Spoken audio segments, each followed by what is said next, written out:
While we prepare to commence the program, please enjoy a few snippets stitched together for you.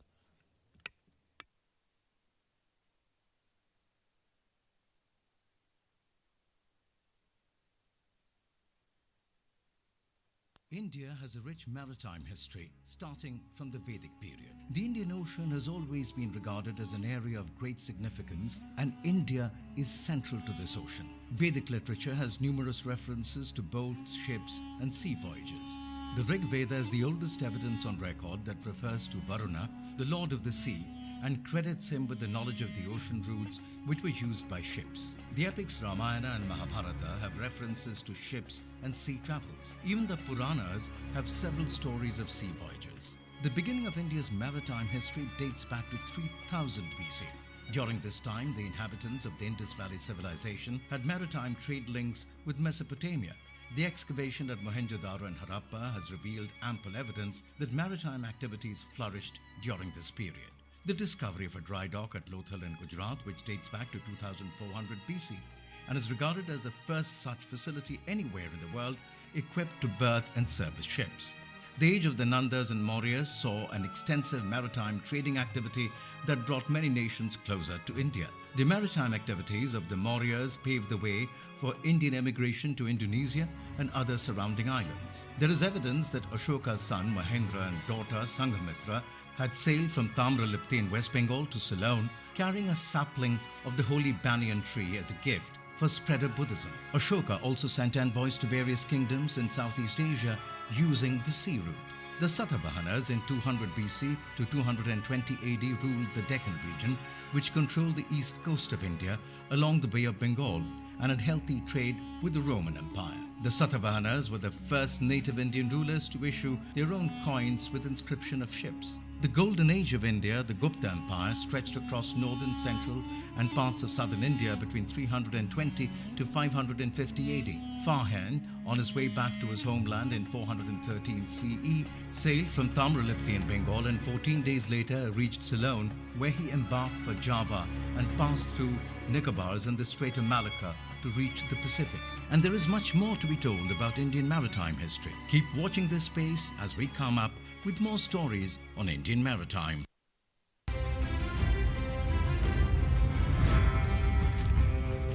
The Cholas, Cheras and Pandyas were major powers of peninsular India. These rulers had established strong maritime trade links with the local rulers of Sumatra, Java, Malay Peninsula, Thailand and China. The knowledge of the monsoon wind was also developed during sea voyages. During the Chola dynasty, between 3rd to 13th century, extensive sea trade existed. New harbours with quarters, warehouses and workshops were established. Ship repair yards, wharfs and lighthouses were built along the Indian coast to support the powerful navy which protected their merchant ships. During the 5th to 12th centuries, the Sri Vijaya Empire extended beyond India's eastern seaboard and the Far East. Their cultural and trading expeditions took them to far-flung areas such as Sumatra, Burma, the Malay Peninsula, Java, Thailand and Indochina. They attracted Indian, Arab and Chinese merchants to ports where excellent harbour facilities were available. The Pandya dynasty, 6th to 16th century, were eminent Agnivir and sea traders with links extending from the Roman Empire and Egypt in the west to China in the east. They controlled pearl farming that took place along India's southern coastline. The Cheras in 12th century had a flourishing trade with the Greeks and the Romans. They navigated through various rivers which opened into the Arabian Sea. They used monsoon winds to sail their ships directly from the Indian ports near present-day Kochi to ports in Arabia. By the 8th century AD, Arabs began to come to India by sea in great numbers as traders. Over time, many parts of the modern-day West Asia became nodal points for business between Europe, Southeast Asia and India. The Mughal dynasty ruled over most of northern India from 1526 to 1707 AD, and having found sufficient revenue from land resources, they did not pay much attention to the affairs of the sea. This enabled the Arabs to establish a monopoly over trade in the Indian Ocean. Hearing about the rich land called Hindustan in the east, many European countries felt the need to find a direct sea route for trade. The Portuguese took the lead and were the first Europeans to arrive on Indian shores.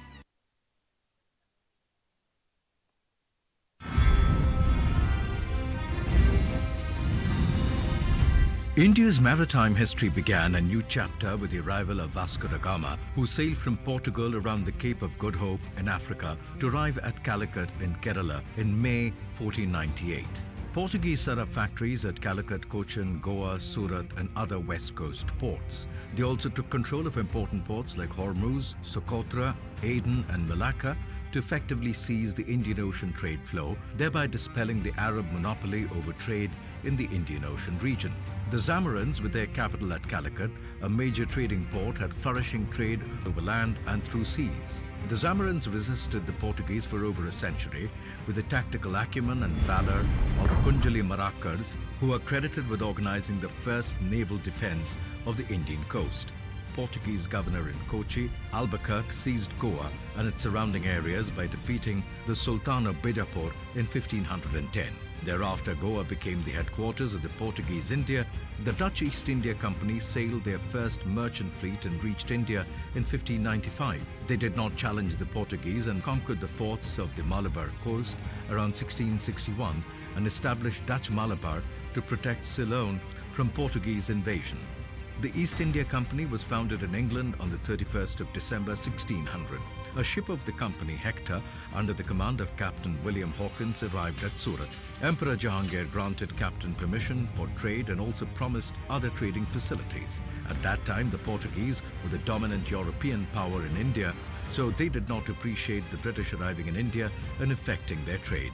The French arrived in the Indian Ocean region in 1740 and established a strong base in Mauritius. During the 18th century, the French were the primary challengers to the British supremacy in the Indian Ocean. After a few initial French successes, the British decisively defeated the French in the Battle of Wandiwash in Tamil Nadu in 1760.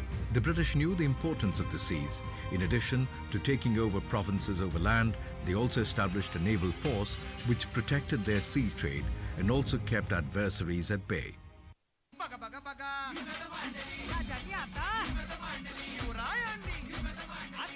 The Marathas gave the strongest resistance to the British from gaining control along the Indian coasts. The Marathas, who were under constant attacks from the Mughals, initially had no navy. Shivaji was the first to realize the importance of a strong navy. Fighting the African cities who had their base at Moro Janjira and observing the Portuguese naval power along the Konkan coast, Shivaji realized the importance of having an efficient system of ports and strong navy. He ensured sound defense of the forts by constructing them on hillocks overlooking the coast. The Maratha navy soon became stronger and established strongholds in the forts of Colaba, Sindhudurg, Vijayadurg and Ratnagiri. For more than 40 years, the Marathas held both the Portuguese and the British at bay single-handedly. Under Shivaji, the Maratha navy developed into a ferocious force with more than 500 ships. But after the death of Shivaji in 1680, the Maratha navy became weak. Kanoji Angre took over as the Sarkar, the admiral of the Maratha fleet in 1699. He recaptured all the forts that had been lost by the Maratha navy to the cities. After decisively defeating the cities, he turned his attention to the Portuguese. Kanoji began to attack and capture Portuguese merchant ships. Good morning, ladies and gentlemen, and a very warm welcome to Day 2 of the Indo-Pacific Regional Dialogue 2025. I see that a few more people have joined us this morning, always a good sign. However, for the immediate present, as we're waiting for everybody else to arrive, let me reiterate that all of us from the Indian Navy and the NMF are exceptionally excited and thrilled to have each one of you here. Your presence and participation makes this dialogue feel alive. In the meantime, while we're waiting for everyone, as I said, our audiovisual team has stitched together a few vignettes that I'm certain you all will enjoy.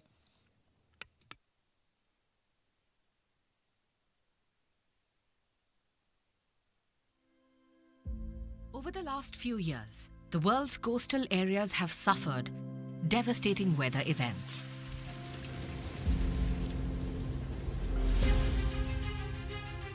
In 2019, when Cyclone Fani made landfall at the coast of Orissa in India, the state government swiftly evacuated 1.2 million people. While this action undoubtedly saved lives, the cyclone caused widespread damage to infrastructure, with power transmission and distribution systems suffering significant financial losses amounting to more than $1 billion. In the aftermath of the cyclone, CDRI partnered with the government of Orissa to conduct a comprehensive study of the state's power infrastructure. The aim of the partnership was to strengthen resilience in Orissa's power sector and to identify replicable lessons for other coastal areas across India and around the world. The CDRI's initiative to set up a study in Orissa has, for the first time, brought focus on an infrastructure sector that is often battered by repeated occurrences of cyclones. And the recommendations that have emerged from the study are very resilience building in nature, and they have been accepted now.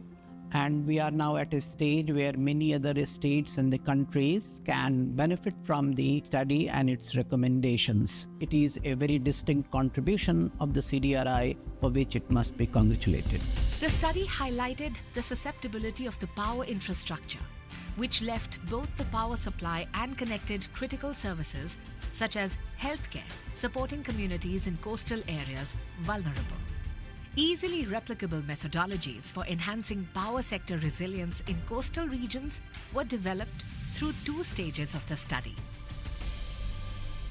Odisha has been at the forefront of disaster management in the country. In the last few years, we have changed our approach from disaster relief and restoration to disaster mitigation and long-term planning for infrastructure development, mapping of infrastructure, where the resilient elements have been inbuilt into the study. Recommendations from the study cover 6 broad areas and were shared at a high-level gathering on 19th June 2024 in Bhubaneswar, Orissa. CDRI has taken a lead role in assessing the disaster risks of the state by mapping the critical power infrastructure of the state and suggesting disaster resilience solution for such infrastructures and financial options for such solutions also. I congratulate the CDRI in its endeavor on behalf of the power utilities of the state, GRIDCO and the Energy Department.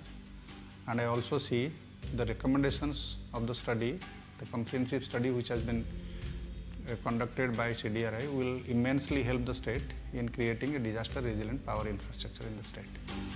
The recommendations are broadly divided in 3 parts.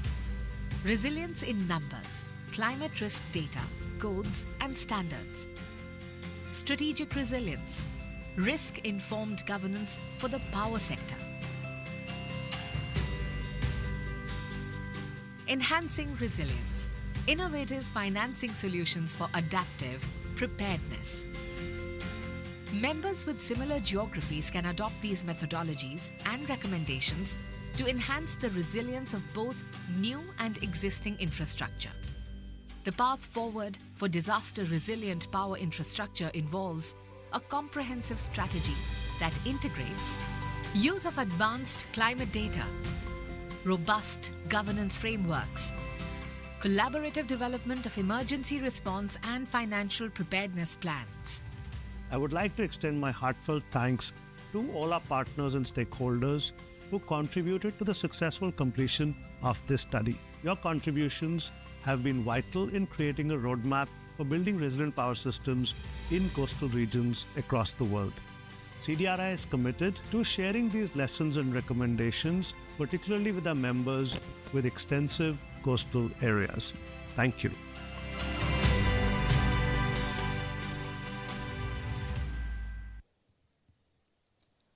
Good morning, ladies and gentlemen. I request our guests who are just entering to come up as far front as possible.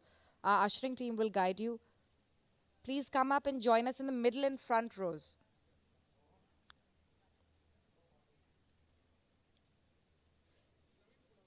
Yes, everybody who's settling down at the back at the moment, please come and join us in the front. Those who are just getting seated, please come forward.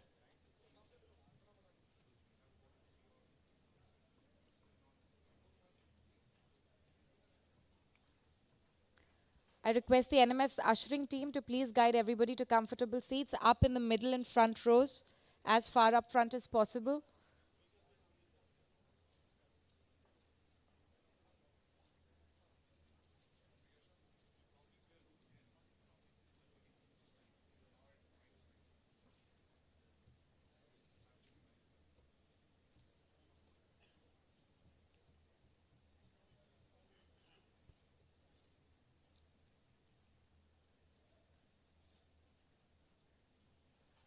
That's better. Ladies and gentlemen at the back, people in the balcony, if it's possible for you to join us in the middle and front rows, I request the NMF ushering team to please step up and ask them to move ahead.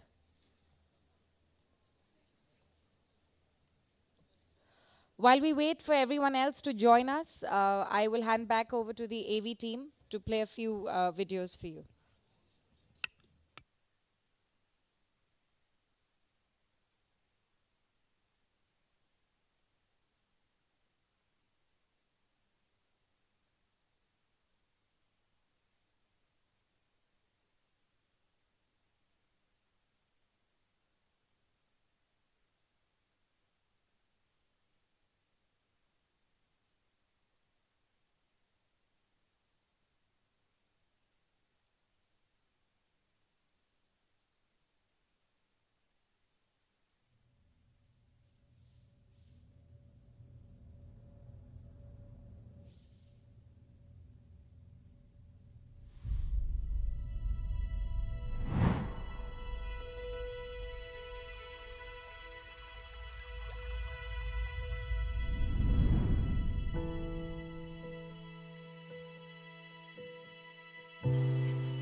हाल ही में हमने mission मौसम भी launch किया, जिसमें weather ready और climate smart Bharat बनाने का हमारा सपना पूरा होगा।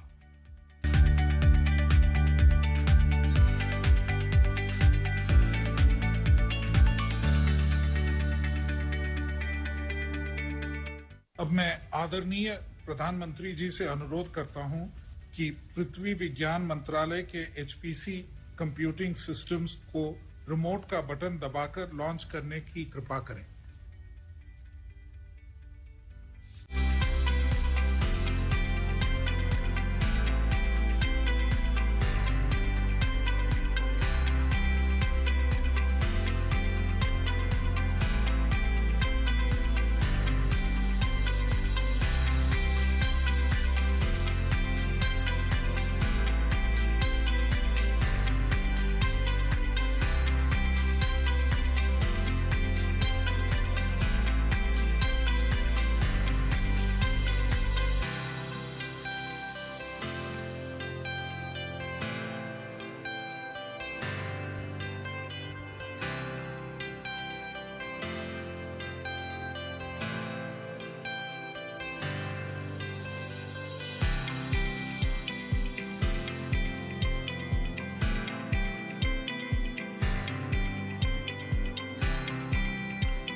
मेघदूत के माध्यम से लगभग 3.5 लाख उसके अभी डाउनलोड्स हो चुके हैं, वो भी किसानों के लिए है।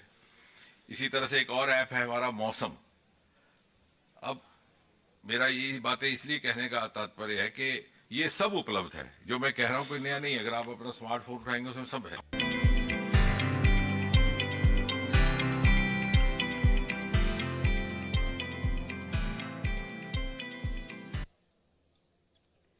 Good morning, ladies and gentlemen. Once again, I wish you a very warm welcome to day 2 of the IPRD.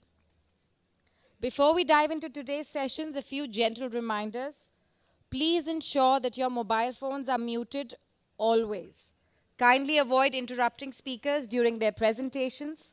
But of course, once we've opened the floor for interaction, please don't hold back. As I said yesterday, please do ask the hard questions and of course expect equally robust answers.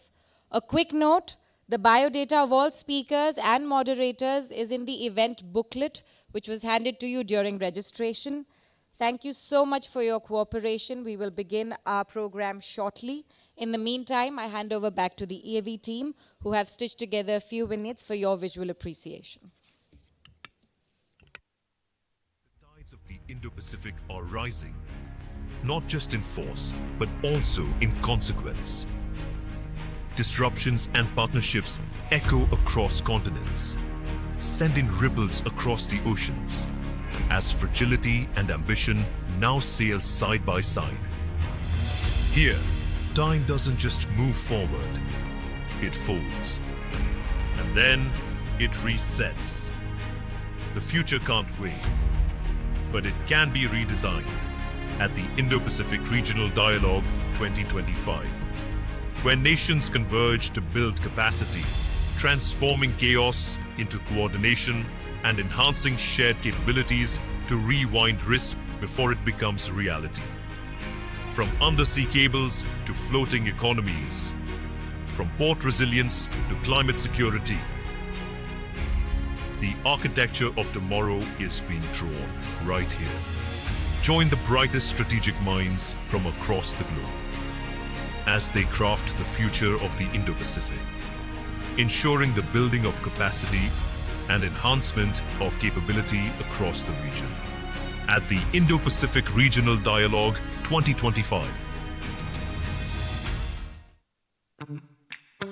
You can have a drone, but that doesn't mean you have surveillance. You can have GPS, but that doesn't mean you can navigate contested waters. You can have a warship, but that doesn't mean you can secure a coastline. You can have AI, but that doesn't mean you can run a strategic dialogue, especially the IPRD. Capacity is what you have. Capability is what you can do with it in the real world, with real coordination, under real pressure. Neither is enough by itself, so we've already begun combining the two. Join the brightest strategic minds from across the globe as they come together to train, partner, and prepare at the Indo-Pacific Regional Dialogue 2025, where nations collaborate to map and secure the seabed and deliver aid across oceans based on mutual trust, diplomacy, cooperation, and readiness. Where we combine power, purpose, and preparedness by building capacity and enhancing capability for the entire region.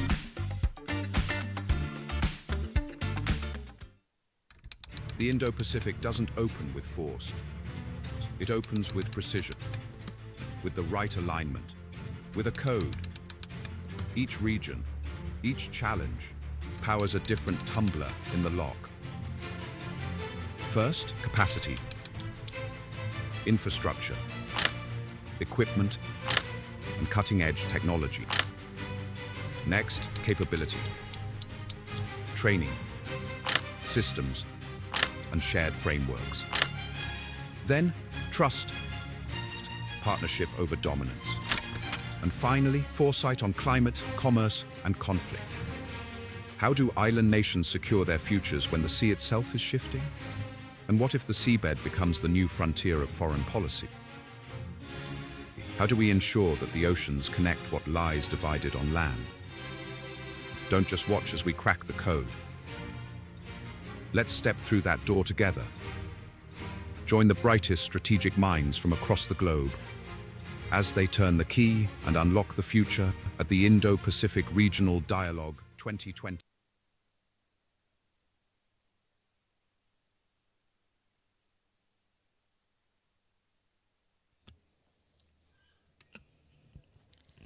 Excellencies, ladies and gentlemen, we have already had one day of intellectual feasting, full of interesting and often exciting discussions.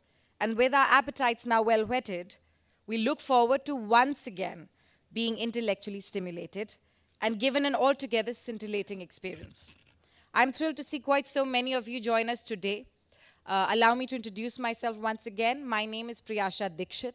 I'm a researcher at the National Maritime Foundation, and I will be your host for the day. Forgive me for pointing this out ever so frequently, but please, please, please keep your mobile phones muted at all times. Please do not seek to interrupt any speaker while he or she is delivering his or her presentation. On the other hand, you are strongly encouraged to pose many hard questions during the time reserved for audience interaction. Once more, kindly be advised that the biodatas of all the speakers and the moderators are included in the event booklet, and therefore, in the interest of time, we will not be reading them out. And now, to set the tone for the day, our audiovisual team has put together a visual depiction of what the forthcoming session has in store for all of us. So let's take a look.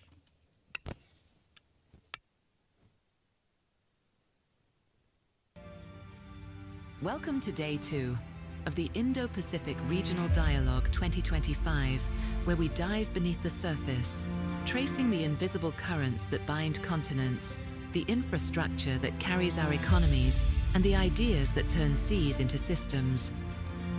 From Africa's long shoreline to the Indo-Pacific's restless seabed, today's conversation is about connection, how nations can build capacity and enhance capability, not in isolation, but in rhythm with one another. Africa's coastlines carry immense promise, but also bear immense pressure, with 40 littoral nations sharing busy shipping lanes, growing ports, and fragile governance systems. The Africa Integrated Maritime Strategy 2050 is not just a framework, it is the continent's promise to turn this complexity into cohesion, molding vulnerability into vigilance, and opportunity into ownership. Conceived to link development with deterrence, AIMS 2050 envisions a continent where governance, blue economy, and security move in sync, and where capacity and capability are not imported, but indigenous. Through SADC and its Standing Maritime Committee, South Africa has championed collective security and sustained anti-piracy patrols under Operation Copper for more than a decade, Can such long-term missions evolve into blueprints for regional self-sufficiency, where maintenance, training and doctrine keep pace with ambition? The IMO's regional team draws on the Djibouti Code of Conduct, proof that common procedures and shared information can indeed outlast politics. This has matured from a document into a real-world network linking information-sharing nodes in Kenya, Tanzania, and Yemen into a real-time architecture of awareness.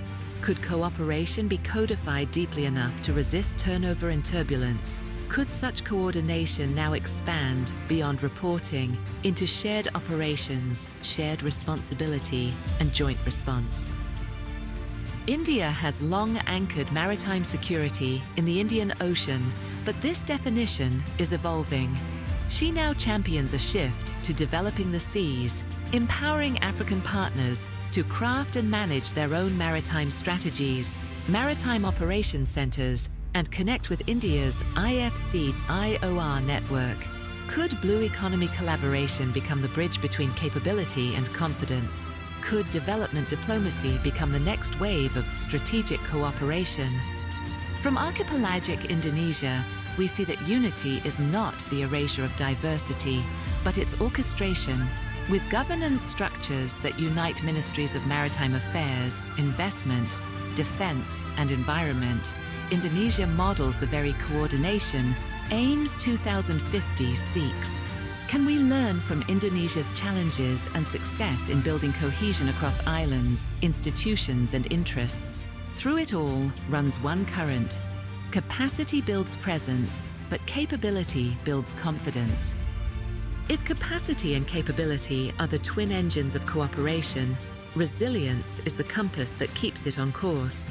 In a world defined by disruption, maritime resilience is no longer a contingency plan. It's the operating system of survival. Across the Indo-Pacific, fragile supply chains strain under rising costs and unpredictable tides. But from Asia's emerging freight corridors comes a pragmatic question. How can technology, logistics, and foresight fuse to create resilient maritime supply chains that can bend without breaking? In the Philippines, resilience begins at the shoreline. Here, port and coastal communities have learned that rebuilding isn't enough. Regeneration must be built into the plan. Can local cooperation and shared expertise turn recovery into regional strength? Sri Lanka offers another vantage point, a nation that sits astride some of the world's busiest sea lanes. From the challenges of economic crisis to the persistence of regional collaboration, its lesson is clear. True maritime resilience isn't built in calm waters, but in the storm.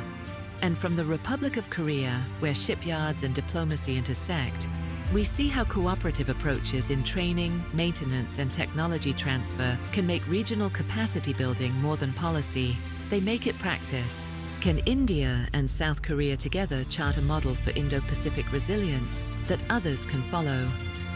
Guiding this dialogue is the recognition that resilience is not static. It adapts. And adaptation, like strategy, thrives on shared understanding. The strength of the Indo-Pacific lies not in the absence of storms, but in how well its nations sail through them. Together, as Day 2 draws to a close, we are reminded that the seas connect far more than they divide. From Africa's continental strategy to Asia's coastal resilience, every idea shared today brings us closer to an Indo-Pacific where strength lies not in walls, but in bridges, and where capacity and capability merge to build endurance, trust, and collective security for all. Distinguished dignitaries, ladies and gentlemen, to mark the commencement of the second day's proceedings, it is a great honor for me to announce the signing of two memoranda of understanding. The first between the National Maritime Foundation and the Research Institute for Peace and Security, RIPS, and the second between the National Maritime Foundation and the Pacific RBS. Each one here to formalize their unique and long-standing relationship with the NMF. I now request Mr. Hideshi Tokuchi, Ambassador Peter Ilau, and Vice Admiral Pradeep Chauhan, DG NMF, to join us on stage for the formal signing of the MOU. Please put your hands together for our dignitaries, ladies and gentlemen.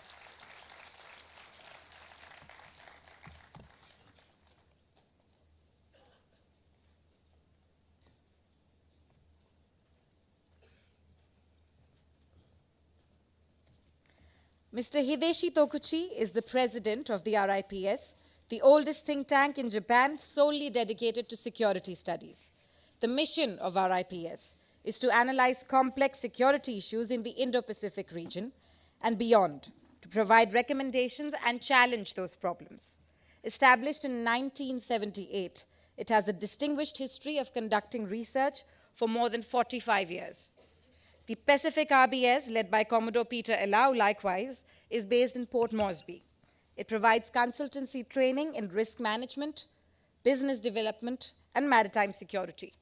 The firm works to strengthen governance and operational resilience across the Pacific Island region. I now hand over the proceedings to Admiral Chauhan to proceed with the official signing ceremony. Thank you very much. I am flanked by extraordinarily distinguished gentlemen. On my left, as you are aware, is Ambassador Peter Elau, who was here last year and graced the Iprd with his presence and with a scintillating presentation on Papua New Guinea, something that he hopes to be able to build upon tomorrow. And on my right is Tokuchi Sensei, which of course, for those of you who know as little Japanese as I do, really means great teacher, mentor, and has been the Vice Minister for International Cooperation in the government of Japan under Prime Minister Shinzo Abe. So I think what we'll do is not take up too much time and request that we start with the signing of the MOUs for the NMF. This is a singular honor and something that we have been working towards for some time now, particularly with RIPS, whose president I already introduced to you. So I'm going to put the mic down and hold the pen in my hand. And request you to please do the honors.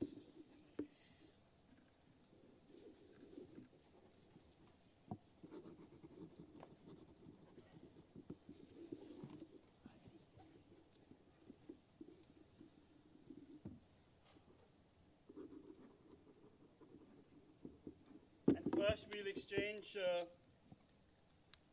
with the RIPS and sign again.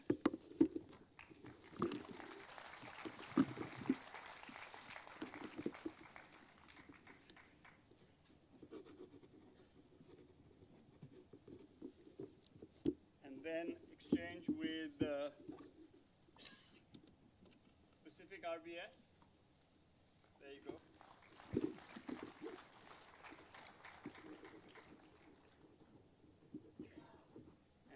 Now we can exchange our programs back to you, to me, to you, and to me. And now if you will stand up with me, and we will show our audience the fact that we've actually done this. It's been quite an achievement. Okay. Thank you. It is now my great privilege and honor to ask my now compatriots in, I was going to say compatriots in arms, but now I'm going to say compatriots in analysis, to please say a few words about their respective organizations and what their expectations from this MOU going forward is, because there's one thing that we all agree upon, and that is that we do not want an MOU which is like some brass plaque on some imaginary foyer, which means nothing more than the fact that it exists. So, Tokuchi-san, will you be kind enough to commence? Yes. Vice Admiral Pradeep Chauhan, thank you very much for this opportunity. Good morning, everyone. It's my great privilege, and I'm very much honored to be here to have signed this very important MOU with the NMF. On behalf of the Research Institute for Peace and Security in Tokyo, Japan, I'd like to say a few words. As already introduced, RIPS is Japan's oldest independent think tank solely dedicated to security studies. 9 days ago, it turned 47 years old. And the long-term partnership between NMF and RIPS, and also long-term friendship between respected Vice Admiral Chauhan and myself led to the signing of this very important MOU. And it's time for us to proceed and to put the MOU into real practice. And maritime security is one of the most important academic research interests for RIPS for many years. The reason is very simple. Japan is a maritime country, depending much on maritime trade, and Japan continues to grow on the water.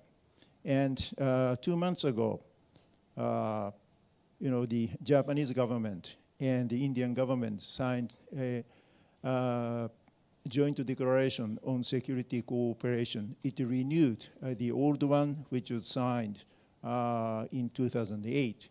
And this time, the new JDSC is full of concrete cooperation items about maritime security. So, the real cooperation between the two countries based on the JDSC must be built upon the academic foundation. So I hope that this MOU and continuing collaboration between the two organizations will be able to support the enhancement of security relationship between Japan and India. And I hope that this MOU will contribute to the building of capacity and the enhancement of capability of both institutions. So thank you very much for this opportunity. Ambassador. Thank you, Vice Admiral Chauhan. Ladies and gentlemen, good morning. Thank you. Thank you for this valuable opportunity. I'll save my bulk of my message for my presentation tomorrow, but in short, this MOU is basically a strategic vision between, bridge between vision and execution. I believe it's a shared commitment, building regional capacity, shaping our maritime organizations for governance, and strengthening the Pacific's collective voice in Indo-Pacific. So, ladies and gentlemen, I believe today is collaboration which becomes capability. Thank you. Thank you so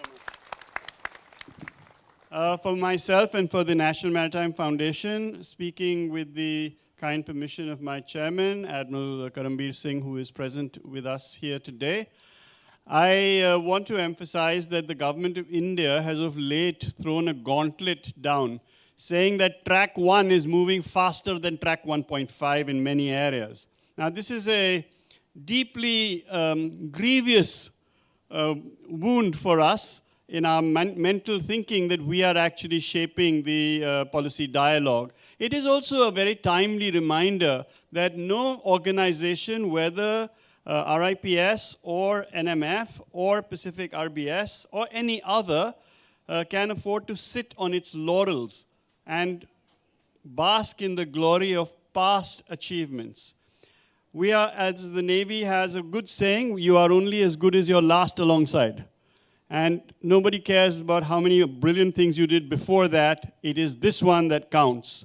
So as we move forward, it is the National Maritime Foundation's commitment that we will indeed reverse this particular impression of the government in some echelons of government that track 1 is moving faster than track 1.5. It is track 1.5 and track 2 which must provide the intellectual underpinnings for the activities of track 1 so that government policy making is properly shaped and guided by think tank based policy shaping.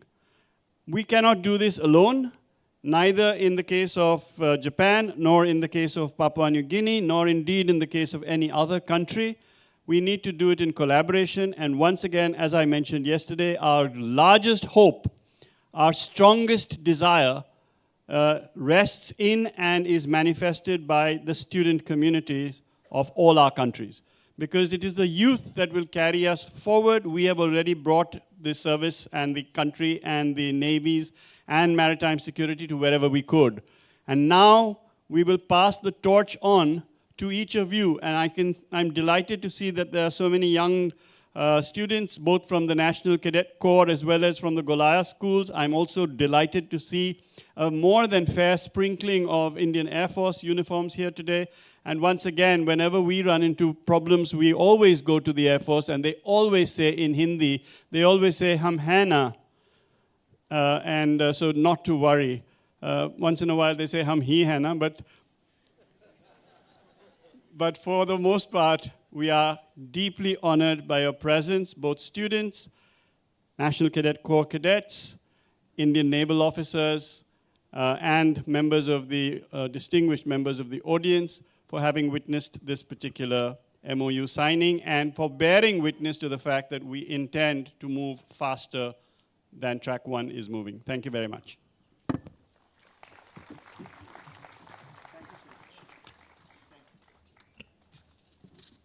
Thank you, sir. Echoing your earlier statement, we express our deep appreciation for Mr. Tokuchi and Ambassador Ilau alike. I would request everyone on stage, however, to step in front of the tables for a group photograph.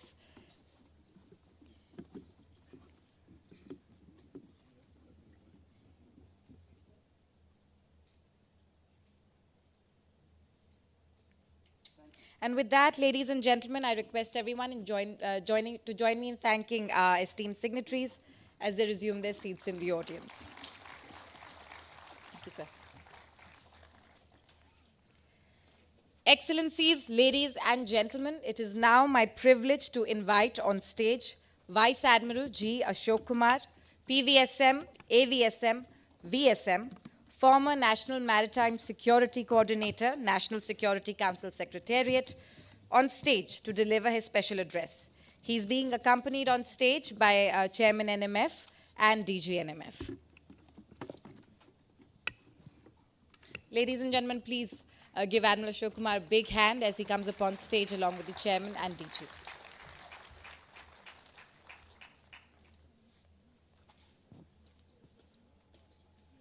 Sir, you have the floor.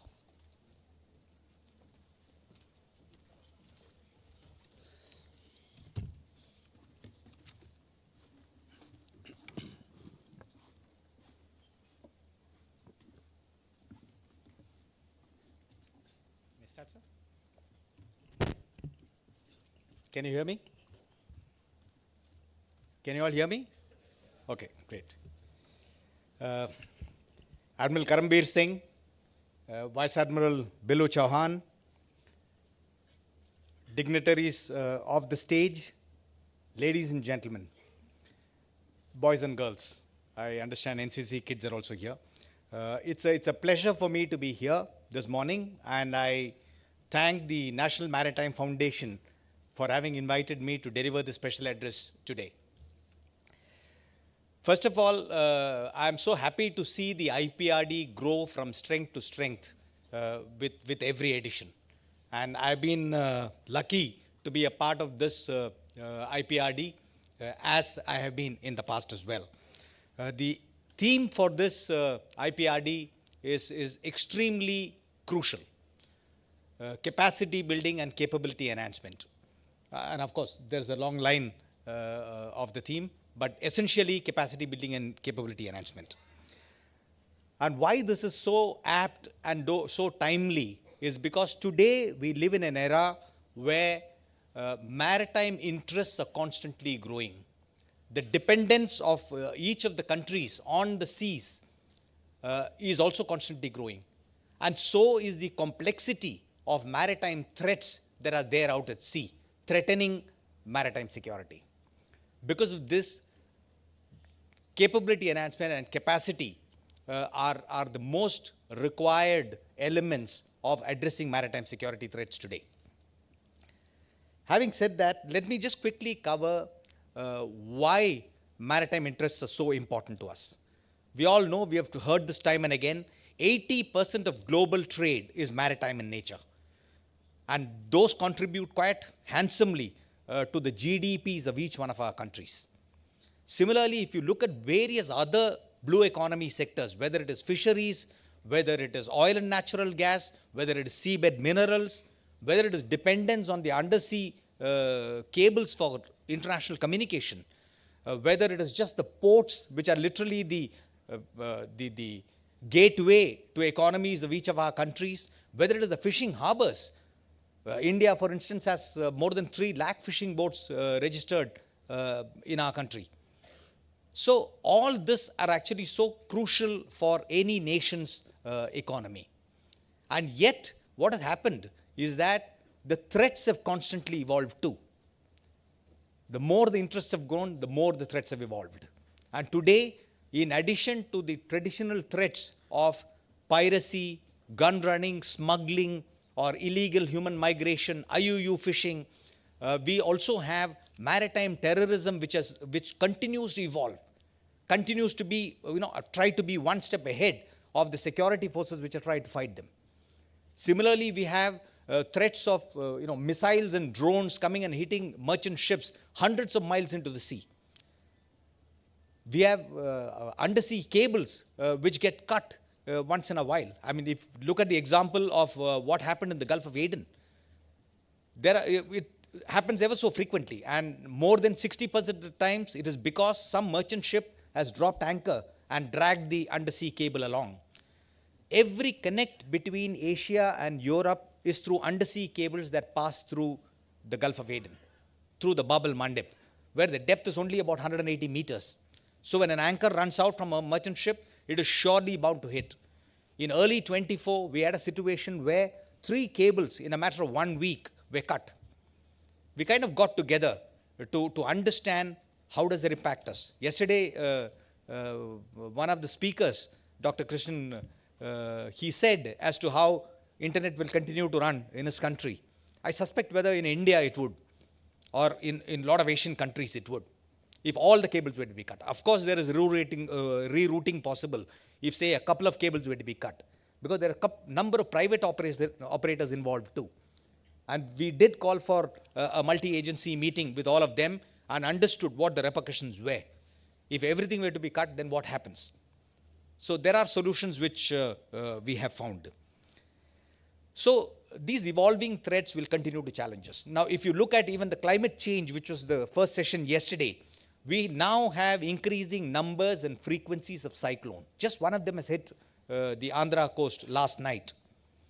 And this is only going to constantly keep increasing, mandating or requiring HADR assistance for the region, whichever suffers from these cyclone hits. IUU fishing is something that has been discussed a lot as well, which I'll touch upon much later. So these are now the threats. So, but what is the complication in all this? The complication is the maritime domain itself. Because of the nature of the maritime domain awareness, because of the crowded seas, which are constantly getting more and more crowded, and because of the nature of the maritime sea being global commons, and that everyone enjoys freedom of navigation through them, what happens is that the bad guys mingle easily with the good guys, and the MDA is pretty dense. So that poses a huge challenge for ensuring maritime security. Second is this, that every maritime threat is transnational in nature.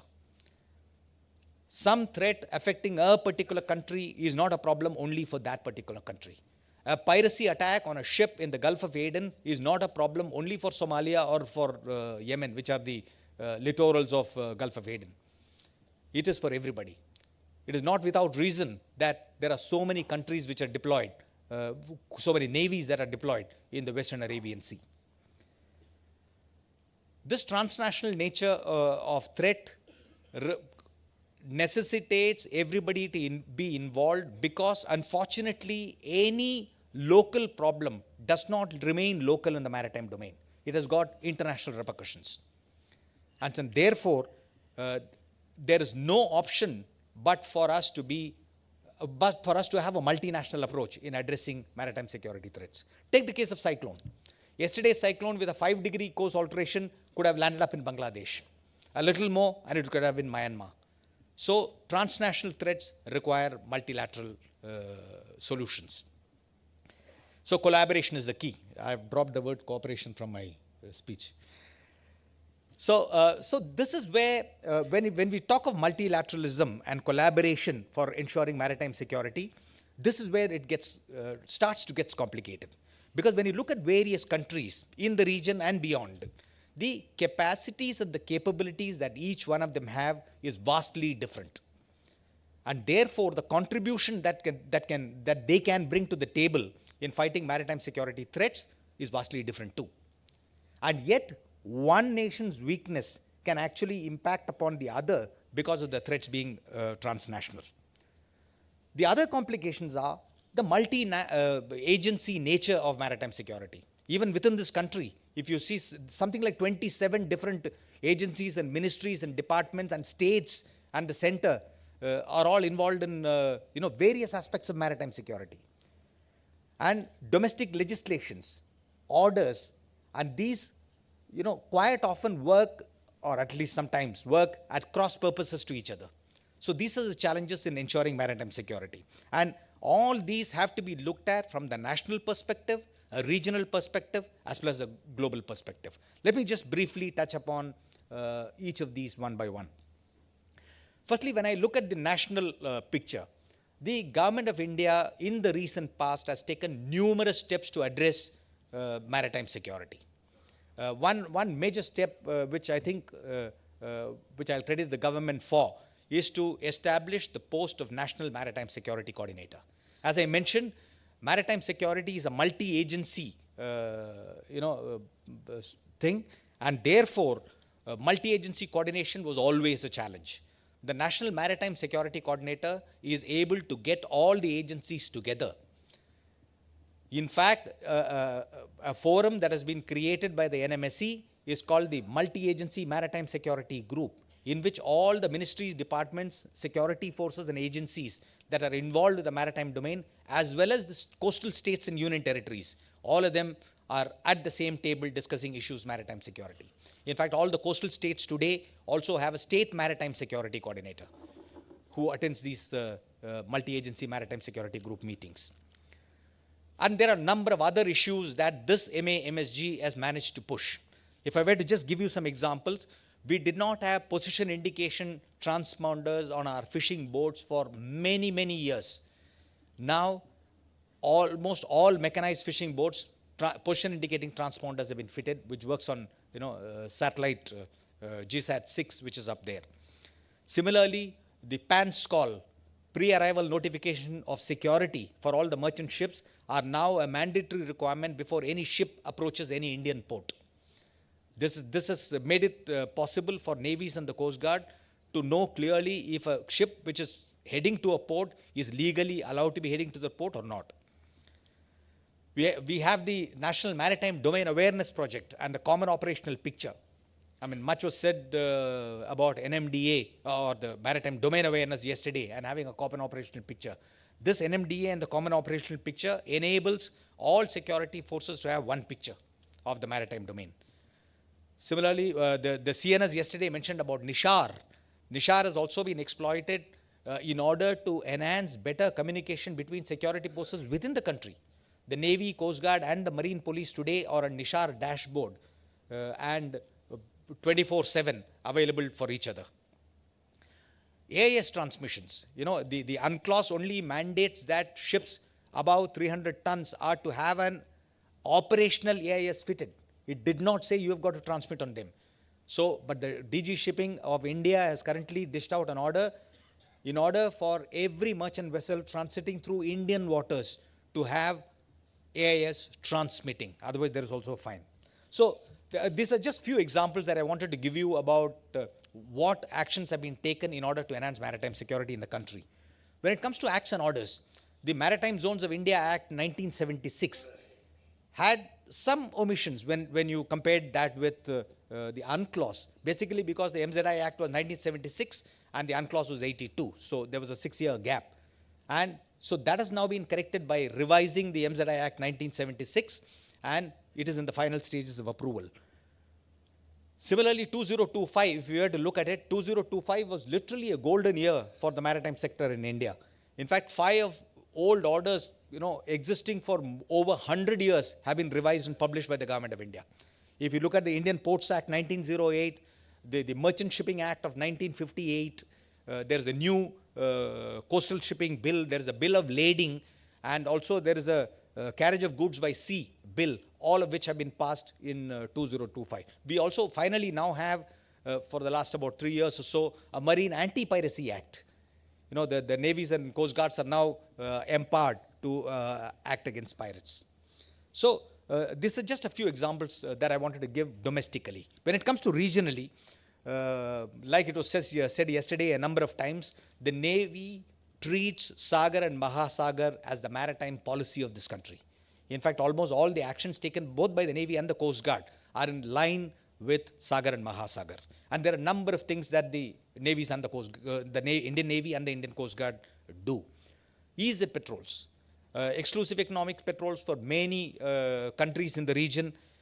CORPATs, or the coordinated patrols with countries with whom we share an international maritime boundary line to our east, which is essentially Bangladesh, Myanmar, Thailand, and Indonesia, are regularly done once every 6 months. We also, the Indian Navy in 2017, in fact on the 1st of July 2017, transitioned into the concept of, or adopted the concept of what is called mission-based deployments.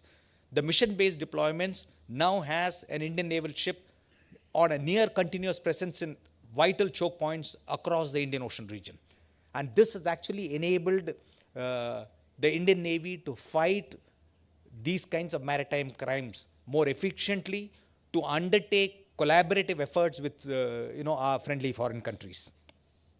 Now, when it comes to multilaterals, I must mention about IONS. Indian Ocean Naval Symposium, born in 2008, undertakes a number of capability enhancement workshops and exercises, including sea exercise. In fact, in 2017, for the first ever time, Bangladesh organized IMSA-RX, International Multilateral Maritime Search and Rescue Exercise, which is the first ever sea exercise by IONS. Now that's kind of become a regular feature for us to conduct different types of exercises. This contributes immensely towards capability enhancement of navies of the region. And similarly, a number of workshops are organized under the verticals which the IONS has. IFC-IOR is another huge step taken by the Indian Navy. This was in December of 2018. And the IFC-IOR, again, like the CN has mentioned yesterday, currently has 15 international liaison officers. And it hopes to have 50 by 2028 because there are some infrastructural requirements to accept more ILOs. And therefore, there will be international liaison officers numbering 50 by 2028. In addition to that, the IFC-IOR has signed up with numerous countries and also numerous multilateral agencies to develop and share comprehensive maritime domain awareness picture.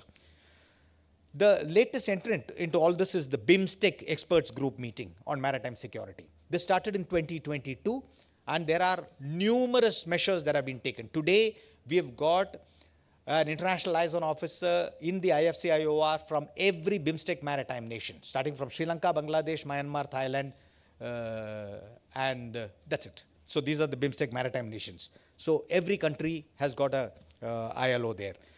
There were about 5 themes identified and 27 specific action points which are identified in the BIMSTEC EGM, and considerable progress has been made on each of these towards enhancing maritime security in the Bay of Bengal. I must also mention about how we have signed up, quite like the IONS and the IORA, which is about to sign it, guidelines on maritime HADR for BIMSTEC. There is one which is about to be signed on guidelines for maritime pollution response between the coast guards of all the BIMSTEC nations. The other organization that does a lot of work on capability enhancement is the Colombo Security Conclave, of which India is a member too. Now, let me just sum it up by saying what can be done in future. Firstly, regional capacity building. If you were to look at regional capacity building, the Indian Navy and the Coast Guard or Indian government has undertaken a number of capacity building issues across the IOR. Many countries now operate India-provided fast attack crafts and aircrafts and helicopters. However, what I would like to recommend is that an organization like the IONS or the IORA Working Group on Maritime Security or the BIMSTEC must put our heads together and take stock of which country requires what. Have a table. And which country is willing to accept assistance, and which of the countries willing to provide assistance. And thereafter, it is kind of match the following. And this also helps us overcome duplication of efforts by different countries into the same country. This is one thing that even Quad probably can undertake, because there are a number of cases where 2 different Quad countries has run to the same country providing assistance, whereas a third country could have been provided in lieu of 2 countries going to the same. Next is capability. Now, while we do a lot of workshops and training vacancies, I come back to the point of the Indonesian Admiral's suggestion of India ASEAN Training Institute. This was one which was discussed at the Goa Maritime Conclave in 2021. And one of the recommendations made there was to have a center of excellence for non-traditional threats. Maybe non-traditional threats, not the right word, but maritime crimes. And each country with expertise in that particular maritime crime could head that vertical in the center of excellence. What was then proposed was Kochi, but I suppose Bali and Goa are better places. Joint focused operations is another one that I would like to recommend. If you look at, say, Andaman Sea, if you have got a lot of poaching cases, illegal human migrations and things like that, why not the Andaman littorals get together, one nation deploys a ship, others embark it and do an operation. Not just a sail through, like quite often we tend to do. It should be a focused, joint focused operation. Info sharing. The trust deficit was discussed a number of times yesterday. Quite often we don't share enough information because of this trust deficit. We should just sit down together and see how to improve this. Nobody is interested in knowing each other's warship positions or Coast Guard ship positions. But the rest of it, we should go ahead. Like BIMSTEC, this is one of the discussion points of sharing the entire picture of Bay of Bengal so that we have a comprehensive maritime domain awareness of Bay of Bengal. IUU, if I were to just quickly sum it up, we have already in the process of signing the Port State Measures Agreement. We have the Regional Fisheries Management Organization, but unfortunately, they do not have enough teeth. Like say the COFA, which is Southern Indian Ocean Fisheries Association, has a boarding and inspection clause. The IOTC, the Indian Ocean Tuna Commission, does not have. And also the proof, the burden of proof is on the guy who reports. That can be a huge challenge. BBNJ, India has already signed. And so finally, I would like to just say one more point, my time is running out, is on new problems require a fresh approach to finding solutions. Undersea cables, while we all focused on shallow waters where fishing nets or ships' anchors could kind of break the cable, today we have non-state actors or even at times allegedly state ships dealing with cutting undersea cables. So we need to find solutions for these kinds of threats. With that, I think I have run out of time. I will stop. Thank you very much.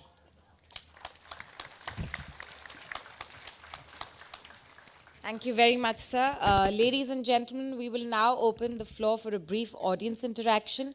To that end, I hand over the proceedings to Admiral Chauhan. All right, so we need some hands up. Yes, sir, at the back in the white shirt. Fastest. Good morning, everyone. I'm Saket Kashyap from Central University of Himachal Pradesh. My question is to Kumar sir that the Somalian pirates have caused the supply chain disruption, which have in turn become the biggest factor or one of the cause of the cost and insurance premium spikes.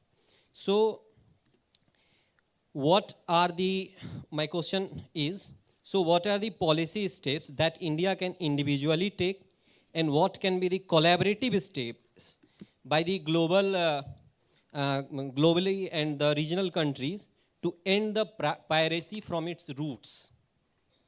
Thank you. We'll take another one, yes, at the very back. Yes, sir.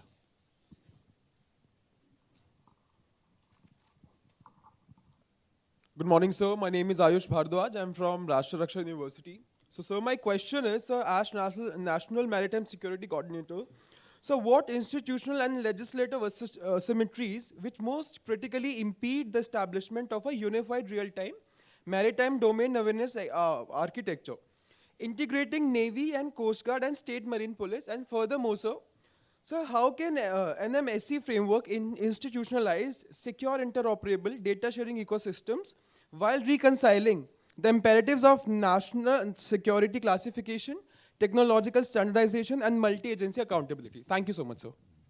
We'll take one more question. Yes.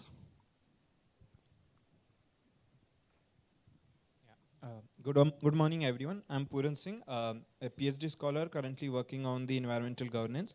So there is an emergence of various maritime disputes in the recent past regarding maritime boundaries, as the high seas are the rich in resources.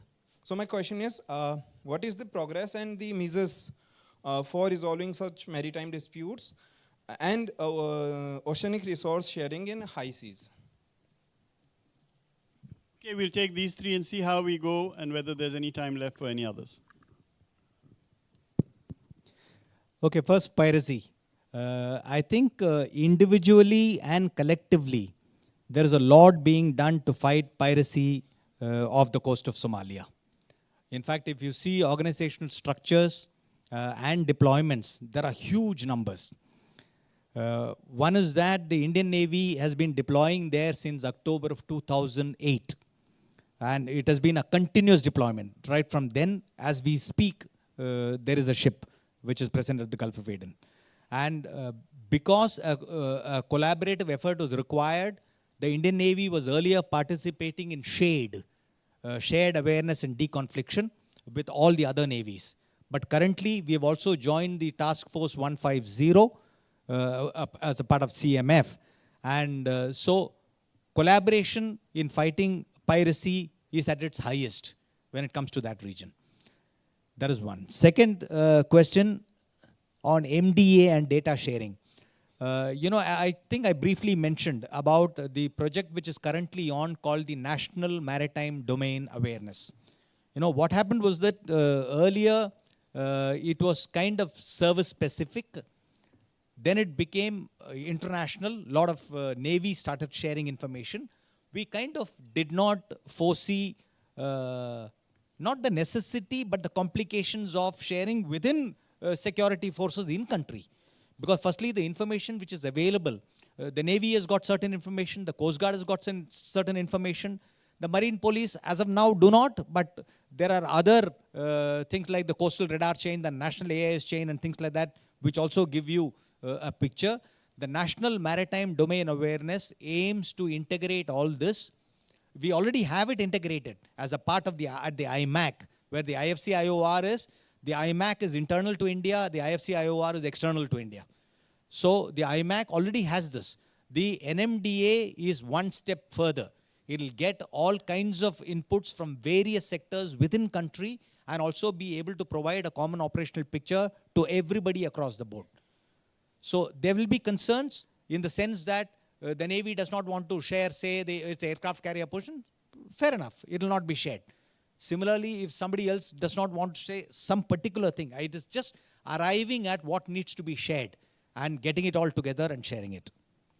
And the third question on maritime boundaries. There is, in fact, there are mechanisms to address various maritime boundary issues that anybody could have.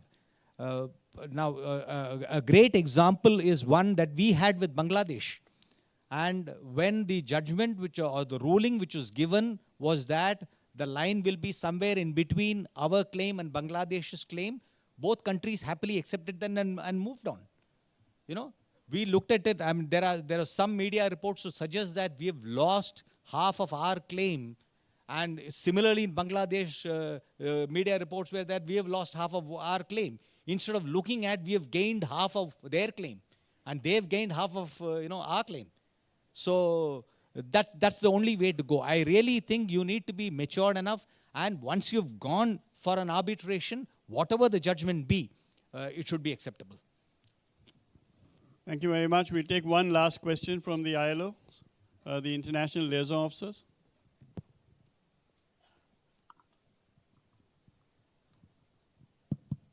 Good morning, everyone. I'm Lieutenant Commander Rahimuddin. I'm the International Liaison Officer presently posted in IFC Hour.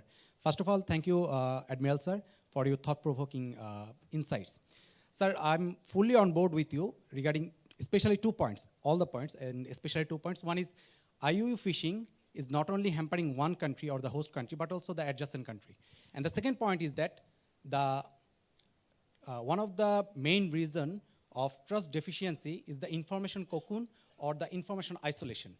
So I should congratulate India because you are able to fix the transponder, that is AIS Bravo, for more than 3 lakh of your fishing boat, artisanal boat, and other boats.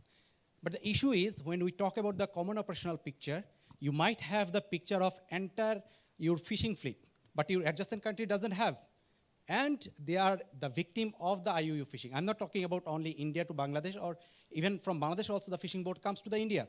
So what do you think that if this information regarding the AIS transponding vessels is shared to the adjacent country who are sufferer from the IUU fishing, that will help both the country to fight together and stop this IUU fishing?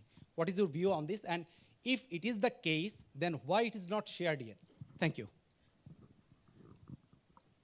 Let me tell you, I am 100% in agreement with what you say.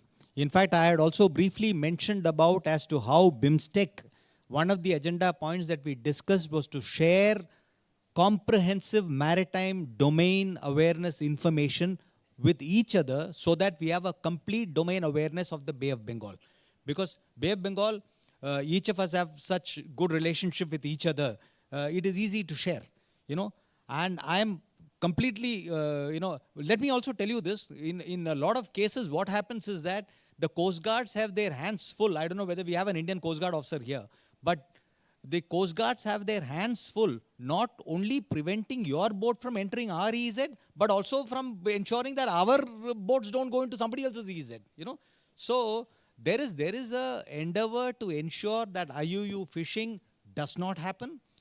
Are there shortcuts or loopholes that they exploit? Of course they do. Your fishermen on this side also do, our fishermen on that side also do. So there is a need for us to share this information. The transponder picture being shared with the other countries is an offer I'm sure India will be happy to make. And so as soon as the other side is also willing to share their information of everything which is available to this side. Thank you very much. We have a couple of minutes left, so I'm going to turn over the proceedings to my chairman, Admiral Karambir Singh, in case he has any comments to offer.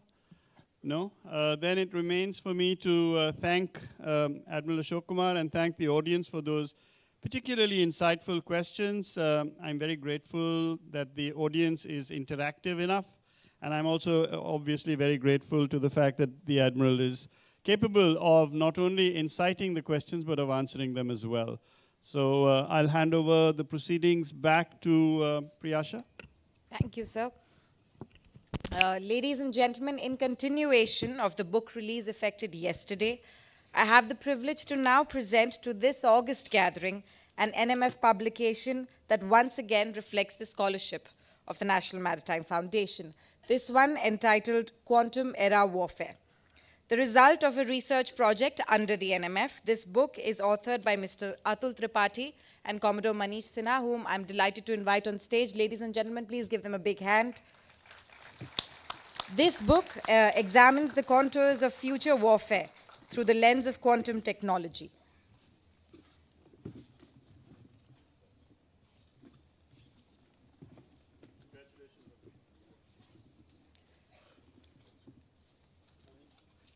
I now request all the dignitaries on stage to kindly do the honors.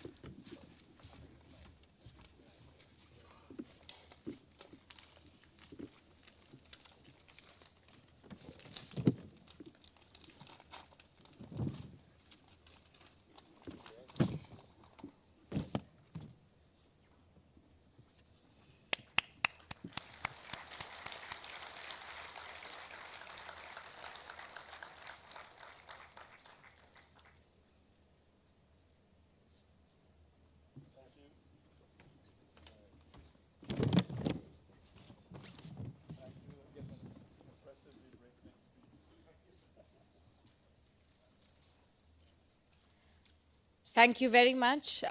May I now request the Chairman NMF to present a small token of our gratitude to Admiral Ashok Kumar.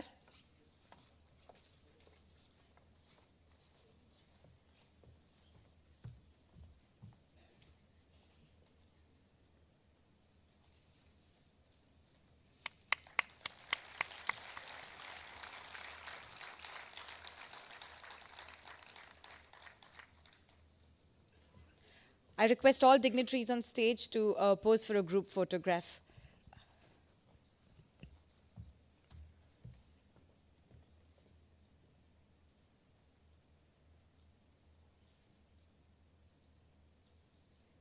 And with that, ladies and gentlemen, please join me in thanking all our dignitaries as they resume their seats in the audience. Thank you, sir.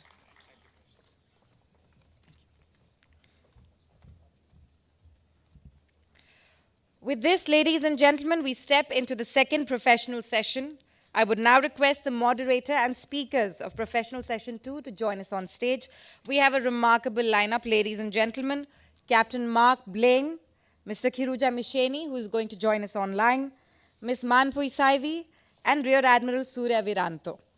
To moderate this session, we are honored to have Rear Admiral Kunal Singh Rajkumar, VSM, Joint Secretary, Navy and Defense Staff, Department of Military Affairs. I request us moderators and speakers to kindly join us on stage, and while they do so, please join me in giving them a big hand, ladies and gentlemen.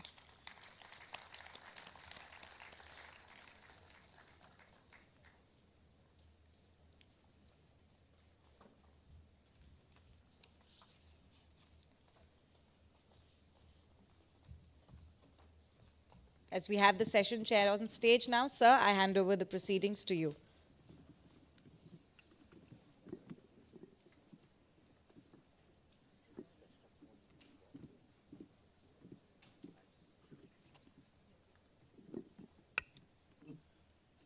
So the floor is yours. You may begin the proceedings.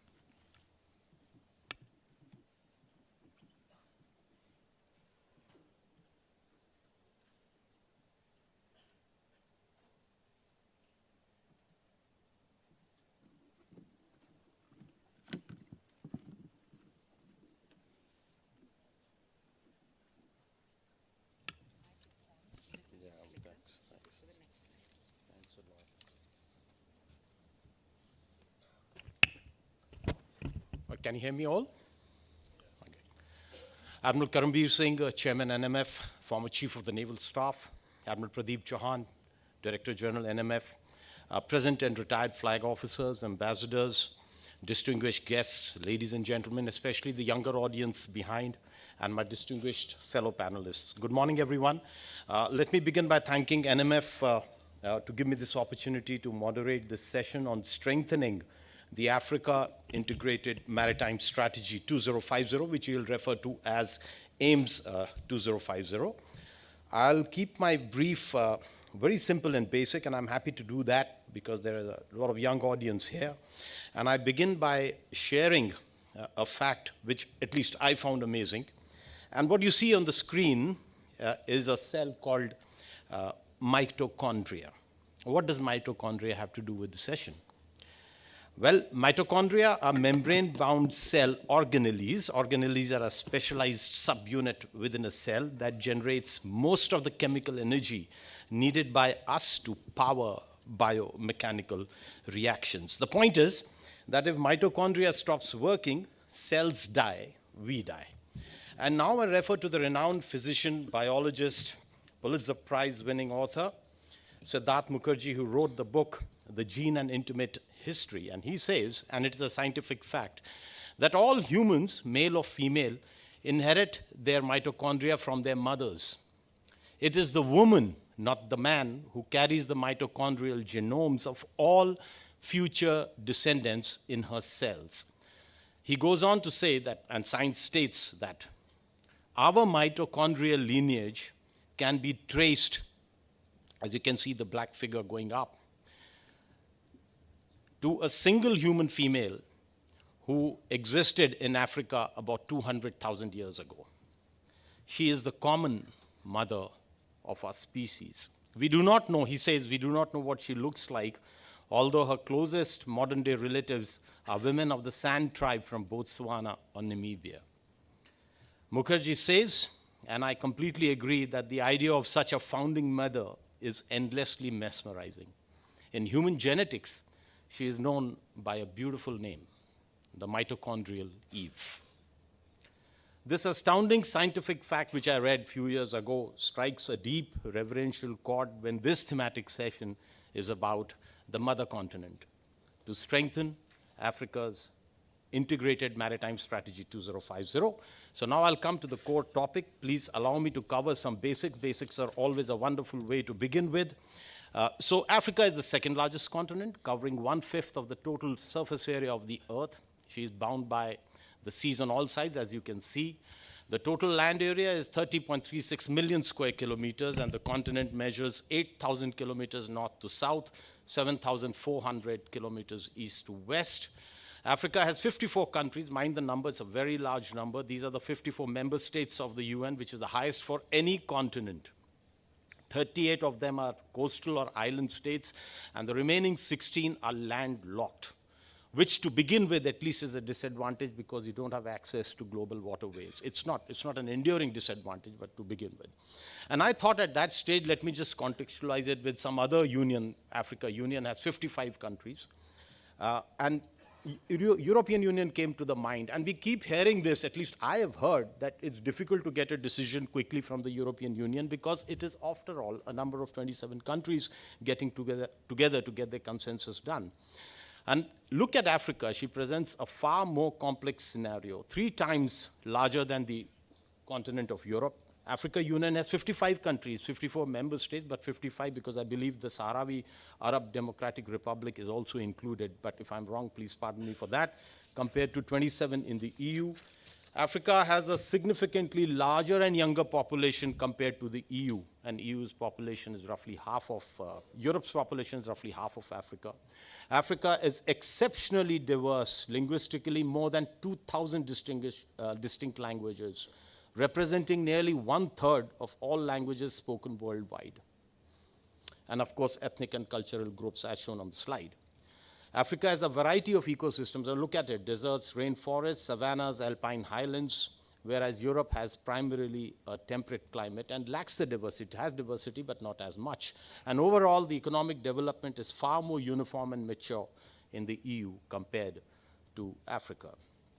So, we get to the point, basically, that it is a difficult continent, and getting together an integrated strategy spanning all 54 countries and not to lose the landlocked countries within itself would be a challenge. But look at the potential of Africa, and this is now quickly shown on the screen. You can go from the 12 o'clock position, 1.5 billion people. Median age is very low, 19.3 years now. That's a huge demographic dividend potential.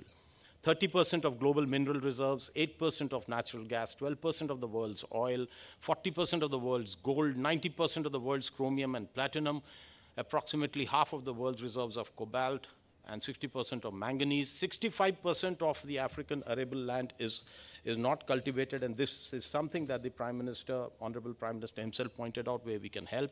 10% of renewable fresh water is in Africa, and 60% of the world's best solar resources is there in Africa.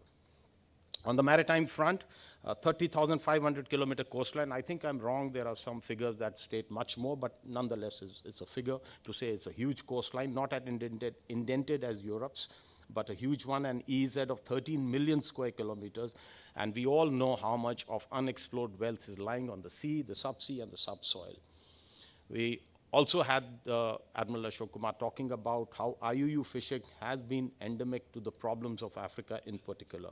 Now let's come to AIMS. This has been touched upon previously.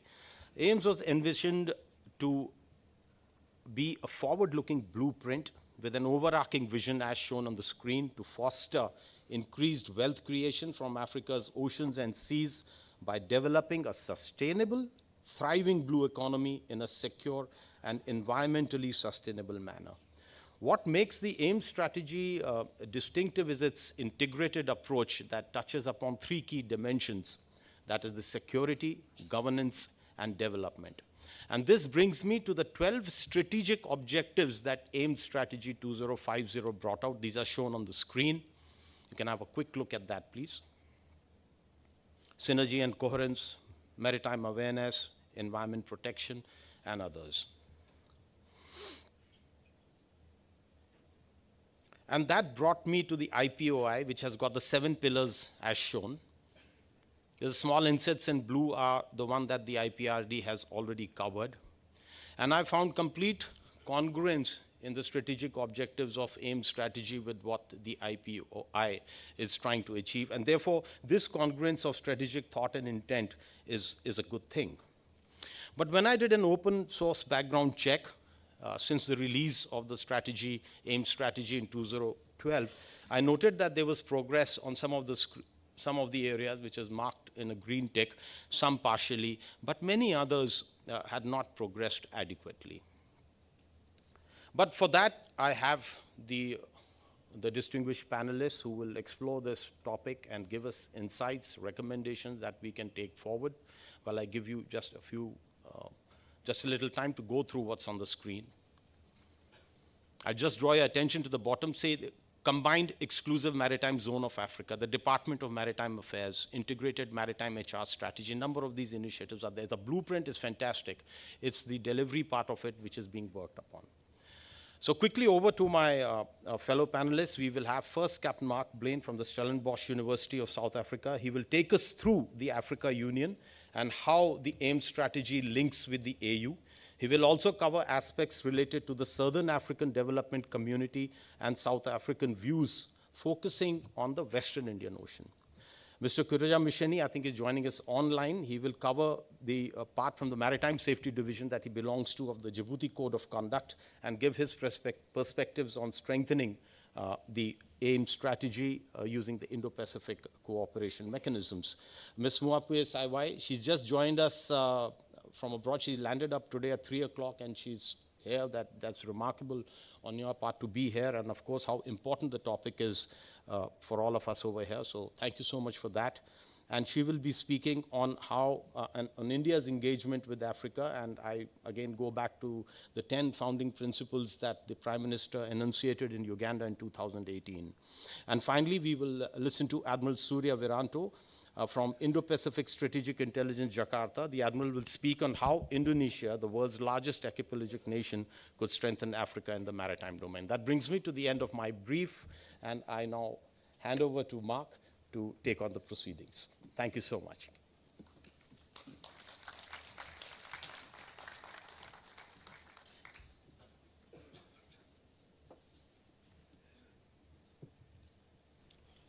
Yes, this is the clicker. This is for the next slide. This is for the previous one. And if you need to use a pointer to point it at, thank you. Thank you.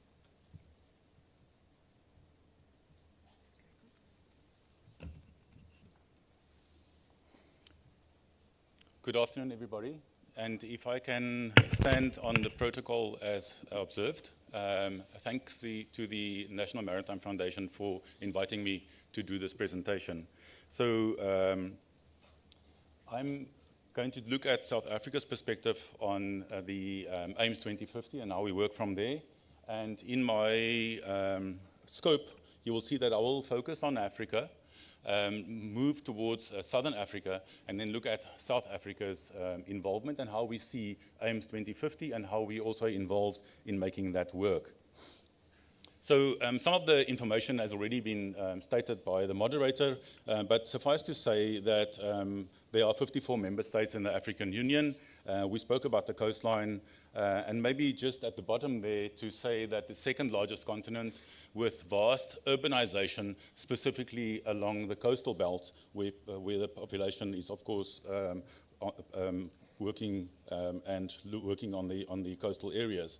So if we then look at the regional economic communities for Africa, you will see that there are 8 economic communities and regional mechanisms, and there's also slight or sometimes even more of the overlapping in that.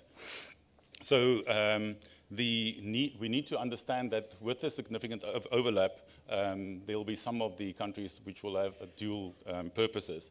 So we will focus mostly on the eastern side, and we will look at those countries that are involved in the Indo-Pacific, and then also more specifically at the SADC involvement in that. So when I started to look at this, I looked at the Mo Ibrahim Foundation, and they've got a governance index which looks at how governance and security governance specifically is on the African continent. And one needs to then look at the fact that this is focused more on landward security, so take that into account. And of course, when one looks at the statistics that were indicated as such over there, Madagascar turmoil, of course, at this stage, because this is 2023, not factored in. There's a deteriorating governance on the continent which remains problematic. Of course, one also needs to understand that when we look at, for instance, one of the criteria, which is increased improvement, that does not mean good governance. It just means in that period of under review, there was increased good government. And then historically, South Africa is seen as an anchor state for Africa. Even there, we see slow deterioration. But if one then delves a bit deeper into that, you have the indicators as such, and those are more specifically the security indicators. And we look at 5 specific ones, which are security, rule of law, safety, justice, accountability, transparency, and anti-corruption. And one then should take into consideration that you can see that the countries in specifically around the Horn of Africa and the Gulf of Aden, there's a problem in terms of their security indicators. So that is where our prime problem areas lie. So then if we then understand that there's a problem in terms of the security issues around that, how do we work from there towards the African Union? So in the African Union, there are, of course, many, as was discussed, such strategies in place, but selected ones of them, I'll quickly look at some of them as well. So in terms of the Agenda 2063, the Africa we want, it was adopted in 2015. It identifies the blue economy as a key priority and involves the harnessing of the aquatic endowments of Africa. Another key one is the Lomé Charter, which is the Africa Charter on Maritime Security and Safety and Development in Africa, adopted in 2016, which is a legally binding treaty that guides African states in combating maritime crime like piracy, and which was discussed earlier. The Charter moves then Africa maritime security efforts from non-binding guidelines to a legally binding framework, and which then reinforces the AIMS 2050 strategy. The key aspects of those include maritime security, the blue economy development, and of course it covers a wide range of maritime crimes. The next one is the Africa Blue Economy Strategy, launched in 2019, further outlines the Africa Blue Resources, how it can be developed and sustained. The fourth one is the Africa Oceans Governance Strategy and Implementation Plan, which is a framework for enhancing ocean governance and coordination across Africa. The key goals include creating of a regional vision for marine spatial planning and ensuring the operationalization of the integrated governance at national regional levels. So the key focus areas there: governance, marine spatial planning, blue economy, climate change, and capacity building, which links onto where we are standing today. Then, of course, AIMS 2050, which I'll touch on a little bit later, which was discussed previously as well. So before one then goes into what are we doing in terms of what is happening in Africa, one needs to look at what are the risks and those responsibilities. So the regional vulnerability to spillover risks, we're looking at migrating threats in the Red Sea, the Horn of Africa, volatility on land, DR Congo, and specifically Mozambique, where we had the insurrection and what happened in the Cabo Delgado province. And then, of course, political turmoil in Mozambique and Madagascar, which we saw recently. There's a low maritime capacity in SADC littoral states, and one can see that when you look at the capacity and capability of the specific navies and coast guards in the region and how they are underfunded and under-resourced. Which we'll touch on a bit later, an absence of a national maritime security strategy in most littoral states, although on the regional level it looks better. And then there's resilience to crime syndicates, rising interest, which we discussed yesterday, in seabed minerals, hydrocarbons, etc. The Cape Sea route, which becomes quite important when one looks at what happened in the Red Sea area recently in accordance with that. And then, of course, what we have, and we've seen also in many presentations, increased external naval and commercial activity in the Pacific Indian Ocean.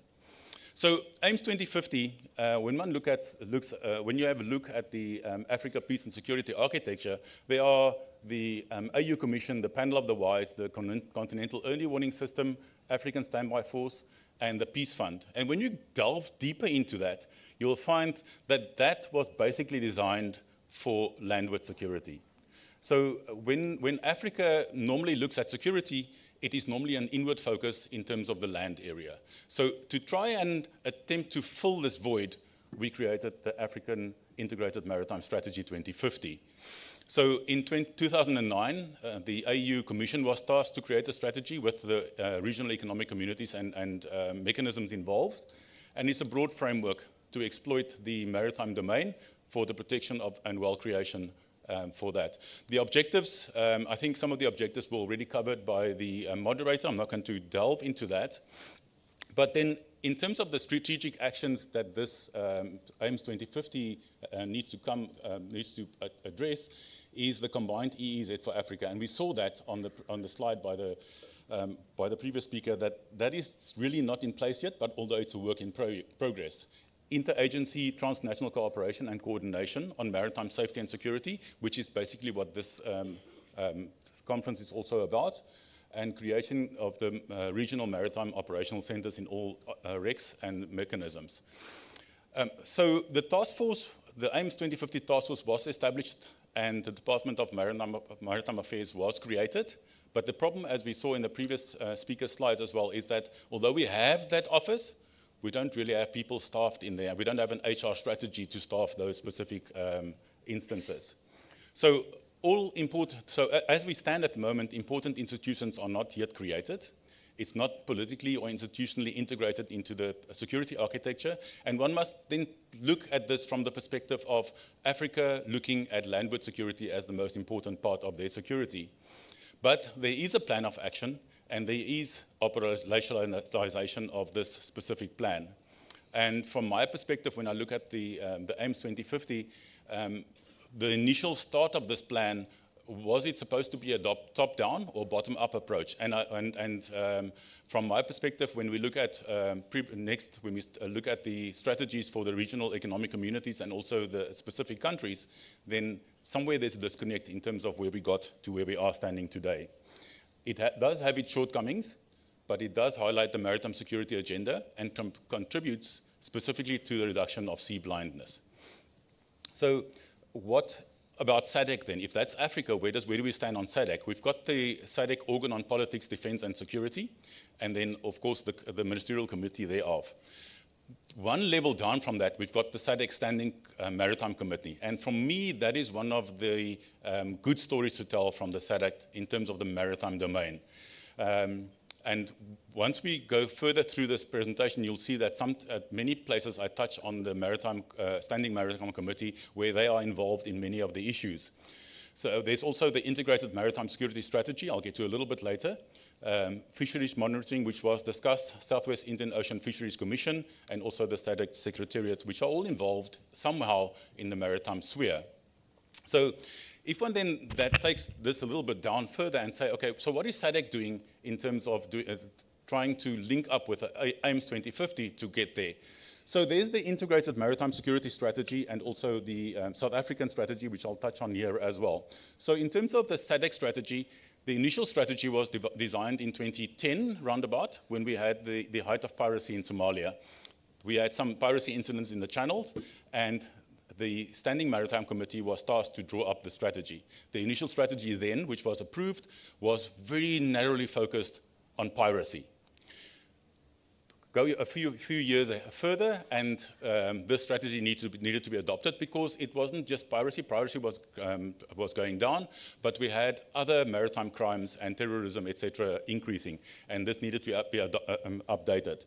So it was updated, and it became the Integrated Maritime Security Strategy, and of course, it covered a host of other maritime crimes in the area, and also contributed to domain awareness and piracy, drugs, and human trafficking, etc.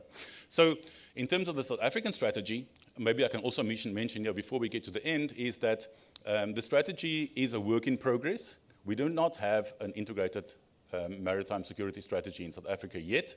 And as the previous speakers mentioned, there's a host of departments involved. In South Africa, there's about 25 government departments involved, and then you have to get the outside influences involved in this process as well. And for me, a strategy development process is the process to get there, and that is the main part of that. The document for me is a secondary part. And sometimes I feel that people work on checkboxes. We need a strategy, but then it becomes something you put in a drawer and you don't use. So this process is ongoing. The university that I represent was asked to be involved in this process, and so it's something in being, and maybe in the next year or two, we'll see something happening on this front. Then SADC is also involved in Operation Copper. I'll get to that now. Speak a bit more, because that's our flagship project in terms of where we work from here, the operation in terms of working together in SADC region. Operation Vikela is the SADC, the South African part of the South African Development Community's mission in Mozambique. If you remember on the news, there was insurgency in the northern provinces of Mozambique, and SADC, we had a mission in the area. SADC was involved, Rwanda and other countries, and SADC has since withdrawn from that mission. And the Navy's part of that, providing an OPV and also a frigate to patrol the areas and cut off the supply routes, was Operation Vikela. And then maybe hydrography is also one of those good stories to tell, is the South African Hydrographic Office is recognized as a center of hydrographic excellence in Africa by the IHO. And they're doing really sterling work. They've got a really big area to cover from Mozambique all the way to Angola. And they've been a member of the IHO since 1951. They drew up the hydrographic cooperation plan for the Standing Maritime Committee, as we spoke about earlier. They encouraged the members of SADC to apply to the International Hydrographic Organization. And then from that, the Southern African and Islands Hydrographic Commission was established in 1996 to improve hydrography in the region. Djibouti Code of Conduct and the Jeddah Amendment, it's going to be the next speaker. I'm not going to touch on that. And also, IHORA was discussed. South Africa was chairman, and we focused on maritime safety, disaster risk management, etc. Maybe just a quick few words on Operation Copper. It was mainly anti-piracy, and as I said, it stemmed from the Maritime Security Strategy.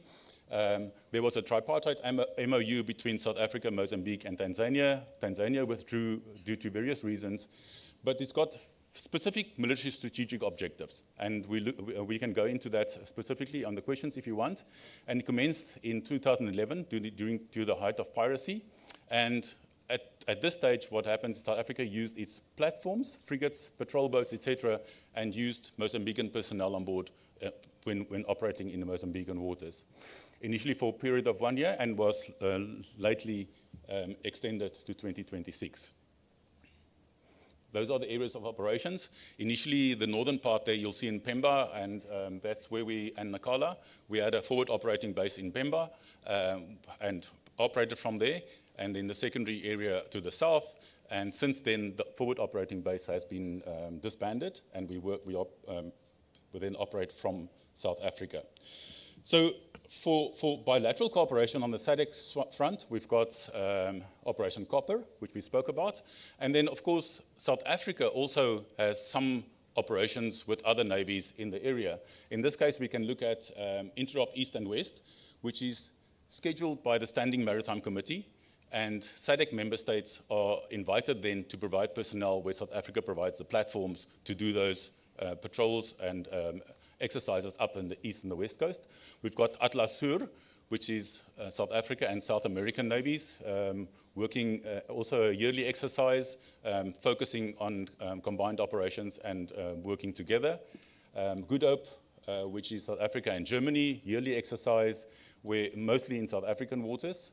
Ipsamar, which is between India, Brazil, and South Africa, maybe looking towards BRICS. And then MOSI is probably one that is very controversial in terms of South Africans' involvement in exercises with specifically Russia and China, and timing might be the issues here, and people are also starting to talk about BRICS and maybe South-South cooperation.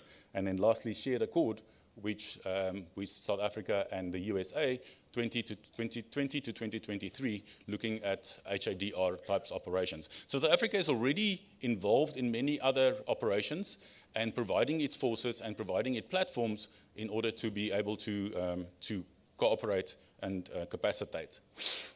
So as a summary, one can look at the fact that the AU, as we discussed in the slides, provides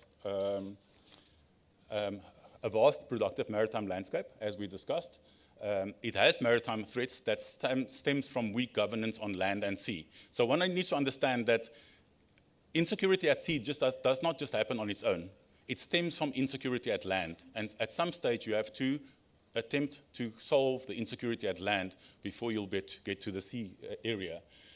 There are regional and extra-regional threats and vulnerabilities at play. Multiple SADC entities are designated to attend to these risks. National expressions and institutionalization of maritime concerns are too often very low-keyed, and regional and international naval cooperation is but one expression of the maritime security and how we affect AIMS 2050. One also needs to understand that AIMS 2050 is a Pan-African strategy. National strategies are a work in progress and may, of course, reflect a higher level of ambition.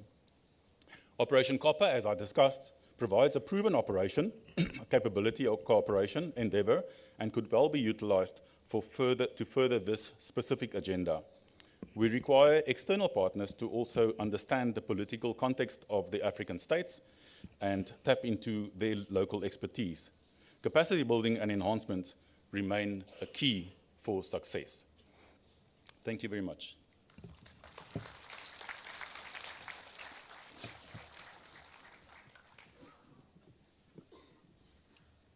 So just for the audience, Mr. Kiruja Misheni is waiting online, and we will listen to his brief, and thereafter we will break for tea. So Mr. Kiruja Misheni will come online now. Thank you very much, and I hope you can hear me. Am I audible? Yes, you are, Mr. Misheni. Excellencies, distinguished participants, ladies and gentlemen, allow me to ride on the protocols already established. It is indeed a privilege to join you for the 2025 edition of the Indo-Pacific Regional Dialogue, and I have the honor to contribute to this session on strengthening the Africa Integrated Maritime Strategy 2050 with a presentation on a DCOC JED amendment perspective of Indo-Pacific regional cooperation to strengthen AIMS 2050. Ladies and gentlemen, Africa's Integrated Maritime Strategy 2050 provides a bold and comprehensive framework for securing Africa's seas, advancing prosperity, safety, and sustainable development for the continent and its partners. In line with this vision, the Djibouti Code of Conduct has underscored in its preamble explicitly recognized IMS 2050 as a guiding continental strategy and commit to contributing to its realization through enhanced regional and international cooperation. In the Western Indian Ocean, Gulf of Aden and the Red Sea, the DCOCJA has become the region's legitimate and trusted mechanism to move from policy to practice, addressing piracy, transnational maritime crime, and emerging security threats. The key question before us today is therefore not where cooperation is needed, but how practical, focused, and state-led Indo-Pacific partnerships can accelerate the delivery of IMS 2050 through the DCOC-JA framework. I firmly believe that the DCOC states are uniquely positioned to lead on governance, operational cooperation, and legal finish, not in theory, but through tangible results, some of which we are already seeing. Over the past decade, the DCOC has evolved from a counter-piracy instruments into a credible regional maritime security framework. It has established a functional information sharing network, created structured working groups, including Working Group 3, focused on operational cooperation and coordination at sea, and developed legal and operational mechanisms that are already delivering impact at sea. Indo-Pacific and international partners can amplify these achievements by aligning capacities, leveraging existing deconfliction platforms, and supporting sustainable financing. In parallel, industry and civil society can play a pivotal role in strengthening early warning systems, crisis response mechanisms, and resilience. If these efforts are strategically synchronized, the region can significantly accelerate the implementation of IMS 2050 over the next 2 to 3 years. IMS 2050 sets Africa's strategic vision for maritime security and blue growth. DCOC provides the operational engine to deliver it. Today's conversation is therefore about aligning Indo-Pacific cooperation to make that engine run faster, stronger, and more sustainably. So, why this and why now? As you know, the maritime security situation in the Gulf of Aden, Red Sea, and the Western Indian Ocean has deteriorated sharply. And you recall that since November last year, 2023, we've had many attacks on commercial vessels, largely by Houthi forces, which have disrupted global trade, increased shipping costs, and endangered lives. The August 2024 strike on MT's Union starkly demonstrated how a single attack could trigger catastrophic environmental devastation, threatening fragile maritime ecosystems, endangering coastal communities, and severely disrupting global trade and energy supply chains. At the same time, Somali piracy had started to resurface, reminding us that security gains can quickly be reversed if not sustained. So, we'd like to look at 3 dynamics which make this urgent. First, as just highlighted, the maritime security threat landscape has become increasingly complex. Piracy, conflict-related attacks, trafficking, IU fishing, and cyber vulnerabilities are no longer isolated challenges. They are converging, compounding risks, and testing existing security architectures. Second, a robust architecture already exists. The DCOC-JA, complete with this information sharing network, linked with regional centers, including the IFC Iowa, the Regional Maritime Information Fusion Center in Madagascar, and the Regional Coordination Operations Center in Seychelles. Third, The existence of external operational mechanisms such as EU NAVFOR Atalanta and the Combined Maritime Force, together with India's expanding Indo-Pacific maritime security partnerships, provide critical platforms for operational support. In parallel, SHADE continues to serve as a key coordination mechanism, facilitating deconfliction and enhanced collaboration among naval forces. These capabilities now can be fully synchronized and leveraged through the newly established DCOC Working Group 3 on operational cooperation and coordination at sea. Fourth, existing platforms such as IORIS, India's NISHA, Sea Vision, and Mercury provide powerful tools for real-time coordination, shared situation awareness, and enhanced maritime domain awareness across national, regional, and international partners. Let's look at the strategic bridge between the AIMS 2050 and the DCOC-JA. Now, AIMS 2050 calls for secure sea lanes, protection of marine resources, and strengthened maritime governance, while DCOC provides the regional cooperation mechanism to deliver these outcomes against piracy, maritime terrorism, IUU fishing, and other illicit activities.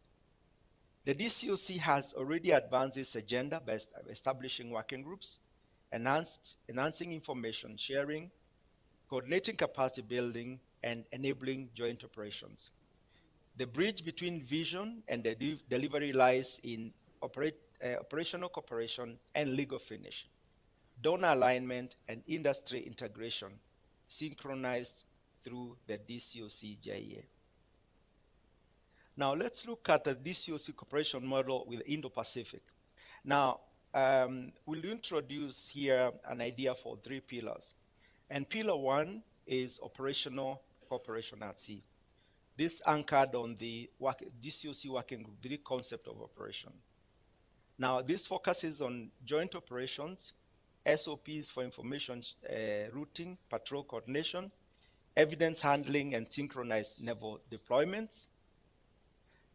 Seeks to integrate existing external support, e.g. EU NAVFOR Atalanta, EU ASPIDES, CMF India, with DCOC states leadership and coordination role, ensuring that partnership strengthens, not substitute national and regional ownership, and includes use of deconfliction platforms such as SHADE, which is shared awareness and deconfliction. Now, what are the ideas then for Indo-Pacific entry points? Here I propose the idea of liaison officer exchanges and ship rider agreements, joint patrol and escort tasking coordination, and real-time queuing through shared platforms. Now, pillar 2, maritime domain awareness and information sharing, which covers operationalization of national and regional information hubs, integration of secure MDA platforms, e.g. IORIS, NISHA, Mercury, Sea Vision, to establish maritime coordination cells and enhance early warning, situation awareness, and information sharing among DCOC, signatory states, and partners. Encourages voluntary industry reporting and engagement of port authorities for faster queuing and improved situation awareness.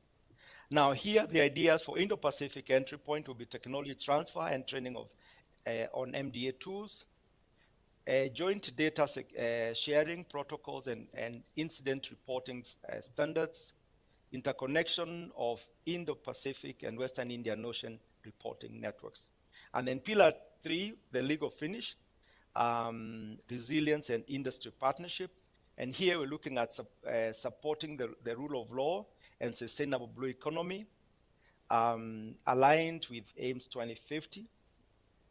The need for launch or strengthen a regional legal forum to standardize model laws,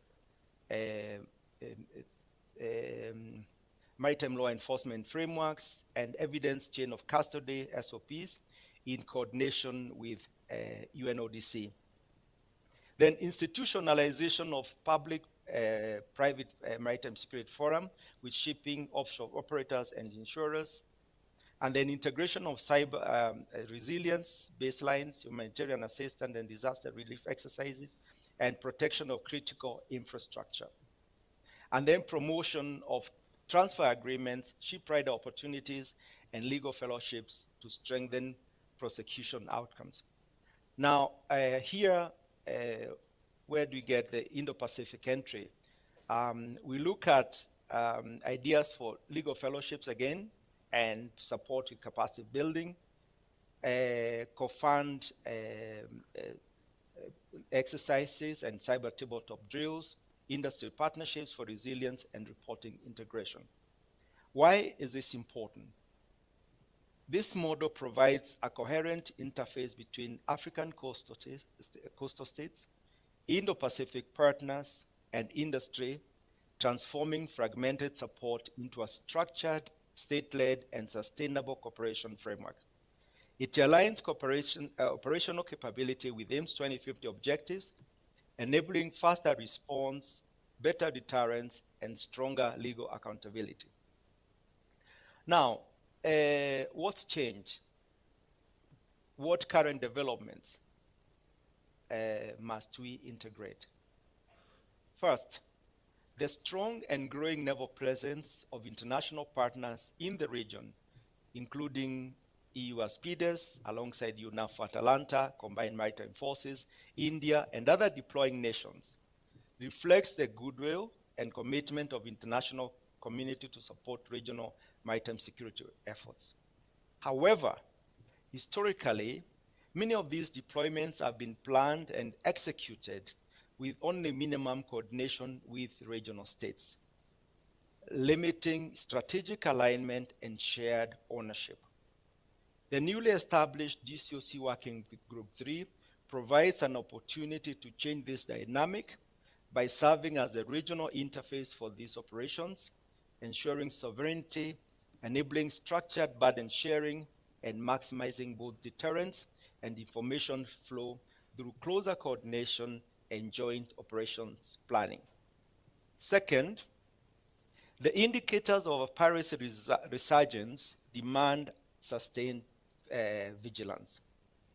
The DCOC sub-working group on port and ship security and protection of coastal installations should be operationalized through Working Group 3 to provide a proactive, DCOC-coordinated approach for effectively addressing emerging piracy threats and safeguarding critical maritime infrastructure. Here, ladies and gentlemen, I'm not suggesting an idea of the DCOC doing it all, but the DCOC being a framework of collaboration, providing the framework that enables all the partners to work together. And then the other one, I would like to look at the information sharing maturation. The development of the regional information sharing network alongside the regional vessels of interest database, which is soon to be developed, will promote standardized routing, classification, and after-action reporting process. These processes are essential to ensure interoperability and timely information exchange across states and regional centers.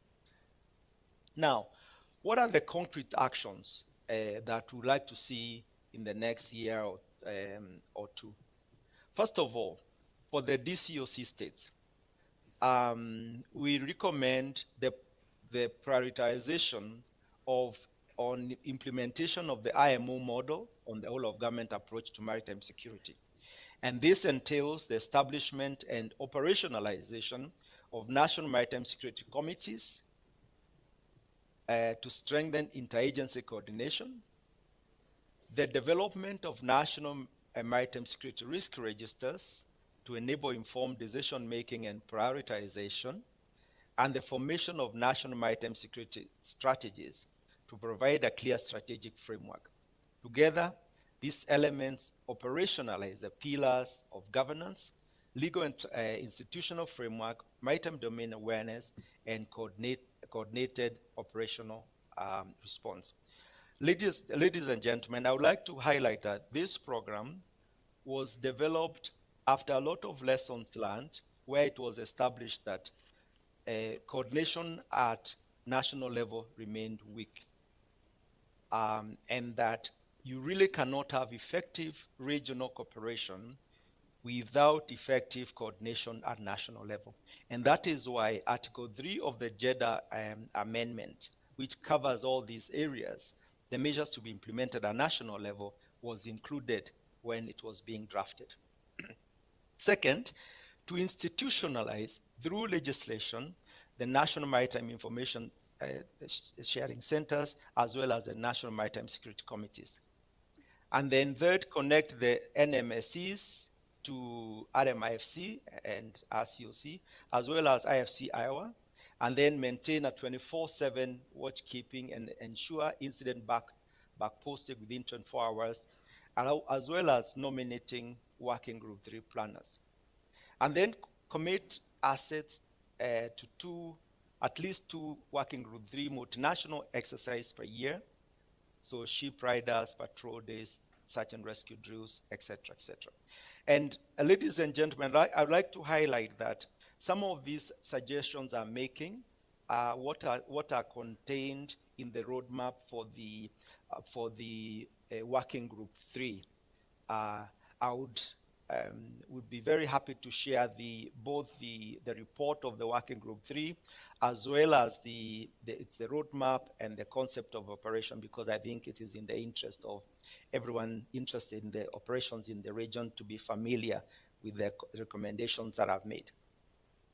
And then pass and update maritime crime registration for piracy, IUU, wildlife, narcotics, trafficking, and designate national prosecution focal points to the regional RIGO forum. Then adopt minimum saber baselines for ports, MDA, conduct exercises annually, and then also to mainstream inclusion. At least 30% of women youth participation in the National Maritime Security Committees and National Maritime Information Sharing, National Maritime Information Sharing Center staffing, and all working group trainings. And then for Indo-Pacific and international partners, here the recommendation is to align support through the DCOC assistance matrix, avoid standalone platforms, pledge multi-year financing into the DCOC Trust Fund, and then consider seconding experts, that's mainly MDA, cyber, legal, to the centers, as well as supporting the work of the Working Group 3, and as well as support Working Group 3 coordinated exercises and evidence handling. And then share MDA tools, as well as supporting efforts for ensuring a legal finish. Now, how would we measure the impact? What kind of practical KPIs can we consider here? First of all, considering the importance of information sharing, we'd aim to have at least 8 NMICs at full operational capability by the end of 2027. Currently, we can say there are 2 that we can say have achieved full operational capability. And then have at least 2 working group exercises by 2027, and in this case, hoping that it would even include exercise industry observers.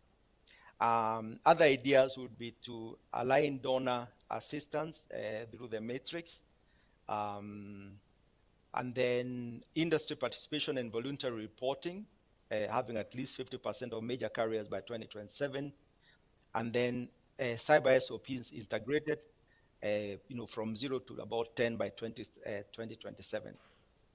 Now, these indicators are achievable if we get projects through the assistance matrix, keep the confliction at shade, and sustain political leadership through the DCOC steering committee.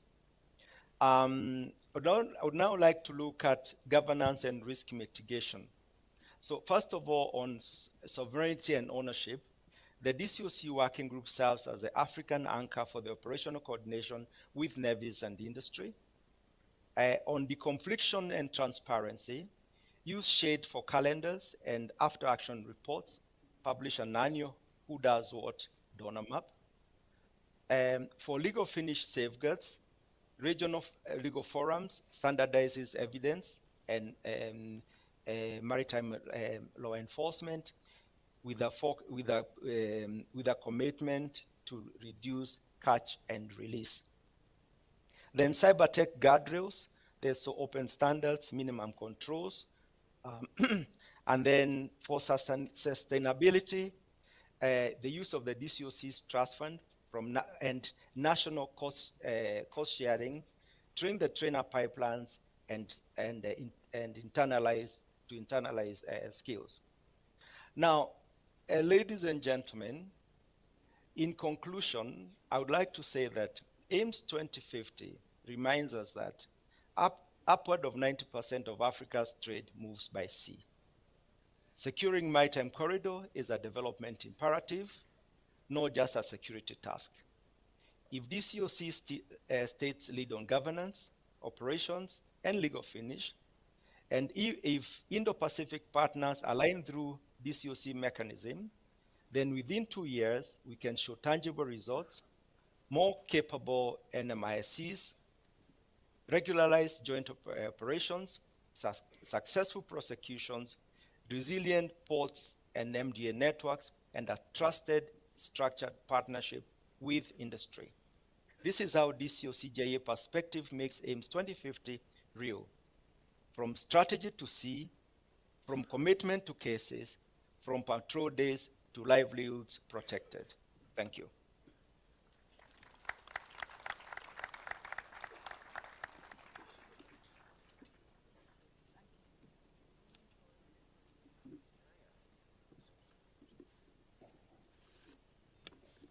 Ladies and gentlemen, we will now break for tea, just as yesterday. The tea is being served at separate venues. I trust the ushering team will guide you in case you need to know where the venues are exactly.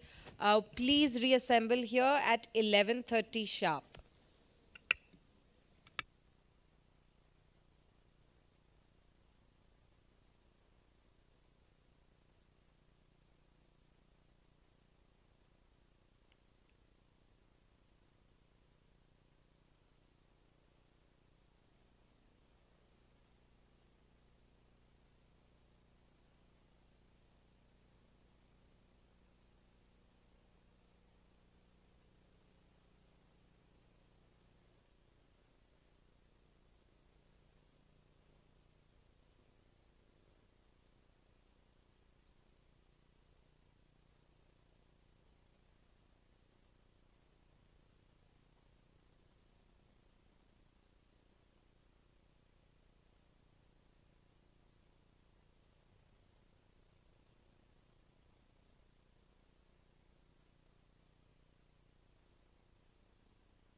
Welcome back, ladies and gentlemen. While we wait for the others to join us, I request those seated at the back to please come forward. Please shift up far as front as possible.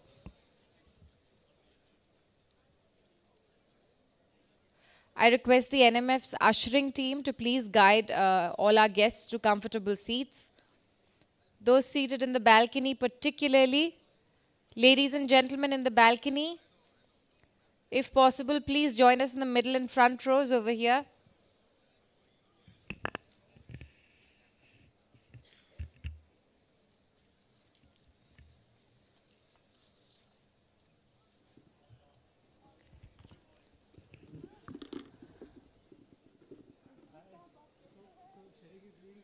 Please come forward if possible. Those who are just entering the auditorium, please join us in the middle and front rows.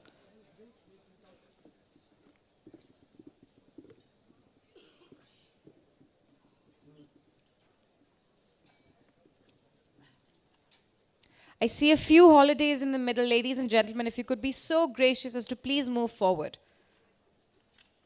Our ushering team is there to guide you. Please move ahead. Please move forward. Come forward. Come. Yes. You can move up front. Yes.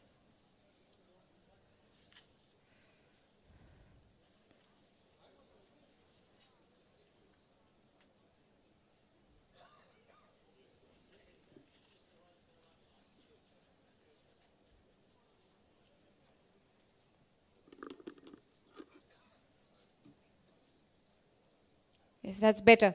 Those who are just entering the auditorium, I was just announcing, ladies and gentlemen, please join us up front. As far front as possible, our ushering team is there to guide you. We'll begin with this session shortly. Until then, this is my request.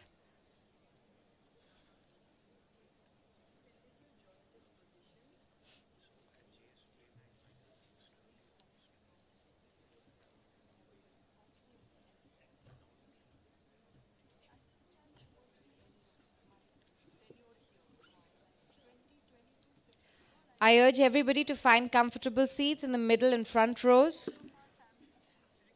Our panelists are joining us shortly, so we'll commence with the second professional session soon.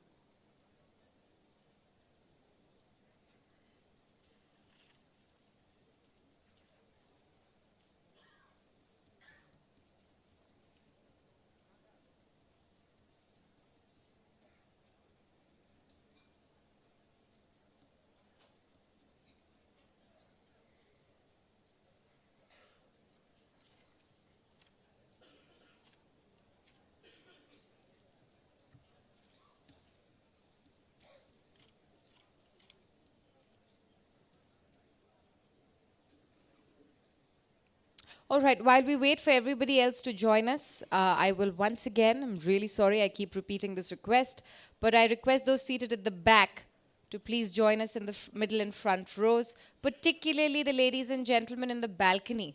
If it is possible for us, NMF's ushering team, to please accommodate all our guests in the middle and front rows, as far up front as possible.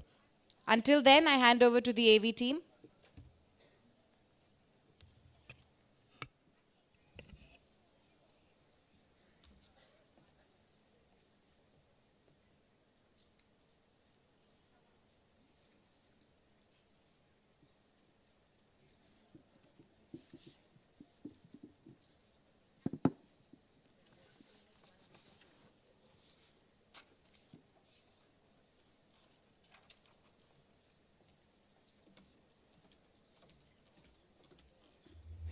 The tides of the Indo-Pacific are rising, not just in force, but also in consequence.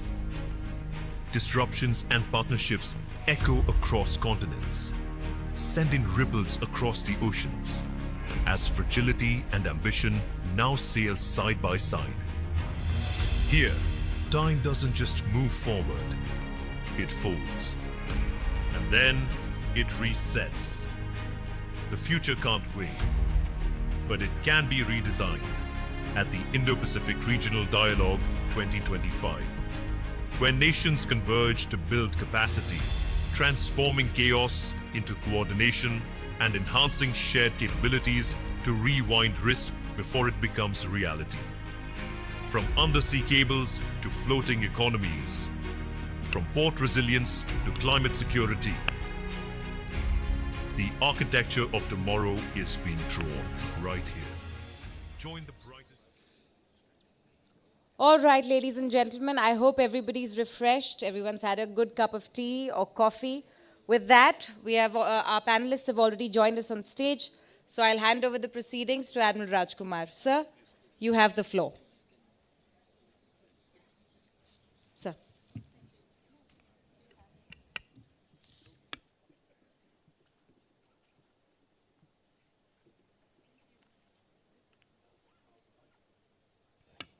Without further ado, I think we'll just launch into the third presentation that will be given by the Joint Secretary at the MEA, Ms. Moapwai Sawai. Please come.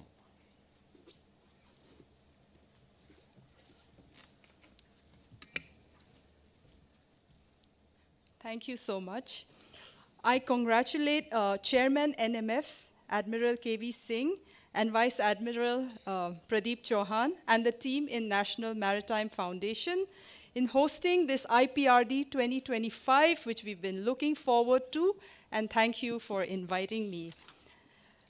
The interaction between NMF and the DISA division of the Ministry of External Affairs has been very encouraging and insightful for both sides. I can only express sincere gratitude to NMF for their regular, timely, relevant, and valuable policy recommendations that greatly enhance our perspectives. I will start my speech with two quotes from Honorable Prime Minister Narendra Modi. Earlier this year, he said, "We have taken the Sagar vision forward for the stability and prosperity of this entire region. Taking it forward today, I would like to say that our vision for the Global South will be beyond Sagar, Mahasagar, that is mutual and holistic advancement for security and growth across regions." End of quote. This vision is intrinsically founded on India's philosophy of Vasudeva Kutumbakam. The whole world is one family. Last year, Prime Minister also said, "If this is to be a century of nations rising together in freedom and equality, if this is to be an age when the light of opportunities dawn on all humans, if this is a time when our planet has a more hopeful future, then all of this magnificent continent of Africa must walk in step with the rest of the world. India will work with you and for you." End of quote.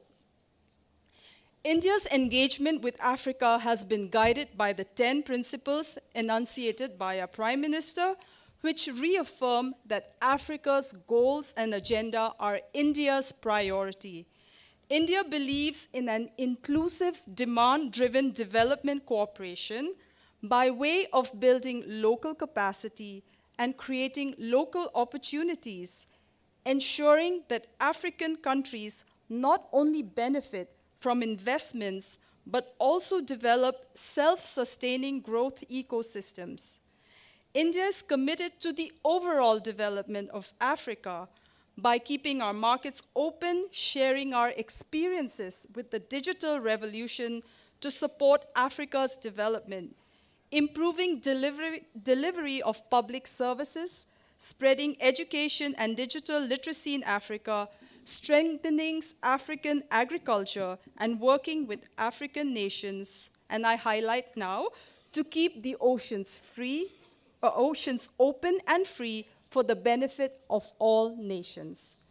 Demonstrating our commitment to Africa, we have expanded our diplomatic footprint in recent years with opening of 17 new diplomatic missions, bringing the total number of Indian missions in the continent to 46. And we are proud of our long-standing educational ties with Africa. You will recall that India, in its G20 presidency in 2023, pushed for Africa Union's full membership of the G20. Now, the best partnerships in the world are built due to common threats and common interests. It is only after such convergences that we can find specific deliverables to enhance maritime security cooperation in the region. Let me tell you why India and Africa can work efficiently together. One, India's maritime security strategy is broad and multifaceted, addressing both traditional and non-traditional threats, which are reflected in the Information Fusion Center Indian Ocean Region, IFC-IOR's, reports under the categories of piracy and armed robbery, contraband smuggling, IUU fishing, irregular human migration, maritime incidents, hybrid threats, marine environment pollution, cybersecurity threats, climate change, and security. We find it encouraging that there are complementarities under these headings with the threats and vulnerabilities highlighted by the Africa Integrated Maritime Strategy, AIMS 2050. We couldn't agree more that the AIMS 2050, which aligns with India's recognition of the need for enhanced maritime governance both nationally and regionally. And we are extremely encouraged to note that AIMS 2050 refers to IC5, that is information sharing, communication, collaboration, cooperation, capacity building, and coordination, which are almost in near perfect alignment with India's 5 pillars of collaboration in the maritime domain, namely information sharing, capability enhancement, capacity building, operational coordination, and public messaging. Now, let me briefly highlight, and you may have heard some of this before, but I just wanted to highlight what the Indian Navy has been able to achieve. Over the last 2 years, in response to shipping attacks and rising incidents of piracy in the Western Arabian Sea, the Indian Navy has deployed over 35 ships in the region, carried out more than 1,000 boarding operations, and has responded to over 30 incidents. The credible and swift action of Indian Navy saved more than 520 lives, irrespective of the nationality and crew. Indian Navy has safely escorted over 367 merchant vessels carrying over 14.7 metric tons of cargo valued at over 6.3 billion US dollars. Indian Navy, including IFC-IOR, has been at the forefront of operations to monitor, share information, and counter piracy incidents. India's involvement in the cases of MV Ruin, MV Laila Norfolk, MV Abdullah, and rescue from Somalian pirates of fishing vessels Al Naimi, Iman, and Omari, and Al Kambar 786, independently by India, as well as fishing trawler Lorenzo Putha, in coordination with Seychelles and Sri Lanka, are well known among many others.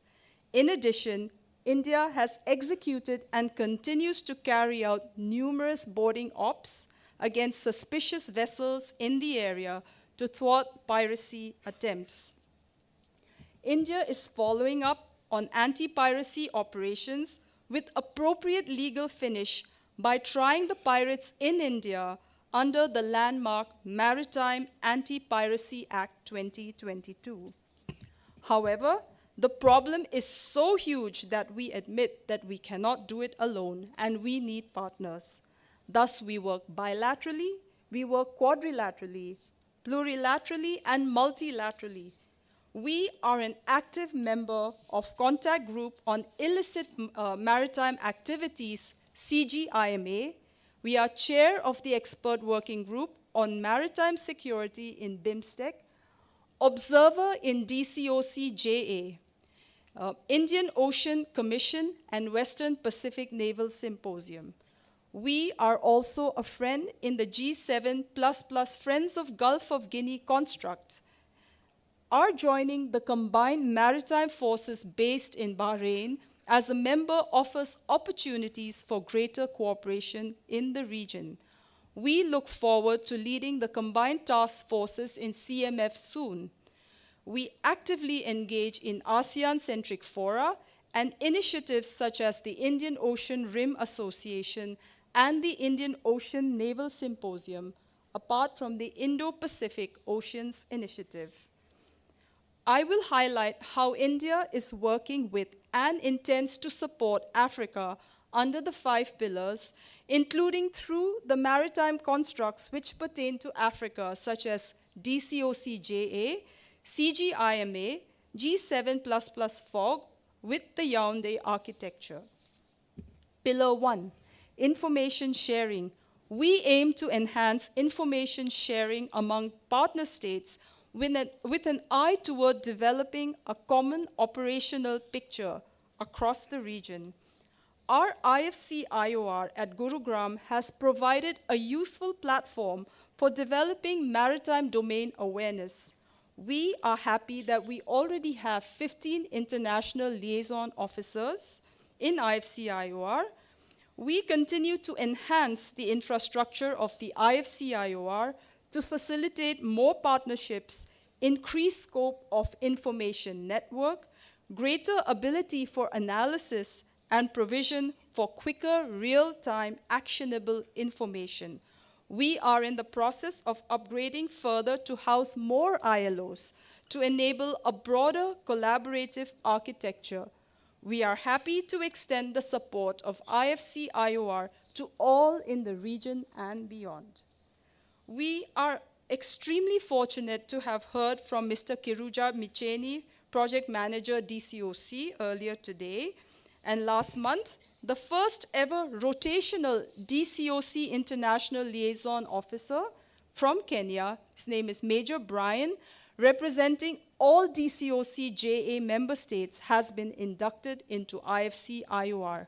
This indicates a significant partnership between India and Africa as a whole, as the first ILO from the continent of Africa gets inducted into IFC. IFC-IOR has an MOU with Regional Coordination Operations Center, RCOC, Seychelles, and is already coordinating with Regional Maritime Information Fusion Center, RMIFC, Madagascar. IFC-IOR has been added as a key reporting center in DCOC-JA, and we are happy that IFC-IOR is now included as a reporting center in the IMO Best Practices Maritime Security. India contributed wholeheartedly to facilitate the ISN workshop at Jeddah in 2023 and has been actively involved in designing and shaping the SOPs for DCOC information sharing network that would be a cornerstone for enhancing maritime security. Our partnership in a Quad initiative named the Indo-Pacific Partnership for Maritime Domain Awareness will enable better MDA into the Indo-Pacific, including dark vessel detection. India is the leader of the IPMDA program in the Indian Ocean region, which will roll out in the near future. India has strongly supported regional partners in real-time and critical information sharing. And further, as we move forward, we will fund for and provide for the information to selected partner states, including those in Africa. We hope that with increased information exchange in the future, a common operational picture emerges and feeds into an enhanced MDA picture for the region. This would assist us to gain a more comprehensive perspective and help us to effectively deal with the common challenges to maritime security in the Indo-Pacific. Pillar number 2, we are synchronizing efforts for capability development and enhancement of partner states to respond to contemporary maritime security challenges. Next week, IFC-IOR will be conducting the 3rd Maritime Information Sharing Workshop. The first edition was held for IORA countries, then for DCOC plus IORA countries, and now it will also include BIMSTEC and therefore culminate in Mahasagar. India will also be setting up national maritime information sharing centers in some DCOC-JA states. We have also offered our assistance in formulation of national and regional maritime security risk register, as well as national and regional maritime security strategy for DCOC-JA. G7++ FOG is an important maritime security construct in the Western Africa region. India has been an active participant in the G7++ FOG meetings. We have sent naval assets regularly for long deployments and intend to continue such efforts for the security of the African region. We held the first ever India-EU maritime exercise in the Gulf of Guinea in 2023 to increase our collaborative efforts. India has also been at the forefront in offering training to African candidates under its flagship Indian Technical and Economic Cooperation Program, ITEC, including Navy-to-Navy courses. Having focused adequately on capability development and enhancement, India has been supporting DCOC-JA in redesign of the capacity building matrix of all the member states and suggested that it be renamed Assistance Matrix, since capacity building is only one pillar of holistic maritime collaboration. We are now partnering with the IMO and DCOC-JA to bring this initiative to fruition. That was pillar 3, capacity building. Now, CGIMA is re-envisioned from a former initiative known as the Contact Group on Piracy off the coast of Somalia, CGPCS. India proposed to remodel the categories of maritime crime with the currently reported illicit maritime activities by the IFC-IOR. India also proposed to make IFC-IOR as CGIMA's partner of choice in becoming the hub of information sharing network to harmonize efforts. India will continue to build its engagements with CGIMA and chart out its own role in supporting policy decisions to combat IMA in the region. Most importantly, in close partnership with the chair, Seychelles, India is happy to contribute to creation of an umbrella of strategic guidance that would be afforded to maritime constructs in the area by CGIMA. Then there is Indian Ocean Commission. As I mentioned earlier, we are already engaging with the IOC Maritime Security Architecture through our collaboration with RMIFC and RCOC. Now, all the previous pillars, information sharing, capability development and enhancement, and capacity building, they lead to the executive pillar, pillar number 4, operation coordination.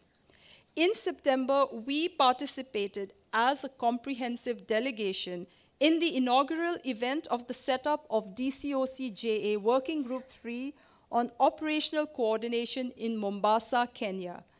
The forthcoming high-level meeting at Mauritius will focus on the specific objectives and way ahead of this working group, and we would be contributing activities to this endeavor. Let me speak about a very important exercise that we undertook. In April, India undertook a large-scale multilateral maritime engagement exercise with 10 African countries titled as Africa-India Key Maritime Engagement, IKYM, which means unity in Sanskrit. This initiative aims to develop collaborative solutions to regional maritime challenges, enhance interoperability, and strengthen the friendly relations between India and African nations. The maiden edition of the exercise was co-hosted by the Indian Navy and Tanzania People's Defense Force and conducted off Dar es Salaam. The exercise over 6 days included participations from Comoros, Djibouti, Kenya, Madagascar, Mauritius, Mozambique, Seychelles, and South Africa, in addition to the co-hosts. 9 ships participated in the exercise, apart from the delegations from each of the 8 countries. The harbor phase, with joint training and exercise, focused on piracy and information sharing, and was followed by a sea phase to enhance maritime security cooperation. Ladies and gentlemen, if this is not an indication of India's sincerity of purpose to our close collaboration with Africa, then what is? Next, India is a committed member of the Combined Maritime Forces, a multilateral construct headquartered in Bahrain. We are working towards commanding the Combined Task Forces. Indian Navy ship working in direct support of New Zealand-led CTF-150 seized a substantial amount of illicit narcotics from a vessel in the Arabian Sea this March, in one of the largest narcotics seizures in the region recently. Utilizing information from the CTF-150 command team and Indian Navy P-8I aircraft patrolling overhead, the Indian crew intercepted the suspicious vessel, sending over a boarding team to carry out a thorough search, and the illicit cargo was subsequently seized. We are also happy that in the last edition of Milan, a multinational biennial exercise conducted by Navy on the eastern coast of India, witnessed the participation of as many 14 African countries out of 51 nations. Pillar 5 is collaborative public messaging initiatives are being taken to dissuade and deter detractors that engage in illicit maritime activities. Dissuasion is the first line of defense against IMA, and that is best achieved by effective public messaging in a collaborative manner to indicate the resolve of regional partners. Also, the more effective we are in achieving the 4 pillars unilaterally and collectively through our partners, that in itself would be the deterrence. At the end, I would like to apprise this August gathering of one of the most unique MARSEC initiatives in the world. Indian Ocean Ship Sagar is an initiative towards continued cooperation with IOR nations. Indian naval ship was deployed in April and May with a combined crew of India and 44 international crew of 9 friendly foreign countries. The crew were not sea riders nor observers. They were fellow actors, brothers and sisters in arms, part of the crew and very much the core essence of this unique endeavor, truly signifying the motto of one ocean, one mission. This mission is a testament to India's commitment to be the first responder and global security partner in IOR towards India's strategic vision of Mahasagar, mutual and holistic advancement for security across regions. Ladies and gentlemen, the diversity of maritime challenges affects nations differently. Priority areas may differ among partners, but are interlinked in some manner or the other, and we hope that the vision of IPRD would address the concerns of all partners, including those contained in Africa Integrated Maritime Strategy 2050. Thank you very much.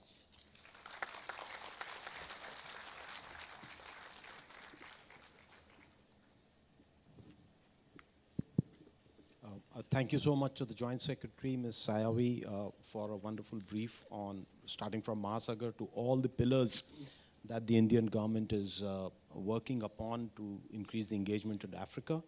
I would now request Admiral Surya Virantu to take us through his presentation on how Indonesia can bring to bear certain initiatives, proposals, and recommendations for engagement with Africa in the maritime domain. Over to you, sir.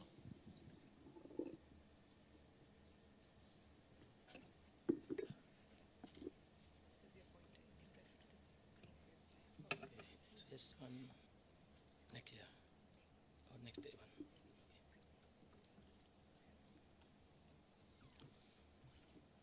Bismillahirrahmanirrahim. Assalamualaikum warahmatullahi wabarakatuh. Good afternoon, Salam, Om Swastiastu, Namo Buddhaya, greeting of future. Excellencies, speakers, and moderator, ladies and gentlemen. It is a great honor to speak before this maritime and defense community at PRD Forum, New Delhi 2025. And this afternoon, I will share my topic, Safeguarding the Seas through Regional Cooperation, Indonesia Role in Advancing Africa's Integrated Maritime Strategy 2050. This presentation will focus on examining the strategic imperative of cooperation between Indonesia and Africa within the framework of the Africa Integrated Maritime Strategy 2050 and Indonesia Maritime Outlook. And this big idea follows up on our president, my president Prabowo Subianto's idea in the Good Neighborhood Policy, which has been conveyed in various international forums. The sea has always been both the frontier and the foundation of civilization. For Indonesians and those across Africa, the maritime domain awareness defines not only our geography, but also our identity, our connectivity, and our security. Throughout this story, the ocean has shaped who we are as traders, navigators, and guardians of maritime routes. And today, as the world faces renewed geopolitical tension and environmental stress, the oceans once again stands at the center of our common destiny. And this afternoon, I will share a vision of a shared maritime future grounded in cooperation across the Indian Ocean, a partnership built on trust, equality, and mutual respect. This is my presented focus. There are 6 points I will explain about.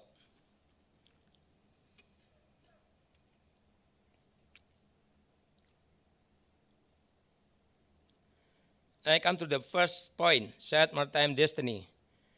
Indonesia, with its 17,000 islands, and Africa with more than 30,000 kilometers of coastline, represent two vast maritime spheres connected by the Indian Ocean, a corridor of trade, culture, and ideas. Both regions uphold parallel maritime vision. Indonesia through its global maritime fulcrum, and Africa through its integrated maritime strategy 2050. Both recognize a simple truth: prosperity and security at sea are inseparable. Yet despite this converging vision, cooperation remains limited, mostly diplomatic and not operational. We meet in conferences, we sign communiques, but we have yet to translate our vision into permanent working institution. Our challenge, therefore, is to transform shared vision into shared institution to ensure that the Indian Ocean become not a boundary, but a bridge of cooperation between our continents. My second point about the infrastructure gaps and government deficit. Maritime infrastructure is the backbone of regional connectivity, yet both Indonesia and Africa faces major gaps. Indonesia has more than 2,400 ports, but only a few, such as Tanjung Priok, Tanjung Perak, and Kuala Tanjung, function as true international hubs. Across Africa, about 90 major ports handle just 6% of global maritime trade, with average cargo dwell times of 20 days. It was 5 times the global average. Africa Revised Maritime Transport Charter 2025 and Indonesia Maritime Highway Initiative, or we call it TOLOUT, share a common mission to modernize logistics, make them efficient, and ensure inclusivity. However, both regions face similar barriers: limited investment, weak public-private partnership, and fragmented regulation. The time has come to move from parallel strategies to joint action. Together, we can co-develop port infrastructure, modernize logistic network, and expand blue economy. Also modernize logistic network and expand blue economy value chains across the Indian Ocean, not as separate regions, but as a single maritime community. My third point is maritime resource management and the blue economy. The blue economy represents our future, but sustainability must be its foundation. Illegal, unreported, and unregulated fishing continues to cause global losses exceeding $23 billion each year. And in Indonesia itself, strict enforcement between 2020 to 2025 prevented losses of worth more than 30 trillion rupiahs, while Africa still loses about 11.5 billion US dollars annually. Beyond fisheries, new frontiers such as deep sea mining offer both opportunity and risk. In Namibia, projects like deep marine seabed mining and Total Energies Venuspear show how quickly economic ambition can test environmental ethics. Indonesia also faces similar debates over coral extraction and seabed exploration. Both regions share one dilemma: how to balance growth and preservation. The solution lies in cooperation through collaborative enforcement, shared surveillance, and real-time data exchange via mechanisms like the Information Fusion Center, Indian Ocean Region, and the Yaoundé architecture in Africa. Together, we can build a transoceanic regime of transparency and accountability, ensuring that the ocean will benefit our people, not deplete our planet. My fourth point is maritime security and geopolitical dynamics. Security at sea is the foundation upon which all maritime aspirations depend. Both our region continue to face persistent maritime threats. In the Gulf of Guinea, piracy and crew kidnapping remains a constant challenge. Off the coast of Somalia, vigilance is still required. And in Southeast Asia, particularly in the Strait of Malacca, nearly 80 incidents of armed robbery were reported in the first half of 2025. At the same time, great power competition has intensified. Foreign bases in Djibouti and tension in the South China Sea reveal how external actors continue to militarize our waters, often under the pretext of maintaining stability. Yet Indonesia and Africa still lack structured naval cooperation. This must be changed. The Indian Ocean should not be viewed as the backyard of great powers, but rather than the front yard of the global south. Regular Indonesia-Africa Coordinated Patrol could enhance maritime domain awareness, strengthen mutual trust, and demonstrate the self-reliance of developing nations in safeguarding their own waters. My fifth point, this is for the solution and policy recommendation. To translate vision into action, 5 key steps are needed. The first establish a joint maritime cooperation framework linking IFC, IOR in Asia with the Yaoundé architecture in Africa for coordinated surveillance, information sharing, and also training. Second, invest in green port partnership, develop sustainable, energy efficient, and digitally managed ports. Twin port project between Tanjung Priok and Durban or Mombasa can demonstrate tangible cooperation. Third, create joint maritime academies and officer exchanges, building expertise in cybersecurity, hydrography, and autonomous vessel operation. Fourth, expand the inclusion of women and youth in maritime workplace. And today, women make up less than 2% of global seafarers, a statistic we can and must be changed. Fifth, strengthen South-South maritime diplomacy, shaping a new narrative of resilience and equality that reflect our shared interests rather than external agendas. Through this measure, we can transform dialogue into delivery and vision into institution.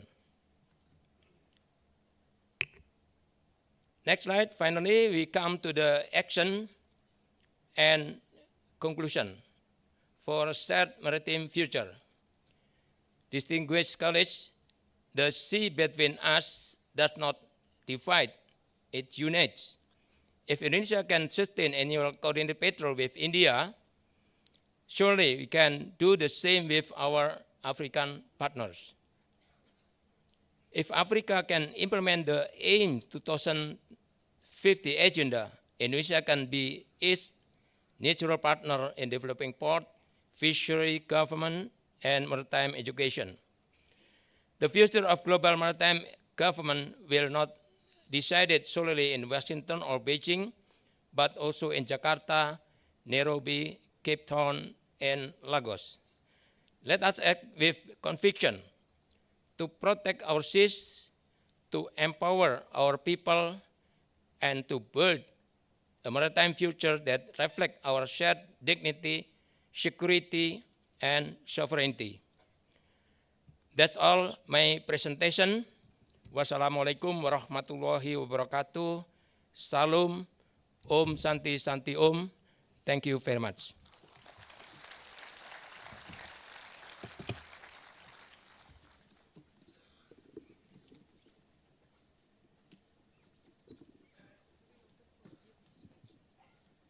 All right, we launch into the audience interaction right now. I thank the fellow panelists for their wonderful briefs and presentation. A lot of note taking for me as well. A lot of things were new to me. So we'll take about 2 to 3 questions at a time. May I request that the questions be crisp? Please tell who you are and who you are directing the question to. And we'll take 3 questions. Yes, yes, please. The one in, yeah, that's right. Hello. Good morning, good afternoon to the panel. Good afternoon to the dignitaries. This is Athirf Pandey. I am a postgraduate from Jamia Millia Islamia. So my question is for any of the dignitaries from Africa. Since Africa and India as a country are moving and focusing on clean energy transition, so according to you, what can be the potential roles and the significance, specifically focusing on the East African countries in achieving a secure green energy transition, and what effective measure both the parties can take to build capacity and capabilities, citing the importance of critical minerals in clean energy transition. Thank you.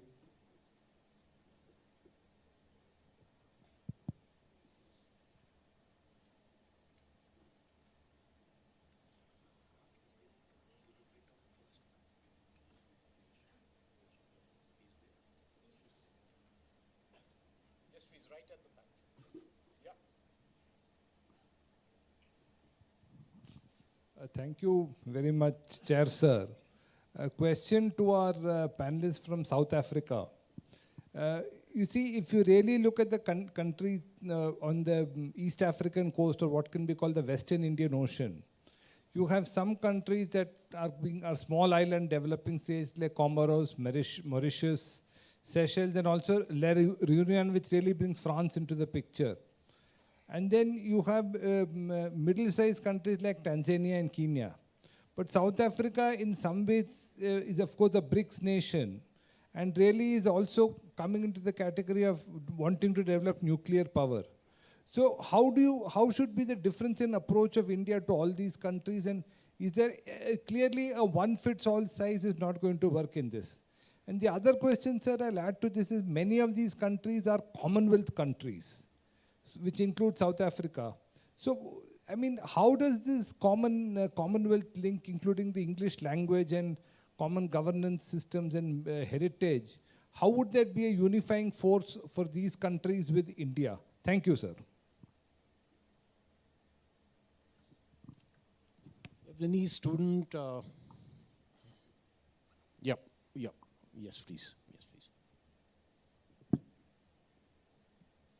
Jain sir, myself Rudranarayan, student of Rashtra University. My question is from Captain Mark Lane sir. As the Indo-Pacific becoming the world strategic and economic center, how does South Africa view its role in shaping a rule-based maritime order that connect Africa's western seaboard with the Indo-Pacific, especially amid increasing extra-regional competition? Thank you.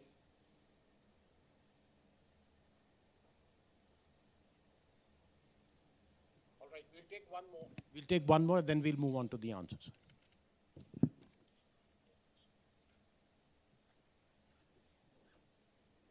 Good afternoon.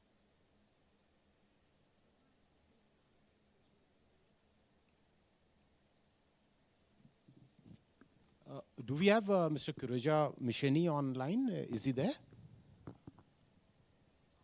Yes, I am. All right. So the first question that was on energy transition and the role of critical minerals, may we have views from Mr. Kureja Misheni, if he's there, please?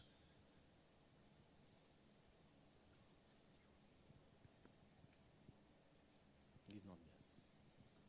Mark, would you like to speak on?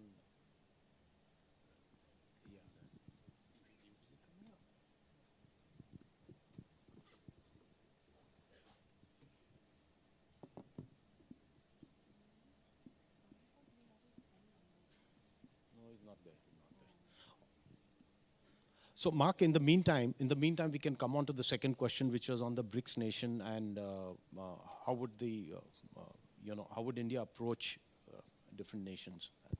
Okay, thank you for really interesting questions. I'm going to take that question about BRICS and also the Indo-Pacific and South Africa's role. I'm going to take them together because I think the answer lies in the combined answer.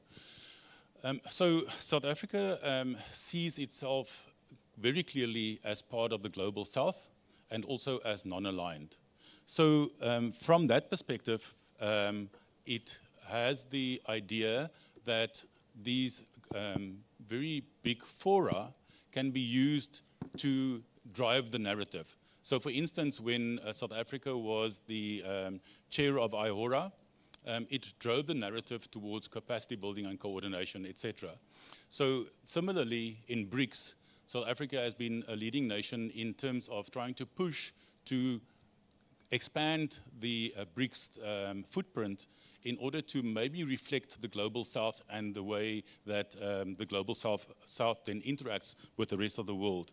So for India, being part of BRICS, I think that is your stepping stone into how to coordinate and work with South Africa and work with Africa. Because in the meantime, we also know that other nations have joined BRICS. So we've got BRICS Plus, and we've got, for instance, Ethiopia as part of that as well. So as part of the African continent where South Africa normally plays a really big role, that is your footprint into Africa. And I think when BRICS was created and when South Africa was added to BRICS, it was to create that footprint or whole foothold into Africa, which can link to the rest of Africa. So from a perspective of BRICS, I think that is the way India should approach that.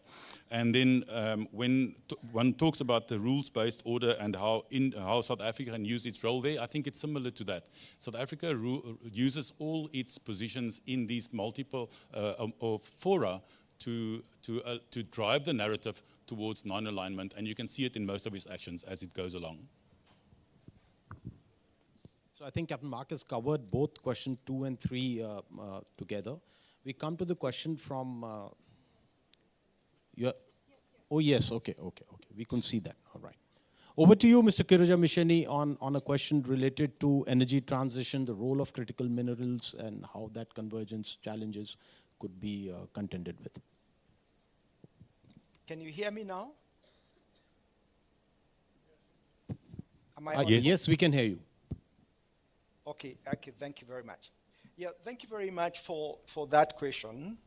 I would say that for the African states, and specifically Eastern Africa as a question was directed, I would say that because most of those countries are technologically at startup position,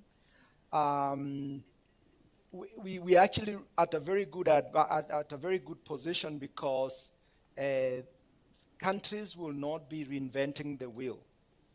And therefore, as they advance, they'll be looking upon countries that are a lot more advanced, that have already adopted greener technologies, as opposed to, for example, if technologies that were before, like, will not be, for example, go back to using coal and all that, but we'll be looking more and more into greener energy solutions.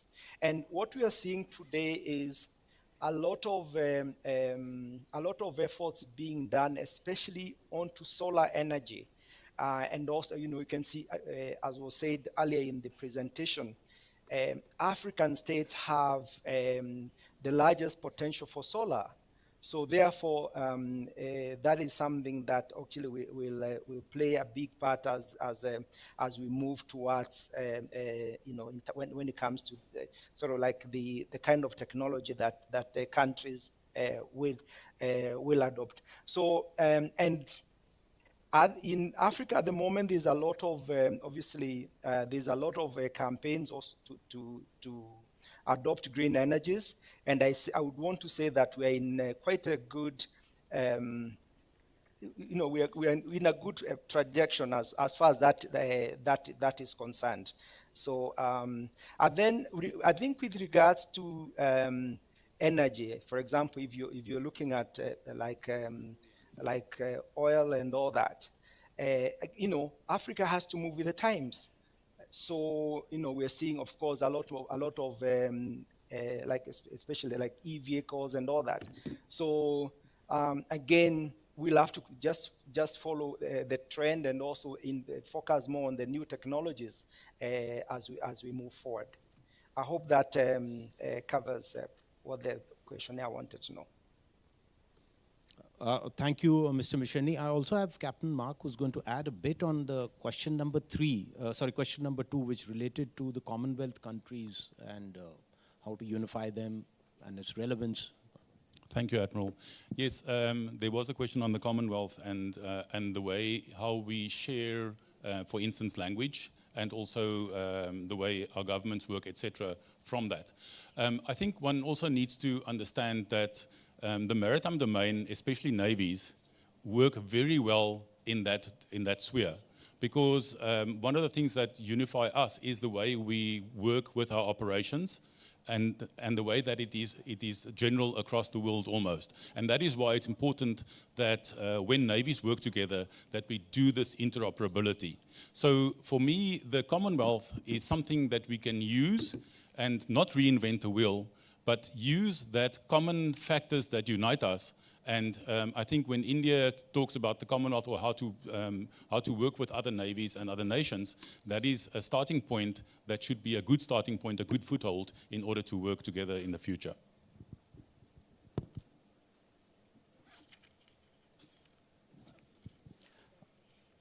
I'll give a few.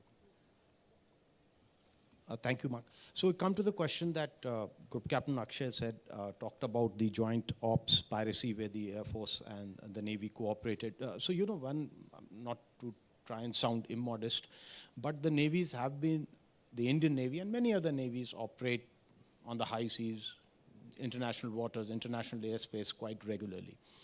And whenever there is an incident or there is a problem that needs to be reacted to quickly, I can assure you I've been Principal Director Naval Operations. On a Sunday, we were able to send a PATI across to off the northern part of Philippines to look for survivors of a sunken ship.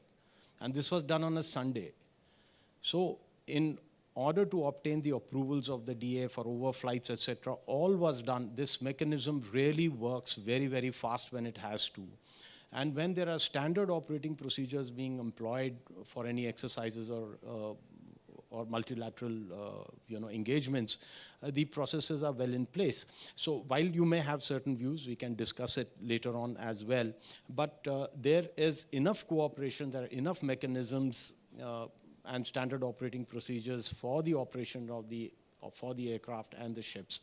There are a few things that Ms. Sayavi has to add, and I'll hand over to her.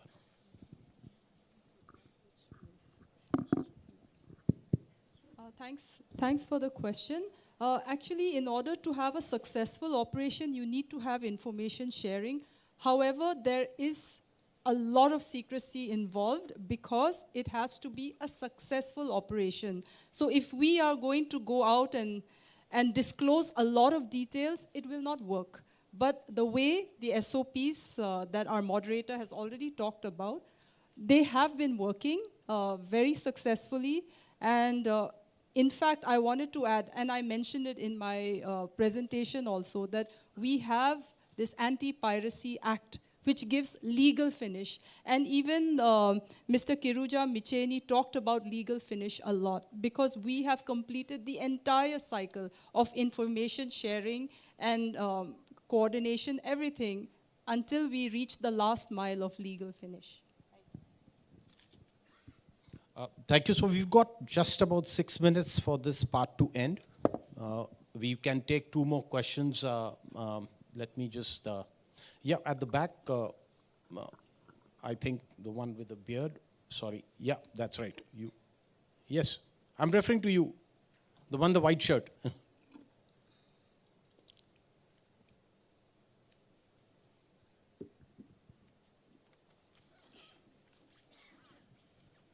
Jain sir, my name is Atish Kumar Saroj. I am research scholar in defense and strategic studies from University of Allahabad. In today's 21st century, when the world has rapidly entered the age of artificial intelligence, and we talk about the blue economy, but piracy still remains a big challenge. I think its roots lie in poverty, lack of education, and limited access to technology. So my question is, can we end piracy directly communicating with the local people, spreading awareness among them, and providing better education, healthcare, and affordable technology? Thank you. Jai Hind.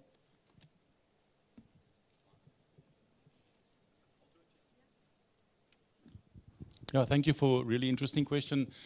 You will recall from when I presented that I said that insecurity at sea cannot be taken away from insecurity at land. They are linked.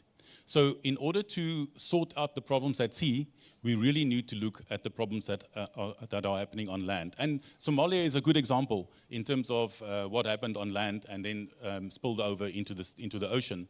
So the point here is we have to focus, and I think the UN with the UN ODC and many other agencies have really started focusing on that. And when we were at the height of piracy and we were getting towards trying to solve piracy, the fact that we positioned ships offshore just suppressed that part of it. It didn't suppress the origins of piracy. And therefore, when we look at what the UN and other agencies have done on land, in terms of the legal finish, the prosecution, but also the education, the healthcare, etc., in Somalia, you will understand that that in itself is also part of the reason why piracy went down. It was not just about the ships at sea and not just about the countering the piracy at sea. It had to start on land. And if one is going to go that direction in terms of doing what you do at land, then you need to use the technology that's available. And part of that technology, of course, will be AI. And AI assists us in how to do our job. It doesn't do our job for us. So we can use the technology to drive us towards making the land more secure, and then that liminality will be sorted out. I hope that answers your question.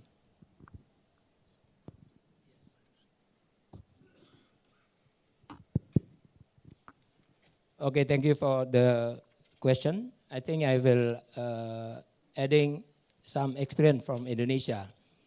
Actually, we have make a free of ship, call it Sinar Kudus, when it's hijacking in the Somalia, in the north part of Somalia.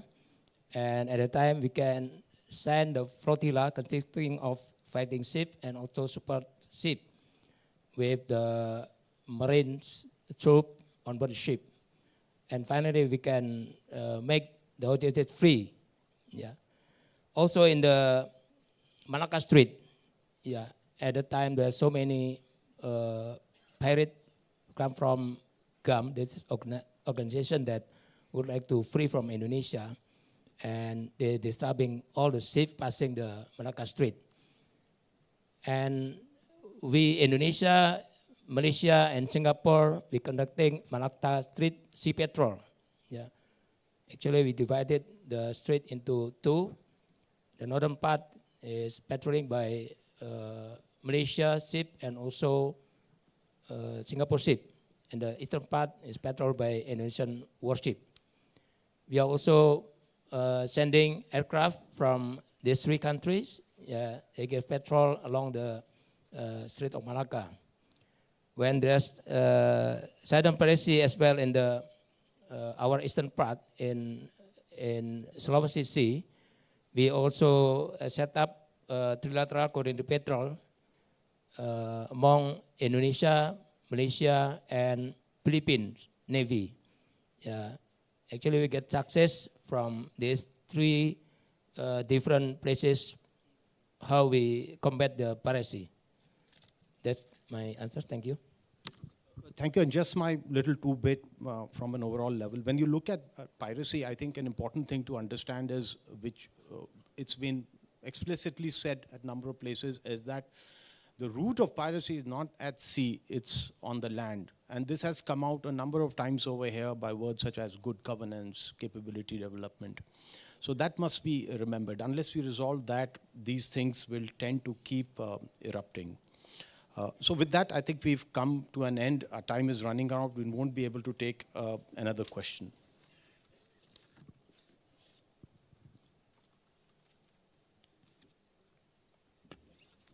Thank you very much, sir. Ladies and gentlemen, please join me in giving our panelists a big hand.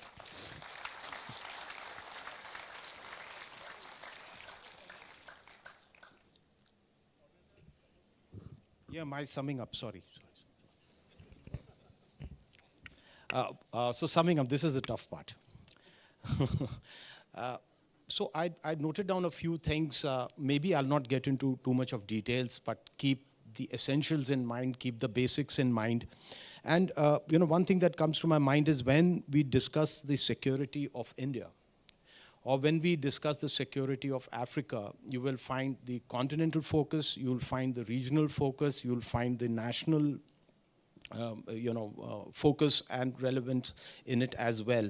And inherently, this being tied to the seas, my experience has told me that the problem elsewhere, and I think this was correctly brought out by Admiral Ashok Kumar, was that a problem happening somewhere far away can come to your shores very, very fast, extremely fast. Please, ships may travel slow compared to an aircraft, but they can cover up to 500 miles in a day. And Captain Mark Blaine, he brought out how, when we come to Africa, how Africa's peace and security architecture, I think he said, was land focused. And Ames brought out specific initiatives to try and get the maritime security integrated into something as large as Africa as a continent. In fact, one of the objectives of AIMS 2050, as I read, was a campaign against sea blindedness. And that, I don't know how they're doing it, but that's a very interesting thing that we need to keep educating the people to tell them how important the seas are to our daily lives. While also, moving on to the next little point that I had, that while the ends are clear through AIMS 2050, we have to take into cognizance the Agenda 2063, which has come up. We've got the Lomé Charter, and I noted in the Lomé Charter at least 2 places explicitly the AIMS 2050 was mentioned. So that brings to the point that while we've had the AIMS 2050, there have been other initiatives that have been brought about, but the relevance of AIMS remains, and that's why this has been chosen by the NMF and quite clearly the right thing to do.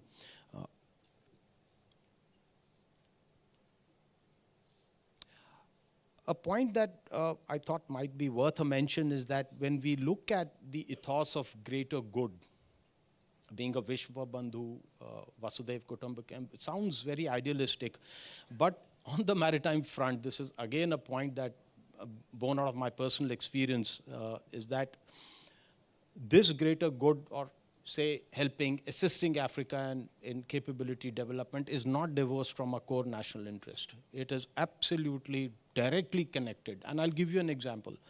I remember when I was in the Defense Intelligence Agency in August 21, we used to study and put up frequent reports on Sudan, because Sudan was at the tottering edge of breaking out into a civil war. And whatever we could get inputs, we used to put it up.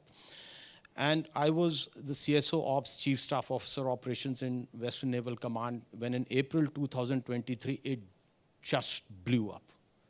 And within a day, we had to put a ship there because we had to evacuate Indians. And this had to be done on a war footing, entering into a combat zone with all the problems that come with it. So it doesn't take time for a problem somewhere to hit you very, very hard, very, very quickly. Similarly, movement of Indians, students from the conflict zone between Russia and Ukraine. So the constant theme has been capacity building and capability enhancement. And if you get that right, I think your strategy can fall into place. And this is one of the core reasons why the Navy made the mission-based deployment in 2017. In fact, again, being a little immodest, the architects of there are right in front of me. It all happened during the time when we realized that if you put a ship at the right place, you can react. You don't have to, again, steam for another 48 hours or 72 hours to get there. You're pretty much there to give immediate assistance. And that happened with Sri Lanka. I think that happened with Myanmar, a couple of places immediately, and that vindicated why it is important for the Navy to be present.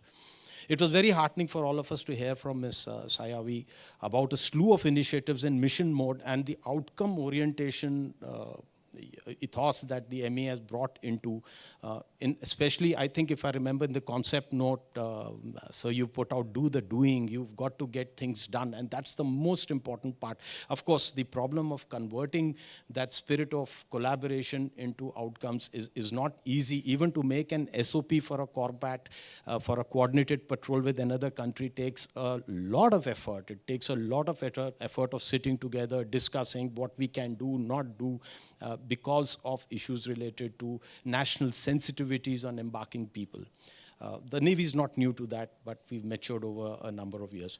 Another point is, being a navigation specialist and operations specialist, MDA is never enough. The more you have of it, the more you need it, the more you need to synthesize it and get it, and all the inputs that Ms. Sayavi gave about IFC-IOR are very, very relevant. How many times she mentioned IFC-IOR, how important it is for these mechanisms to get a collated picture to what we call as a common operational picture. You must know what you're trying to do at sea and cannot be in the blind, which is where I think Africa's maritime strategy needs a fillip. Admiral Viranto covered the very, very interesting point, which we are all generally aware of the global maritime fulcrum, which he spoke of, and he touched the issues of maritime transport and infrastructure pillar of IPOI, where he talked about port and maritime transportation interaction between Indonesia and Africa. that links with logistics and port cooperation. However, a detailed agenda would need to be worked out. He also spoke about the concerns of IUU fishing. It's come out a number of times. In fact, IUU fishing is one of the contributory reasons for the piracy to come up off the Horn of Africa. So I come back to the point that translating the spirit of cooperation to maritime safeguarding, which the Admiral mentioned, is certainly important, but it is a long-haul process. It takes a lot of effort to be able to do that.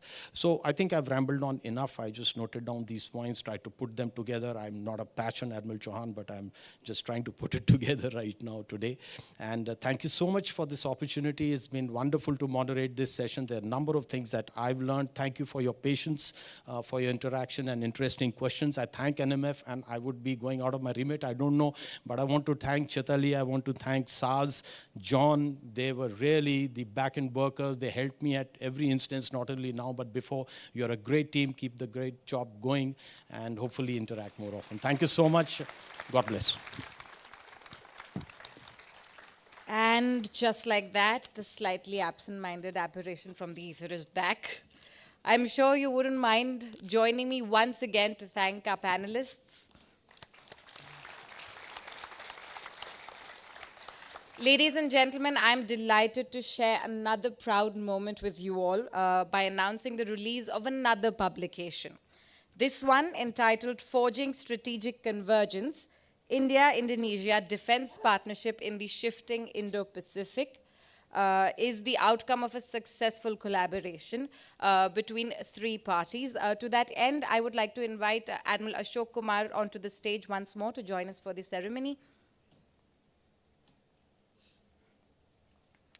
As I was mentioning, this book is the outcome of a successful collaboration between the Indian Embassy in Jakarta, NMF, and its MOU partner, Indo-Pacific Strategic Intelligence.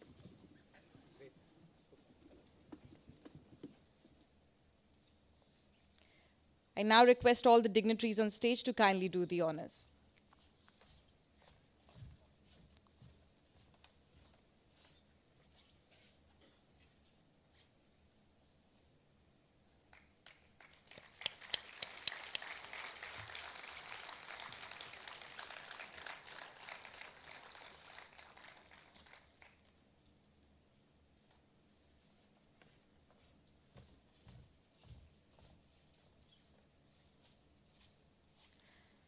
May I now also request Admiral Ashok Kumar to present tokens of our appreciation and gratitude to all our participants for this session.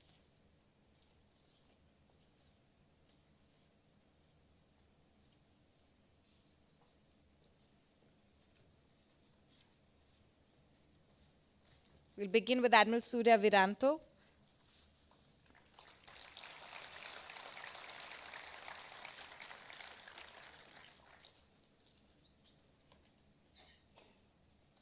Ms. Manpui Saivi.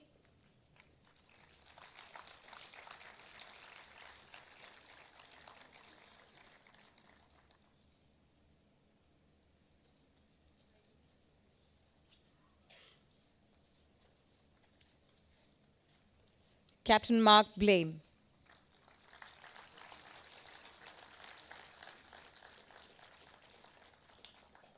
I request the AV team to quickly flash Mr. Misheni on screen if he's available online. Otherwise, I request all our panelists to step ahead of the tables for a quick group photograph as well. Oh, I'm really sorry. Really sorry. Yes.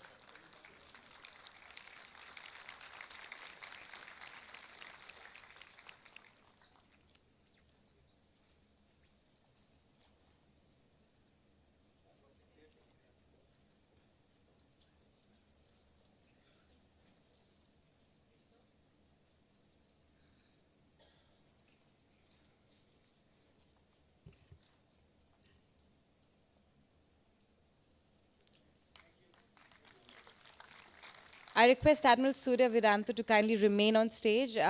Please give a big hand to the rest of our panelists as they resume their seats in the audience. Thank you. I now request researchers from the NMF and EC who have contributed to the monograph that was just released to join us on stage. I also request DG NMF to kindly come up on stage. We will have a quick group photograph with the whole team.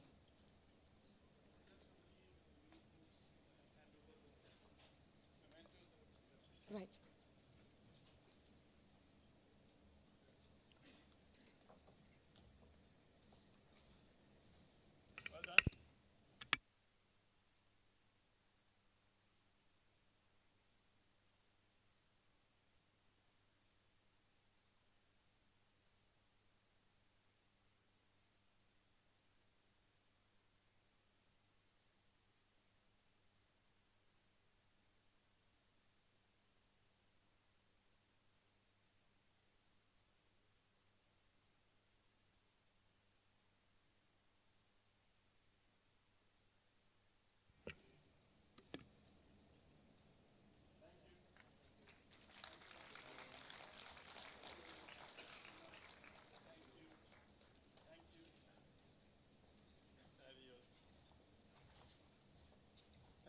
Thank you, everyone. Yes, sir. Excellencies, ladies and gentlemen, you will all agree that it has been a fascinating and absorbing forenoon, and yet even the most delectable intellectual fare fails to satisfy one's stomach. Therefore, it is time for us to break for lunch. As yesterday, there are separate venues, the upper portico, the lower portico, and the Ashoka Pavilion. Our ushering team will guide you all to the venues.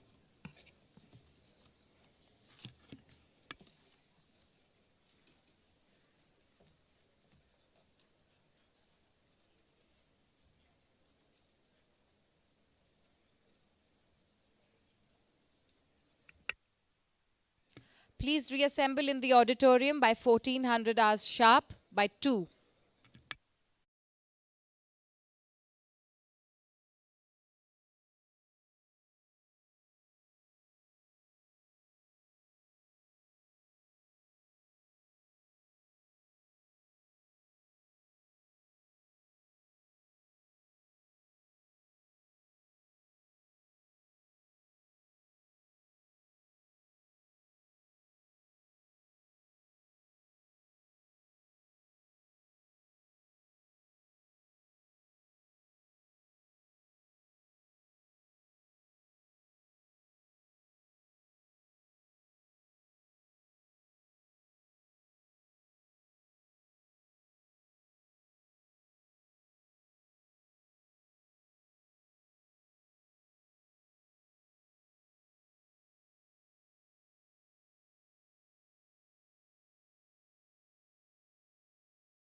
legacy lies Lothal, a jewel of the Indus Valley civilization and one of the world's earliest dockyards. To preserve and celebrate this heritage, the upcoming National Maritime Heritage Complex will showcase extraordinary artifacts, curated by its curatorial team. It is an initiative of the Ministry of Ports, Shipping and Waterways, under Honorable Prime Minister Shri Narendra Modi's visionary leadership. Once completed, this will be the world's largest maritime complex, celebrating India's ancient seafaring traditions while becoming a hub for maritime museum, tourism, research, education, and skill development. This hitherto neglected aspect of India's history is finding its due worth, and once complete, it will celebrate the glorious maritime heritage of India. The collection is vast, nearly 5,000 original objects, each meticulously catalogued, classified, and documented by the curatorial team. Among them are seals and ceilings of steatite, terracotta and copper, intricately etched carnelian and agate beads, shimmering gold ornaments, copper mirrors, ivory scales, toy carts and weights, fragments of ancient boats, and a remarkable variety of pottery, jars, vases, bowls and dishes paint a vivid picture of life in Lothal. The perforated jars stand out as icons of Harappan ingenuity, while painted vessels reveal motifs of flora, fauna, and even early renditions of Panchtantra tales. These treasures not only illuminate daily life and craftsmanship, but also highlight Lothal's global reach. Excavations reveal long-distance trade links with the Persian Gulf and Mesopotamia, proving that this Harappan port has been a hub of international commerce since 5,000 years ago. Through the National Maritime Heritage Complex, these artifacts will come alive once more, preserving Lothal's enduring story and connecting us to India's maritime roots.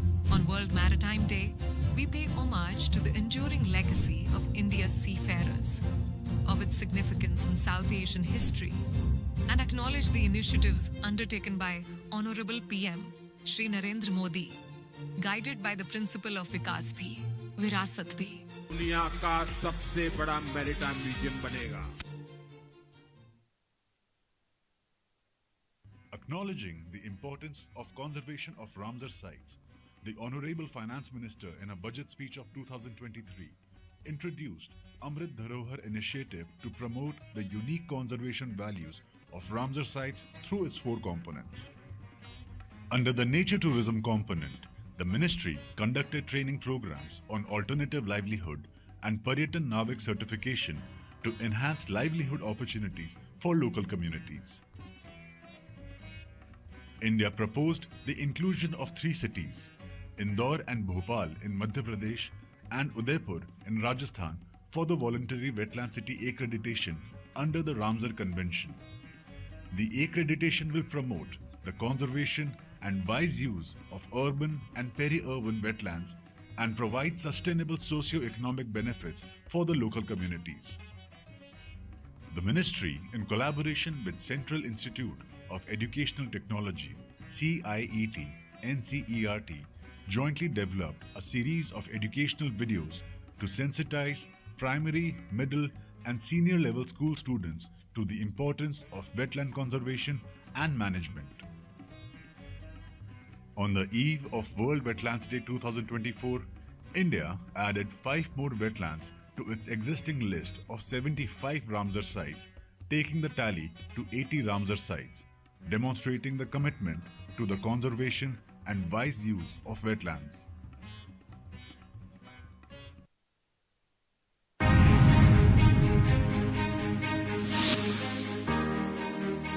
Modern warships are engineering marvels. Their indigenous design and construction embody both technological prowess and strategic intent. Few tributes to India's maritime power stand taller than the mighty Udaygiri and Himgiri.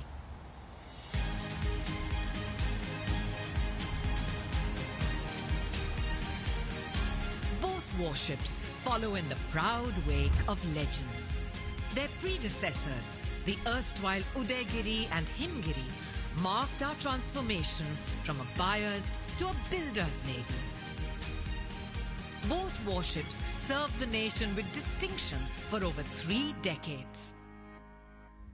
The new F-34 and F-35 are future-ready multi-mission stealth platforms designed to deal with both conventional and unconventional threats across our vast areas of interest. Integrated construction with extensive pre-outfitting has enhanced efficiency and enabled a shorter build period for both ships. Each also carries a unique distinction. Udaygiri, crafted at Mazagon Dock Shipbuilders Limited, is the 100th warship designed by the Navy's Warship Design Bureau. Himgiri, built by Garden Reach Shipbuilders and Engineers Limited, is the first stealth frigate constructed on the East Coast. Together, they will not only add firepower to the fleet, but also ignite the economy, with a significant plowback driving equitable growth and reinforcing self-reliance. Equipped with next-generation technologies, these platforms symbolize a strong and secure nation and mark another stride towards Viksit Bharat. Committed to the Navy's core values of duty, honor, and courage, Udaygiri and Himgiri will soon hoist the ensign and stand combat ready to undertake any task, anytime, anywhere, anyhow.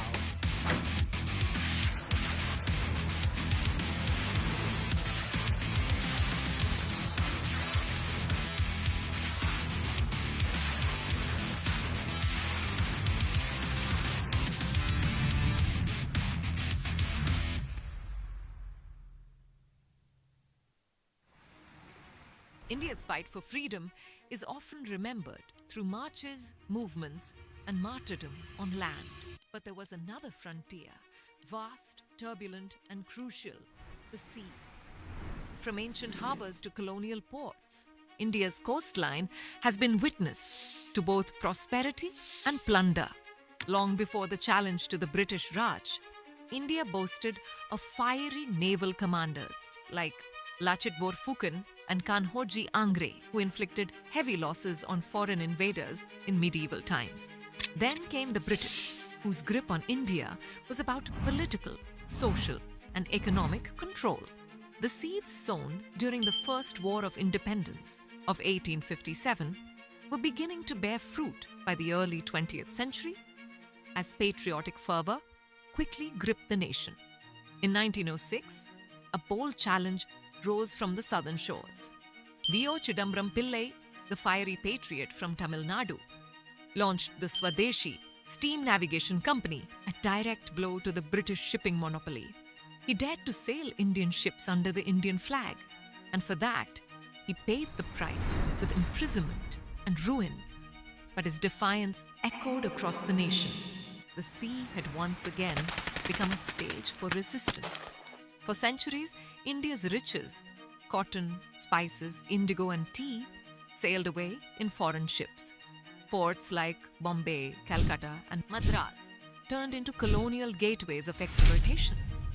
But in their shadows, seeds of freedom took root. It was through the sea that mutiny and revolution spread. From Canada to Singapore, the Indian diaspora carried the flame of nationalism. The Ghadar Party, born overseas, dreamt of a free India and smuggled home arms to spark revolt among Indian troops. Although unsuccessful, the tide of rebellion could not be turned. The Komagatu Maru incident, where innocent Indians were shot dead, galvanized the nation as Indians, took the colonial challenge head-on. Political prisoners were shipped to Kalapani. Many like Veer Savarkar lived on to narrate tales of torture. But soon, Netaji Subhash Chandra Bose's valiant Indian National Army's fight for freedom began. The tune of Qadam Qadam Badhaye Ja was slowly sweeping the nation. And then, in 1946, the Royal Indian Navy mutiny exploded across numerous ships involving thousands of sailors. They no longer saluted the British crown. They no longer sang, "God Save the King." From Bombay to Karachi, India's sailors rose, refusing orders, demanding justice, shook the empire's very foundations. Native Navy personnel and citizens alike formed the backbone of this struggle, striking not just for better wages, but for freedom itself. When the tricolour finally fluttered atop the Red Fort in 1947, it carried the hopes of millions and the memory of our maritime heroes.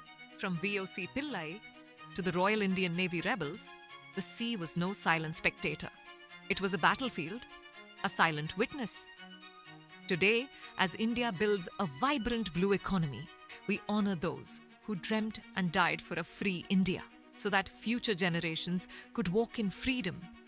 The story of Indian independence isn't just written in ink and blood. It's etched in the tides.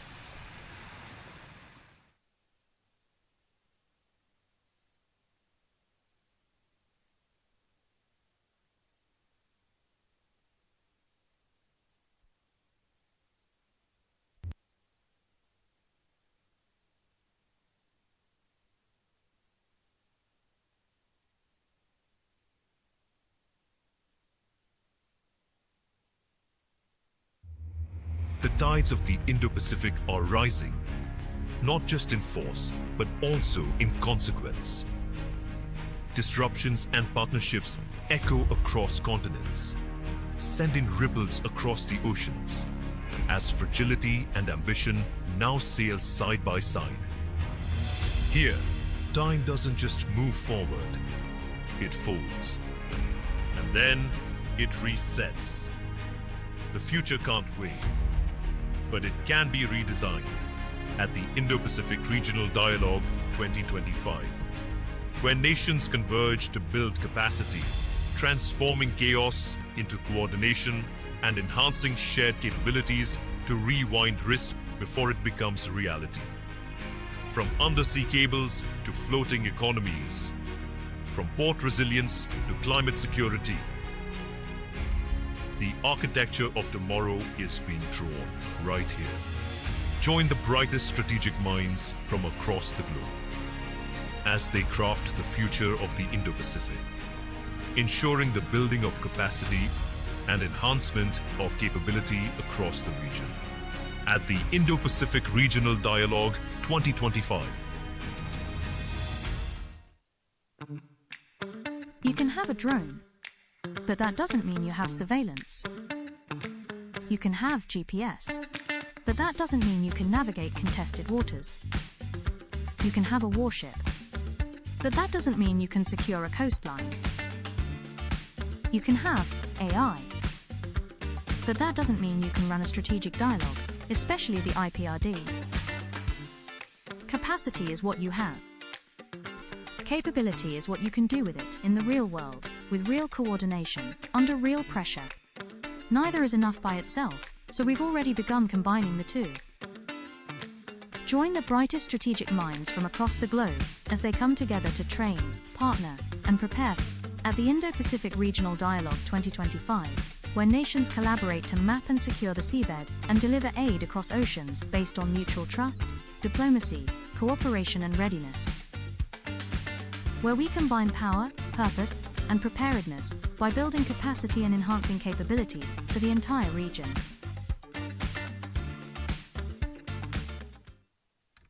The Indo-Pacific doesn't open with force. It opens with precision, with the right alignment, with a code. Each region, each challenge, powers a different tumbler in the lock. First, capacity. Infrastructure, equipment, and cutting-edge technology. Next, capability. Training, systems, and shared frameworks. Then, trust, partnership over dominance. And finally, foresight on climate, commerce, and conflict. How do island nations secure their futures when the sea itself is shifting? And what if the seabed becomes the new frontier of foreign policy? How do we ensure that the oceans connect what lies divided on land? Don't just watch as we crack the code. Let's step through that door together. Join the brightest strategic minds from across the globe as they turn the key and unlock the future at the Indo-Pacific Regional Dialogue 2025.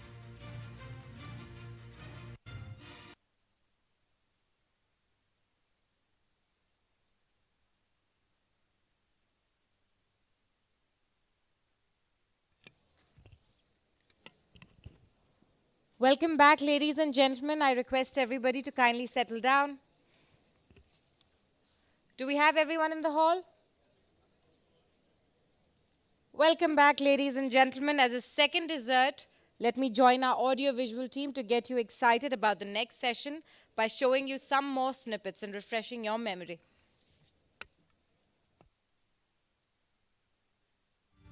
Welcome to Day 2 of the Indo-Pacific Regional Dialogue 2025, where we dive beneath the surface, tracing the invisible currents that bind continents, the infrastructure that carries our economies, and the ideas that turn seas into systems. From Africa's long shoreline to the Indo-Pacific's restless seabed, today's conversation is about connection, how nations can build capacity and enhance capability, not in isolation, but in rhythm with one another. Africa's coastlines carry immense promise, but also bear immense pressure, with 40 littoral nations sharing busy shipping lanes, growing ports, and fragile governance systems. The Africa Integrated Maritime Strategy 2050 is not just a framework, it is the continent's promise to turn this complexity into cohesion, molding vulnerability into vigilance, and opportunity into ownership. Conceived to link development with deterrence, AIMS 2050 envisions a continent where governance, blue economy, and security move in sync, and where capacity and capability are not imported but indigenous. Through SADC and its Standing Maritime Committee, South Africa has championed collective security and sustained anti-piracy patrols under Operation Copper for more than a decade. Can such long-term missions evolve into blueprints for regional self-sufficiency, where maintenance, training, and doctrine keep pace with ambition? The IMO's regional team draws on the Djibouti Code of Conduct, proof that common procedures and shared information can indeed outlast politics.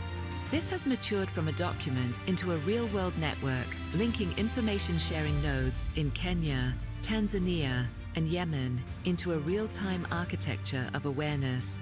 Could cooperation be codified deeply enough to resist turnover and turbulence? Could such coordination now expand beyond reporting into shared operations, shared responsibility, and joint response?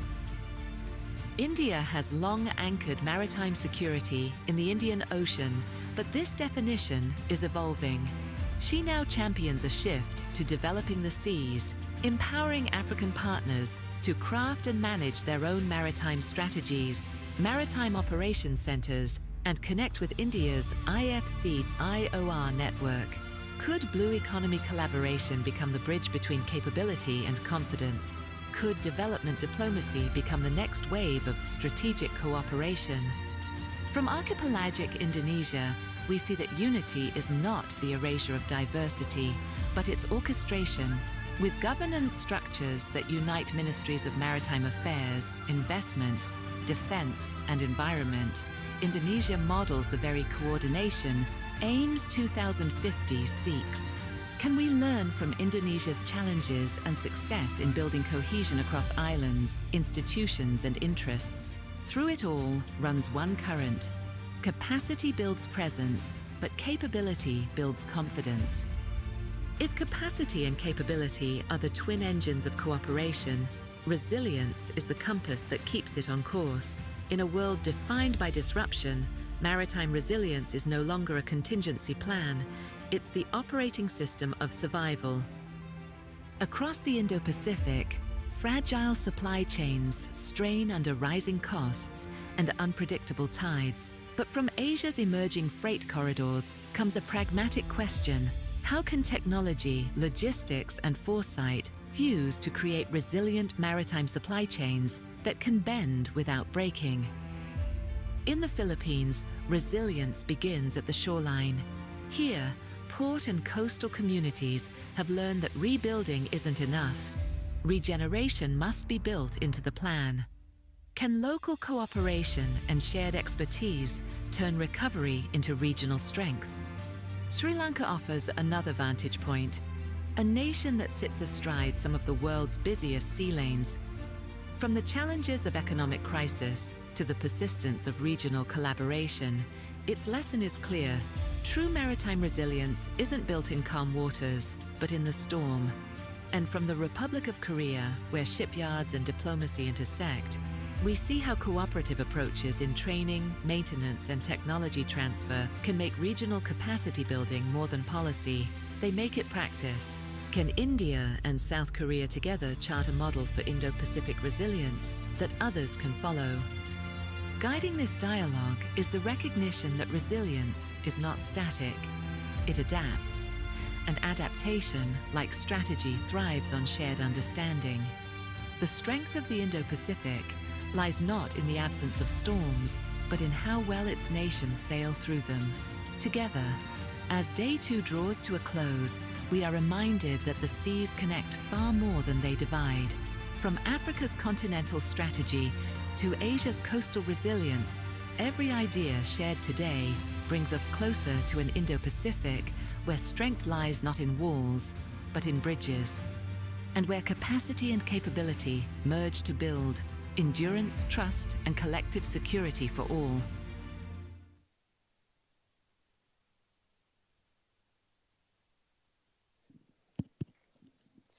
Right, ladies and gentlemen, before we begin with the professional session, allow me to introduce somebody to you. All these vivid visual depictions, all these videos, the sessional overview, to the videos promoting the IPRD, the mind behind them is Ms. Karishma Chauhan. Please give her a big hand as she comes up on stage.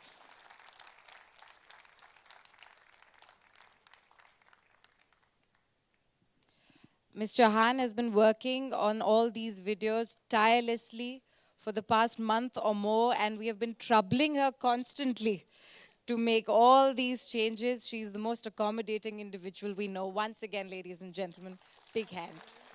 Thank you. All right, and with that, I jump up on this platform and resume my place. So it is now time, ladies and gentlemen, to dive into the professional session proper. And to enable us to do this, I would like to invite our exceptional lineup of speakers, Mr. Akhil Nair, Mr. Derek Balaji, Admiral Jayanta Pereira, and Mr. Dr. Cheong Yi onto the stage. By way of our moderator, we have Dr. David Brewster. Please join me in giving them a big hand as they come up on stage.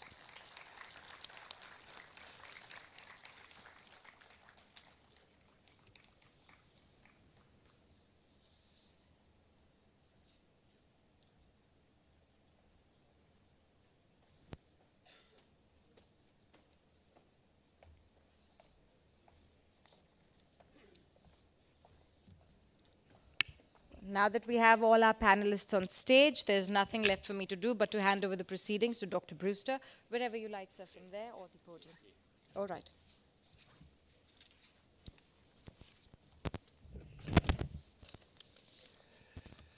Okay, thanks very much, and good afternoon. Welcome back from lunch. We'll do our best to make sure that you don't nod off in this session. It's really a great pleasure to be back in Delhi, and indeed I had morning tea with Admiral Singh, who noted that I was a frequent enough visitor to Delhi that I was becoming more Indian than Australian, and I thought that's really one of the nicest compliments I've heard for quite some time. I really congratulate NMF for putting together this session. I think it's a discussion we really need to have in a comprehensive and integrated way. And we've got some fantastic speakers in this session. So we'll hear from Mr. Akul Nair on building resilient supply chains, from Mr. Derek Balajay on building port and coastal resilience in Philippines, from Admiral Pereira on building resilience through regional cooperation, and Dr. Wang-Yi Cho will speak on comparative approaches towards building resilience in Korea and India. So we certainly hear a lot about building resilience these days, for example, in relation to ports, maritime trading systems, coastal areas, etc. But before we delve into these details, I'd really like us to stand back and think about what it all means. What's missing from many of these technical discussions about maritime resilience in various aspects is the need to look at the issue in a comprehensive and integrated way. And that's really what I want to do over the next few minutes. Standing back, the basic concept of resilience, at least in security terms, involves the capacity of a system, community, or a society potentially exposed to hazards to adapt by resisting in order to reach and maintain an acceptable level of functioning and structure. Crucially, and really this is the key point that I would like to make today, is that maritime resilience needs to be considered just as one part of a broader strategy of building national resilience. National resilience is a nation's ability to withstand and recover from disasters, shocks, and stresses through coordinated efforts of governments, businesses, communities, and individuals. And while states are key actors in all of this, building national resilience involves a range of stakeholders, including industry, NGOs, communities, and individuals, and international partners. So many people look towards the Nordic countries who've developed various strategies of what they call comprehensive security or total defence. That includes civil preparedness, crisis preparedness, and security of supplies. And these kinds of comprehensive national resilience strategies often emphasise that it is a whole of society endeavour where every single citizen has responsibility. And I would suggest that we need to approach maritime resilience in a similar way. It must involve examining entire systems, and it is the responsibility of everyone involved in the maritime domain. So what is maritime resilience? Maritime resilience involves applying these ideas of national resilience to the particular characteristics of the maritime domain. And this, as I said, applies to the entirety of maritime systems, including ports, vessels, people, digital communication systems, and the maritime environment, and much more. Understandably, perhaps, much focus is often given to maritime physical infrastructure, such as ports, breakwaters, embankments, etc. For example, will port withstand a severe storm or rising sea levels? But in fact, some of the most important elements of the maritime systems are not just the basic infrastructure, but includes all elements of transport, trade, communications, resources, and industry. This includes and while again there is an obvious focus on physical threats, including natural hazards such as cyclones, earthquakes and tsunamis, etc., or operational incidents such as equipment failures or accidents. In fact, we need to go much broader than that. Building resilience against these types of physical threats may, for example, include engineering standards that allow structures to resist certain forces, or operational procedures that enable swift recovery. Now, this basic understanding of resilience, focusing on physical assets and physical threats, tends to be reactive and focused on the protection of individual assets, protecting the port or the embankment or such like. And it's about building back quickly after an event to often aiming towards a pre-disruption state. But while resilience certainly involves developing physical strength to withstand physical disruptions, crucially, it also involves the operational ability to adapt and maintain functionality. In fact, the core sense of resilience at this level is about continuity of function in the face of expected challenges.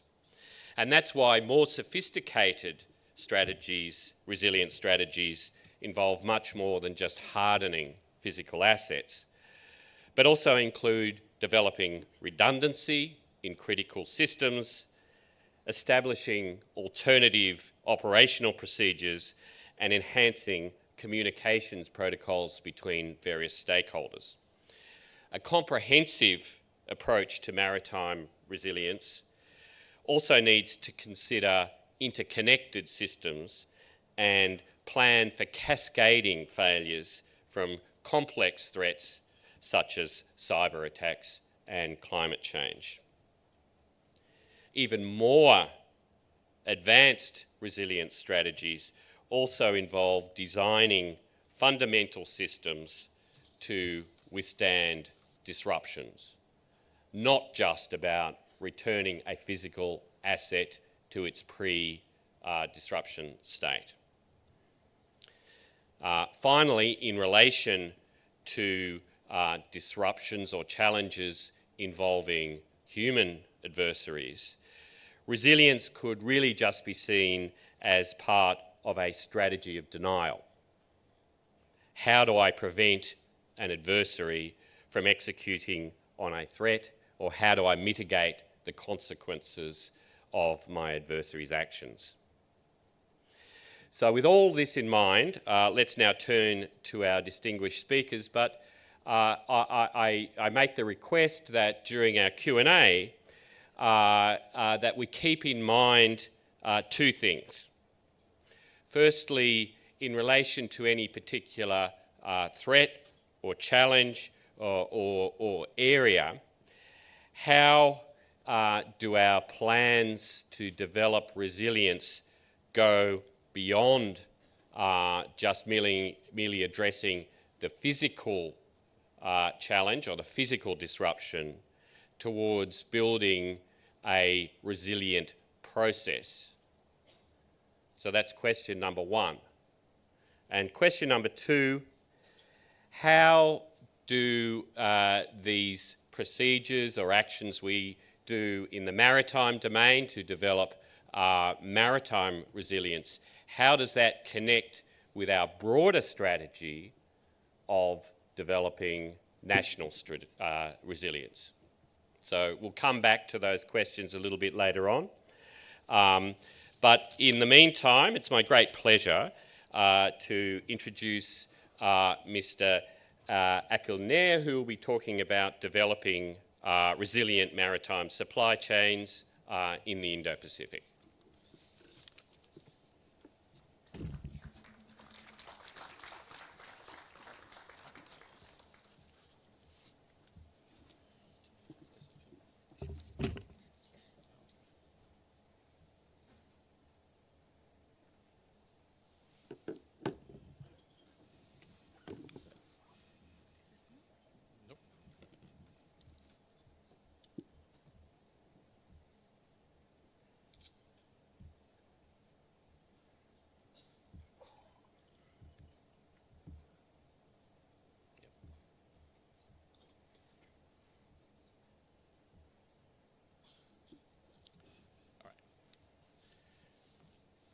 Okay, well, good afternoon, everyone. Distinguished members of the NMF and the Indian Navy, I am deeply grateful for your invitation to be able to address this entire very prestigious crowd. Today, we're tackling a topic at the heart of our region's prosperity, developing resilient maritime supply chains in the Indo-Pacific. Over the next 15 to 20 minutes, I'll take you through why supply chains matter, the Indo-Pacific region and its relevance to trade, some of the challenges we face, some real-world stories, and perhaps a hypothetical that's rather sobering. I'll also talk about some strategies that we can build resilience, proven case studies, and a vision for the future that I believe has actionable recommendations. I hope to be able to bring into context some real-world monetary impacts that we face today from a business perspective and also from a human perspective. So let's begin. First off, I'd like you to meet Priya, a school teacher in London that every morning starts her day with a cup of coffee or tea and brushes her teeth with her favorite mint-flavored toothpaste before getting on with the rest of the day, similar to us. But in mid-2024, she noticed something odd. Her usual brand was missing from the shelves. Prices of alternatives had jumped 15 to 20%. But nobody knew why. And what Priya didn't know, much like I suppose most of us at that point in time, the mint oil that was used as an ingredient in her toothpaste comes from South America. This was then sent into Southeast Asia for processing and normally shipped via the Red Sea to Europe and the United Kingdom. When that route was disrupted, all the containers were rerouted around Africa, adding to weeks in delivery and doubling both transportation costs as well as time for delivery. And that small ripple reached her local store. I guess it's fair to say a simple tube of toothpaste became a symbol of global fragility. Supply chains aren't just about ships, containers, and ports. They're about people. They're about Priya's toothpaste, your morning coffee, your child's uniform. When a ship is delayed in the Red Sea or a factory shuts down in Vietnam, the impact doesn't stay there. It travels across the oceans and lands on our shelves, our bills, and our budgets. That's why resilience, in my opinion, isn't optional. It is absolutely essential. Now let's zoom out to the Indo-Pacific.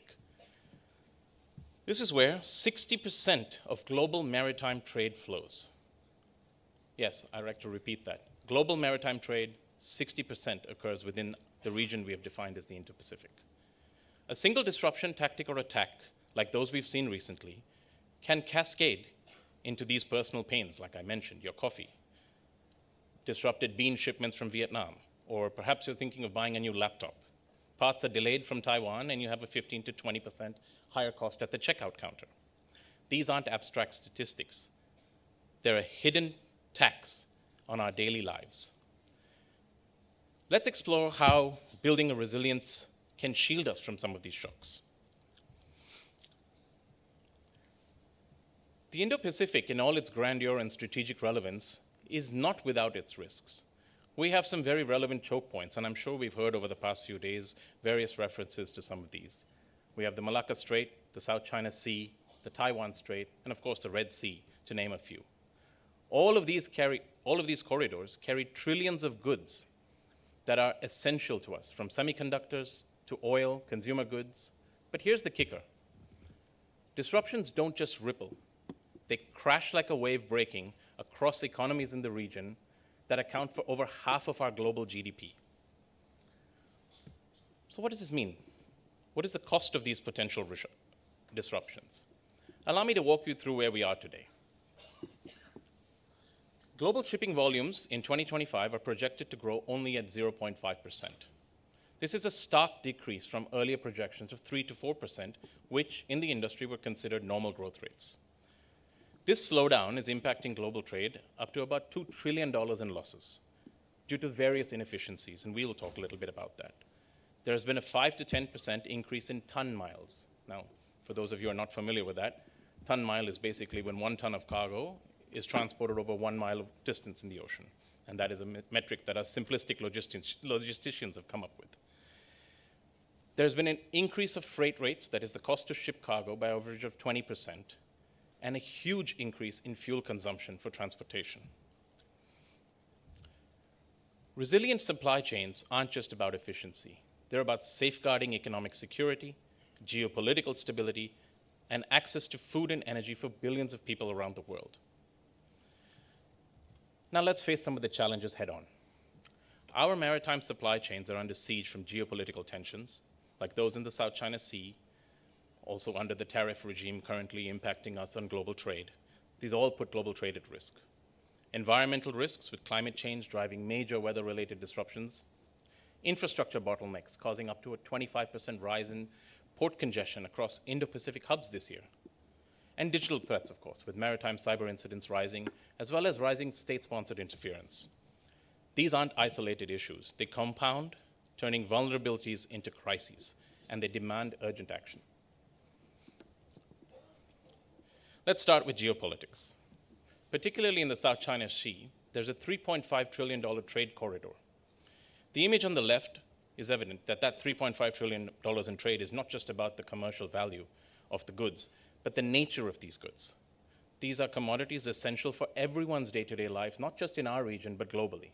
And there's definitely a risk here. Picture this. In 2023 and 24, Chinese vessels used gray zone tactics against the Philippines resupply mission at the Second Thomas Shoal. Okay, so this was probably just a one-off, a diplomatic spat. How does it impact us? These weren't just diplomatic spats. They had an impact that was felt across the region, but unbeknownst to most of us, things like they delayed fishing and trade routes to the Philippines. They impacted the catches by 20% reduction in the Philippines. They spiked seafood prices by 15% in the Manila markets.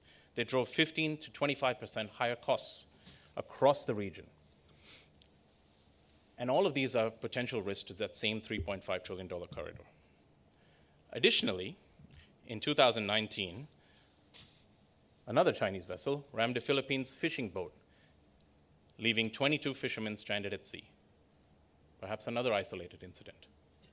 Well, beyond the tragic human toll with this incident, there was also a further impact.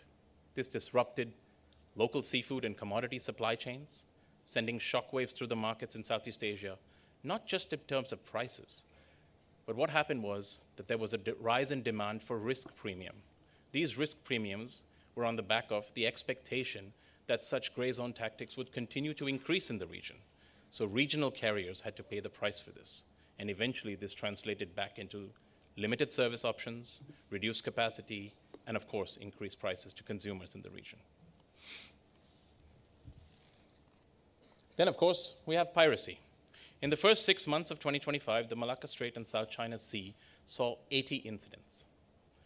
That's a staggering 400% increase from the same period last year, with dozens of crew members taken hostage. But for logistics operators, that means, once again, higher security costs, delayed oil and container shipments, unpredictable trade flows.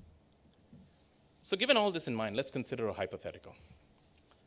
Suppose escalating tensions in the South China Sea led to a temporary disruption of the Malacca Strait, a choke point that handles 80% of China's oil imports and 25% of global trade as it stands today. A 2-week closure would potentially strand over 1,000 container ships, halt $500 million worth of semiconductors from Taiwan, disrupt manufacturing in Vietnam, India, and beyond, And the follow-on effects would be electronic prices would spike. Automotive makers like Toyota, who follow a very precise industrial manufacturing process, would potentially stall their just-in-time manufacturing. Regional economies would have an impact of $10 to $15 billion. And of course, then there's the other aspects that follow. There's inflation, job losses, geopolitical fallout. That's what's at stake without resilience. And finally, let's not ignore global shocks hitting the Indo-Pacific region as I speak. The Red Sea crisis, ignited by Houthi attacks, raged for 2 years now, logging over 200 incidents, and by October of this year, forcing 80% of container ships along a big rerouted option around Africa, right?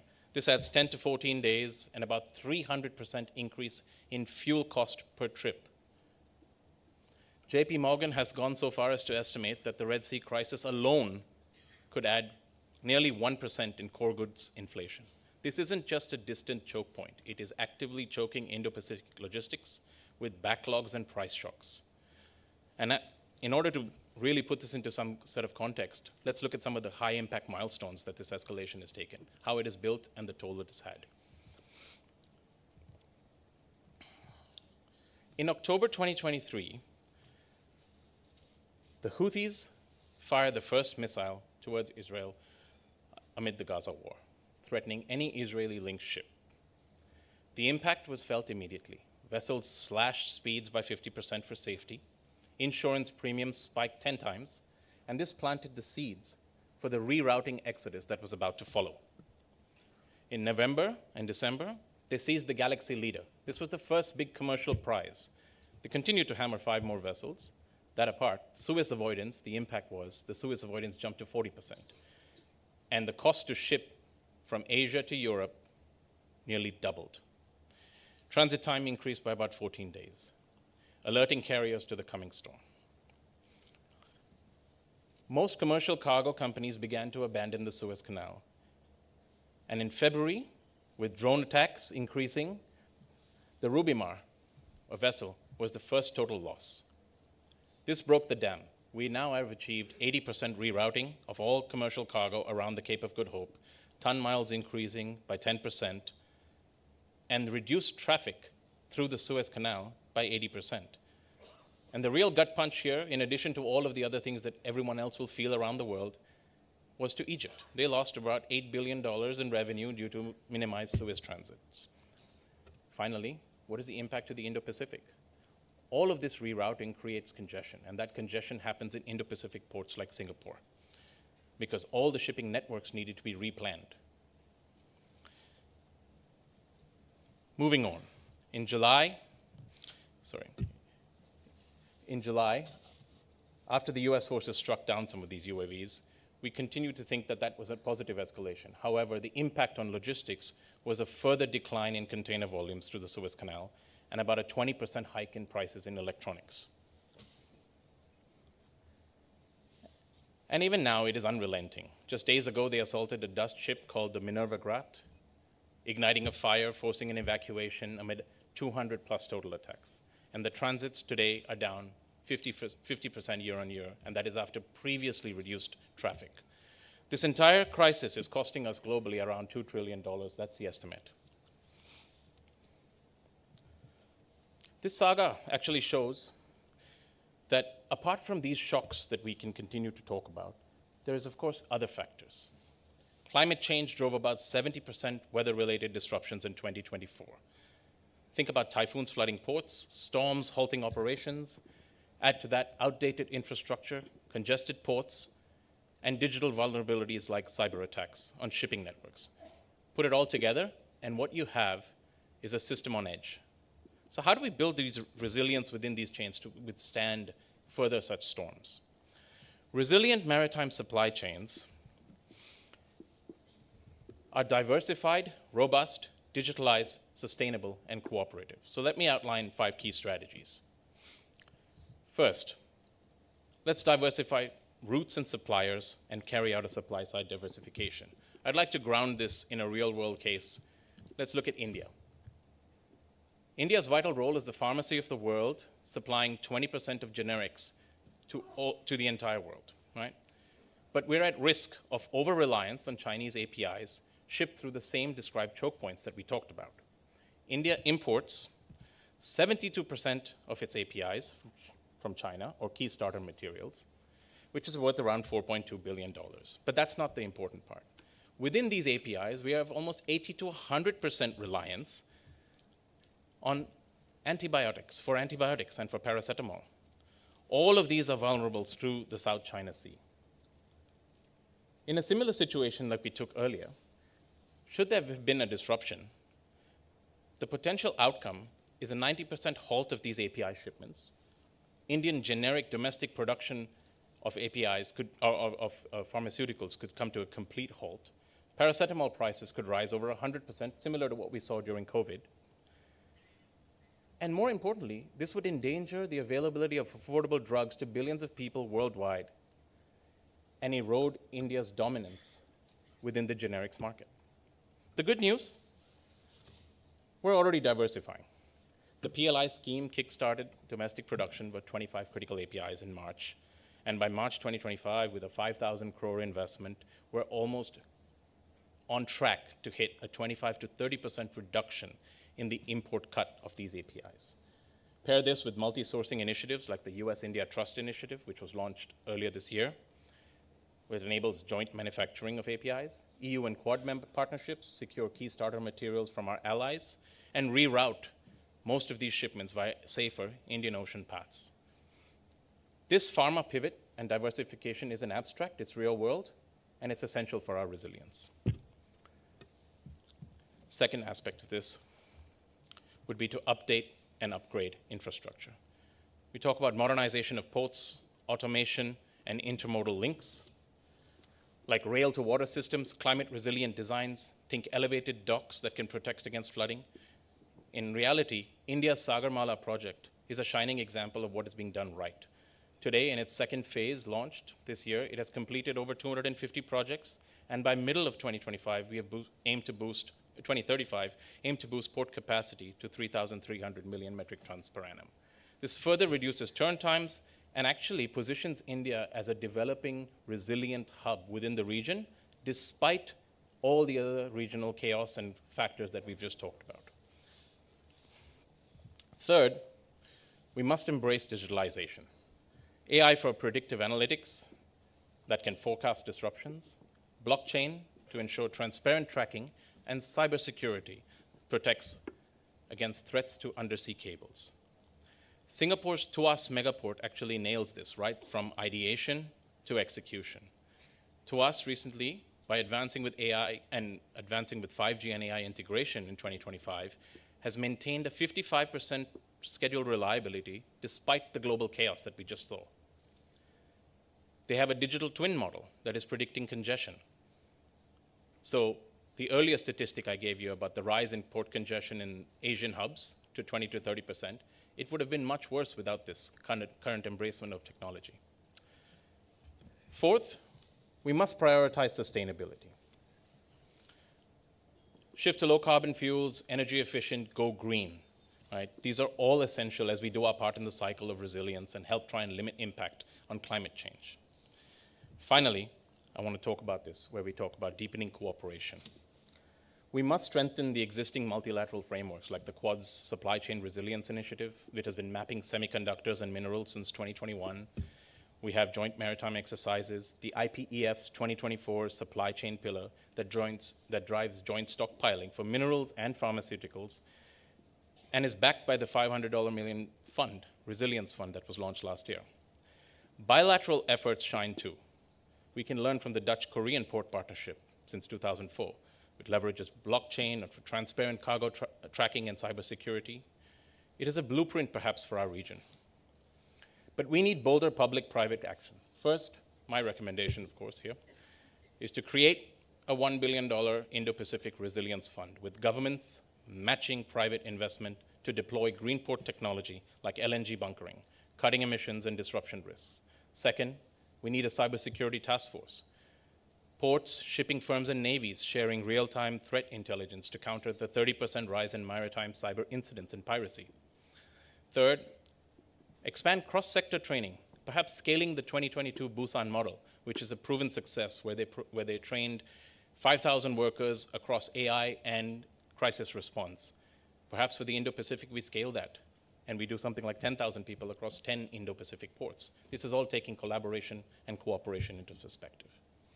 Of course, maritime domain awareness remains vital and the backbone to our security.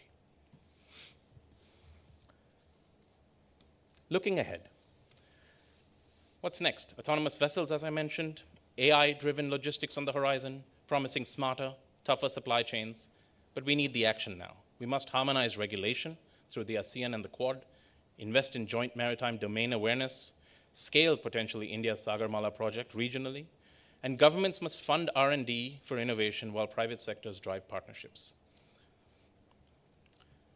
In conclusion, we can see that supply chains are vital, hopefully, to all of our lives, yet they are vulnerable. But with a committed focus in key areas, I do believe that we can jointly build resilience. So let's commit to collective action towards protecting our supply chains in the Indo-Pacific. Thank you.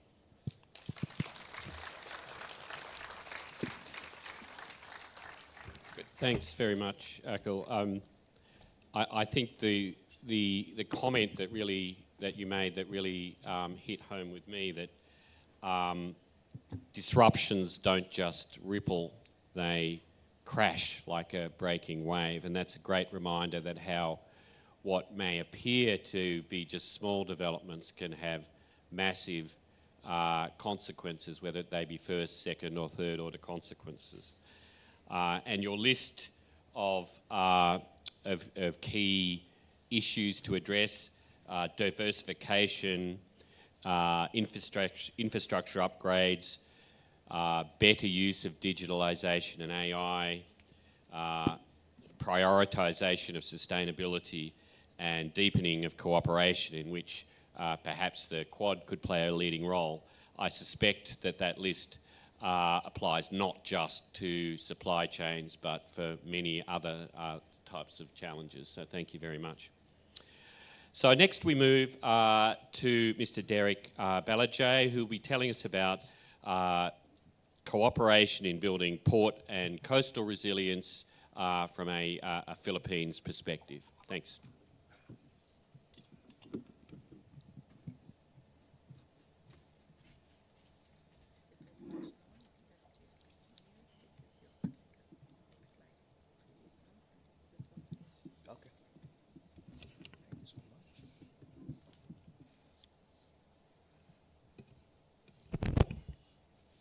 I hope I can be heard all the way at the back.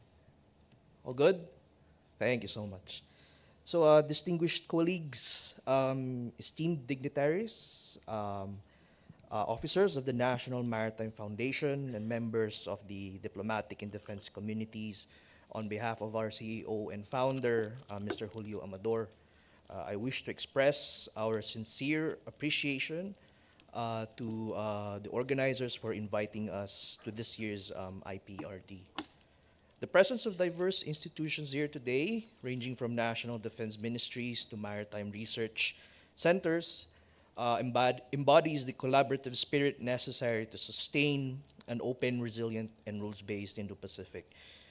It is in this spirit that the Philippines seek to contribute to the collective agenda of strengthening port and coastal resilience across our shared maritime space.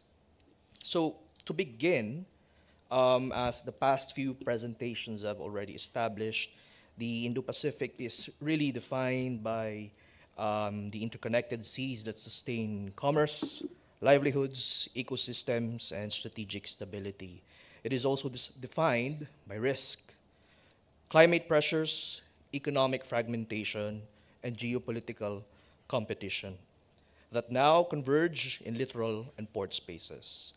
For archipelagic countries like the Philippines, geography dictates both opportunity and vulnerability. The country's more than 36,000 kilometers of coastline and more than 7,600 islands and islets make it one of the most maritime-dependent economies in the world.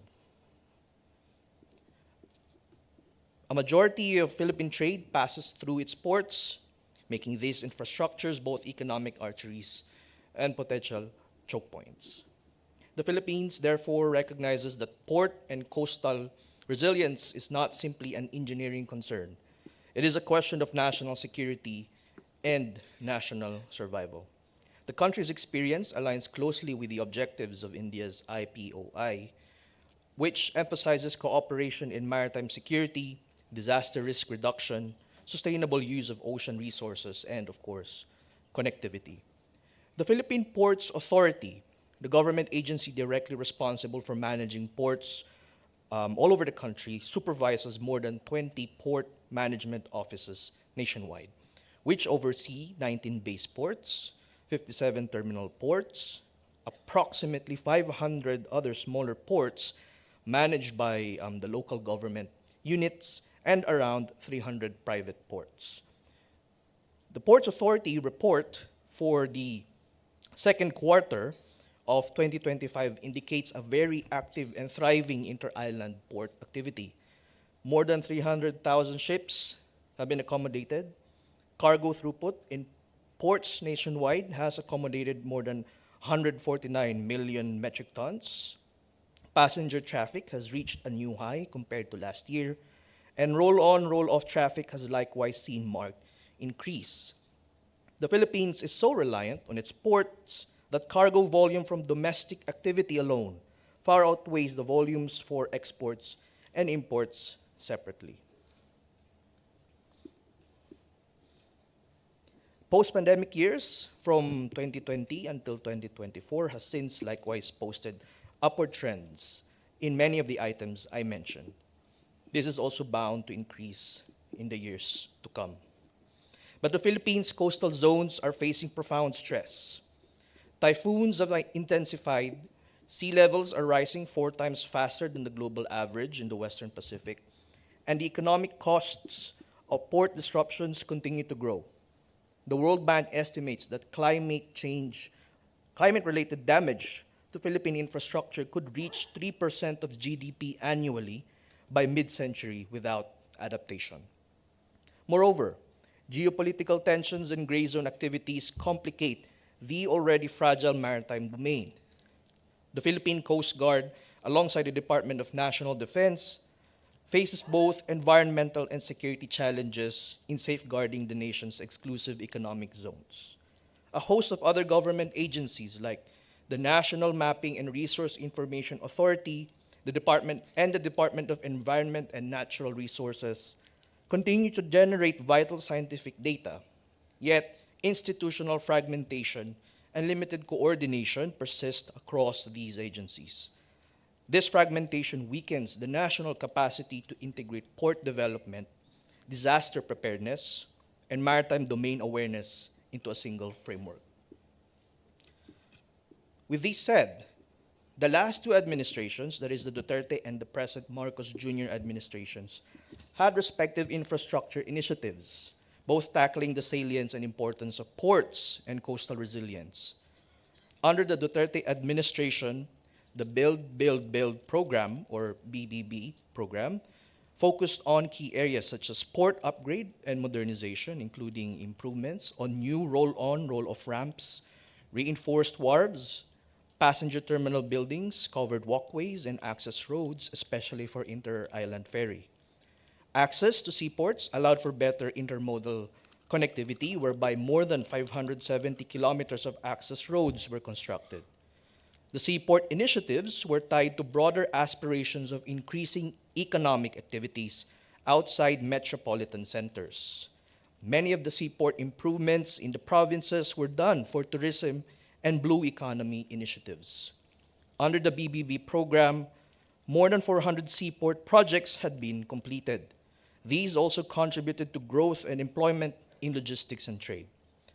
Under the Marcos administration, the Build Better program, or BBM program, focused on key areas. Physical connectivity is essential, whereby 83% of infrastructure investments went into initiatives that strengthened infrastructural connections. Unlike the Duterte's BBB program, the present administration is pushing a twofold initiative of upgrading existing ports while developing new ones. Seaports are explicitly linked to broader economic goals. Seaports are framed as quote-unquote enablers of regional economic growth, tourism, trade, and livelihoods. Seaports are now viewed as gateways for inter-island connectivity consistent with the Philippines' archipelagic feature. This time, there is also emphasis on quality, resilience, and modern standards. President Marcos himself expressly said that the government must invest in quality infrastructure. This said, ports are envisioned to be modernized with better amenities and cargo capacities with better depth for wharf specifications.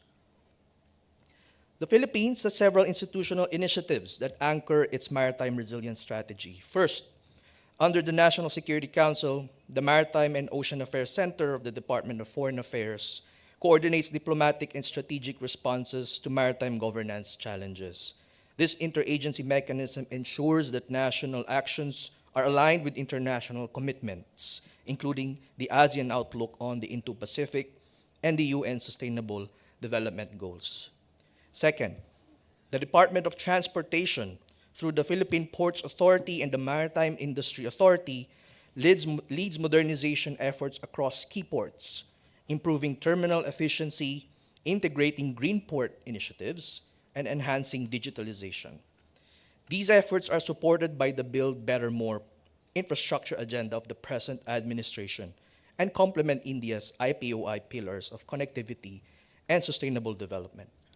Third, the National Disaster Risk Reduction and Management Council and the Office of Civil Defense under the Department of National Defense have intensified coordination with the Philippine Coast Guard and the Philippine Navy to ensure that ports are not only trade gateways, but also critical nodes for humanitarian assistance and disaster response operations.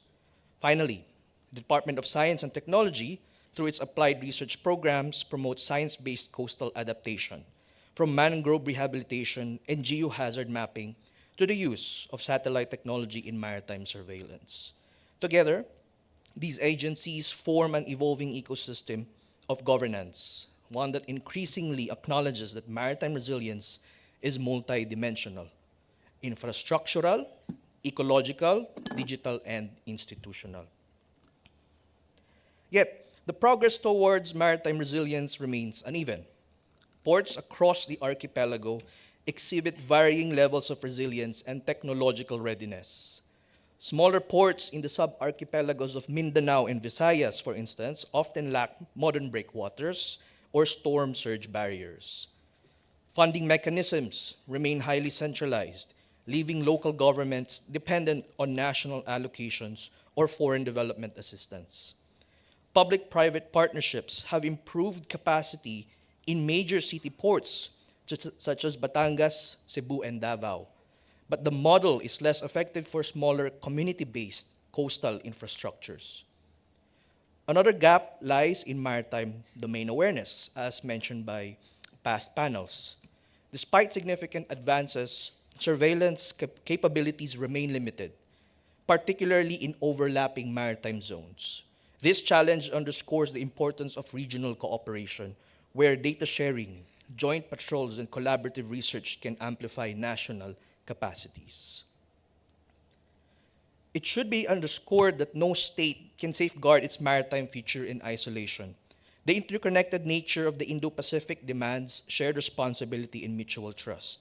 The Philippines views India's IPOI as a crucial platform for inclusive cooperation. Its focus areas resonate deeply with Philippine priorities. Indeed, these priorities align with the ASEAN Outlook on the Indo-Pacific, which advocates dialogue and cooperation rather than rivalry. There are areas where cooperation could be intensified.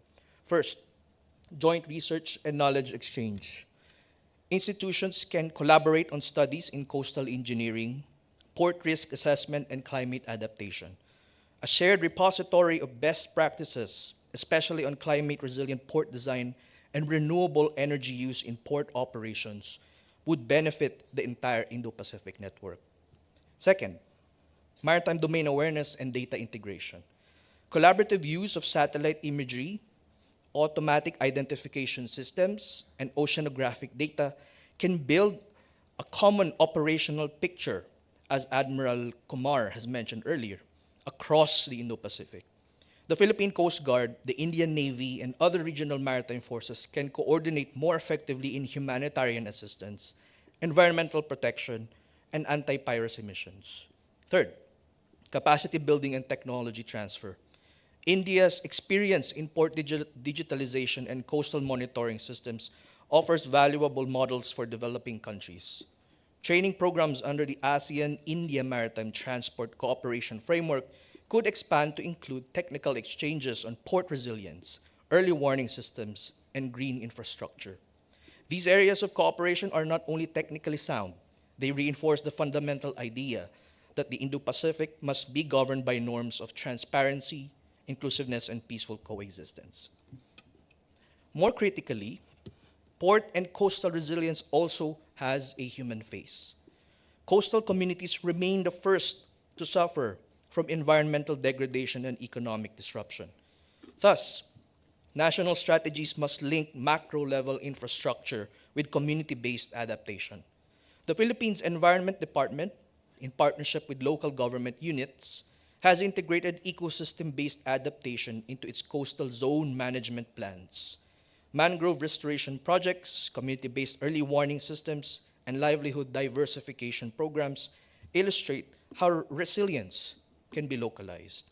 At the same time, digital transformation in port management through initiatives led by the Maritime Industry Authority and Ports Authority is promoting transparency, reducing corruption, and improving supply chain efficiency.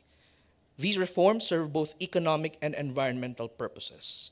Efficient ports reduce emissions, while transparent governance strengthens public trust. Looking forward, there are 5 imperatives for Philippines and, of course, all of us here in this room to advance regional cooperation in port and coastal resilience. First, we must boost resilience mainstreaming in port development and operations. Resilience can no longer be treated as a separate track.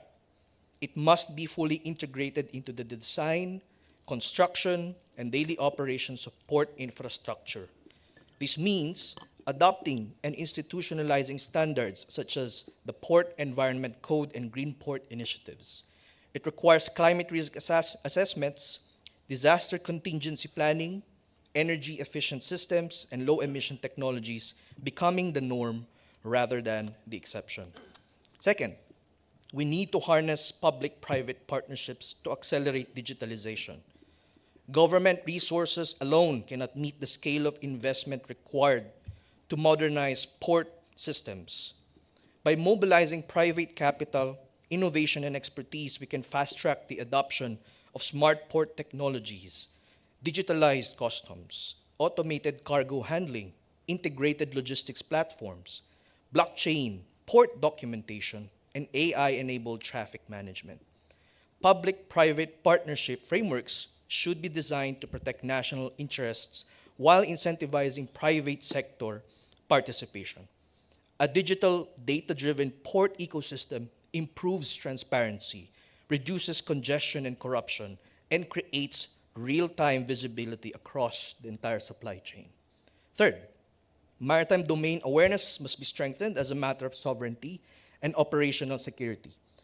A resilient port system requires not just physical infrastructure, but the capacity to see, monitor, and protect our maritime spaces.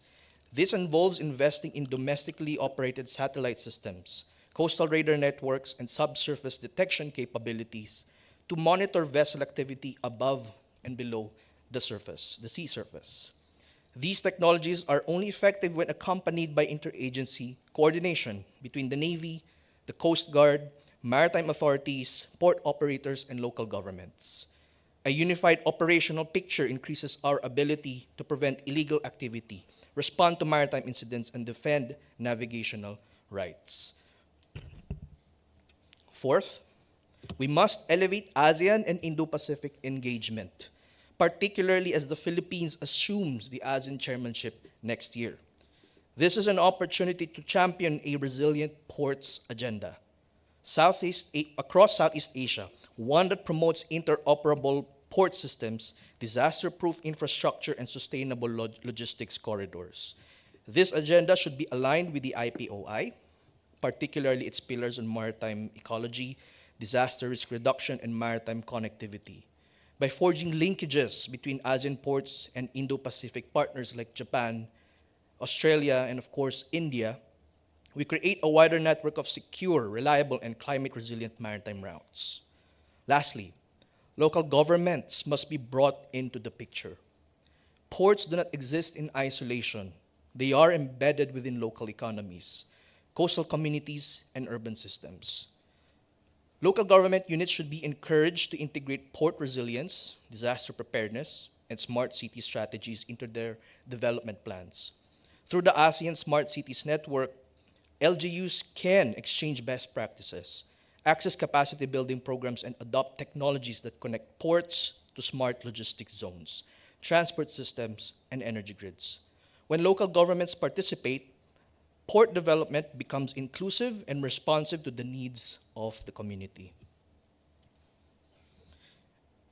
In closing, port and coastal resilience lies at the intersection of science, policy, and solidarity. The Philippines' experience underscores that resilience is not achieved through fortification alone, but through cooperation and collaboration. Between central and local governments, between research and policy communities, and between nations that share the same oceanic destiny. India's leadership through the IPOI offers a compelling model for this collaboration. All of us here are reminded of a simple truth.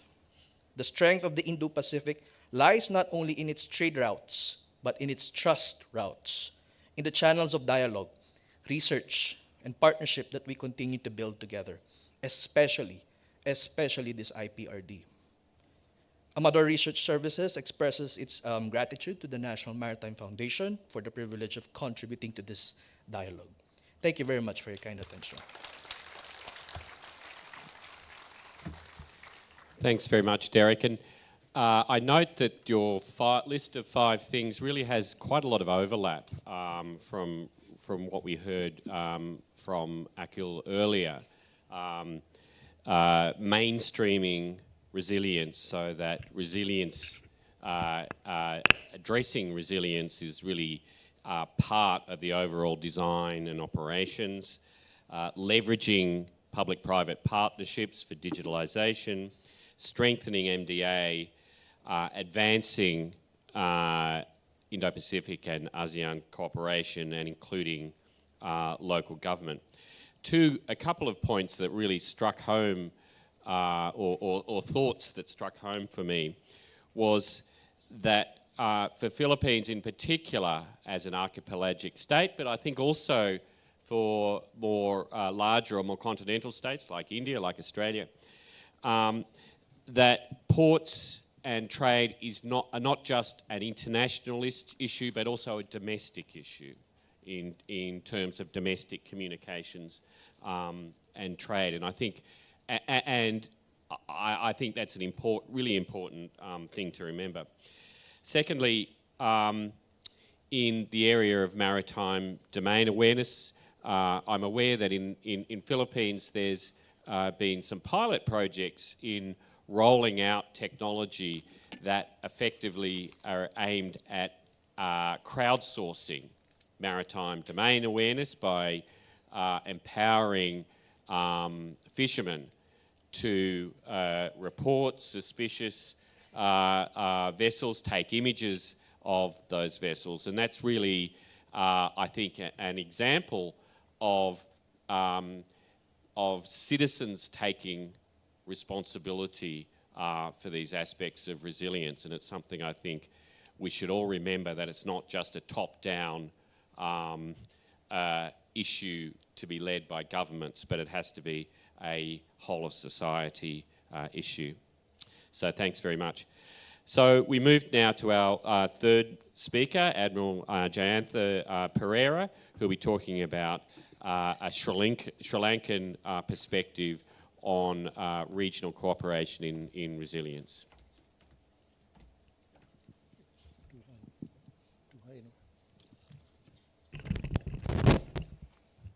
Good afternoon to everyone, and thank you, Chair, for introducing.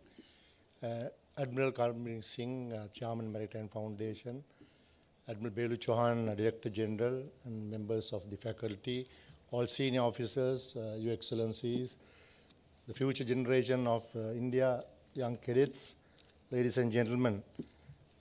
Last time when Admiral Belu Chauhan was in Sri Lanka, I met him. He said that you are invited for this, and this time the topic is what you want from India.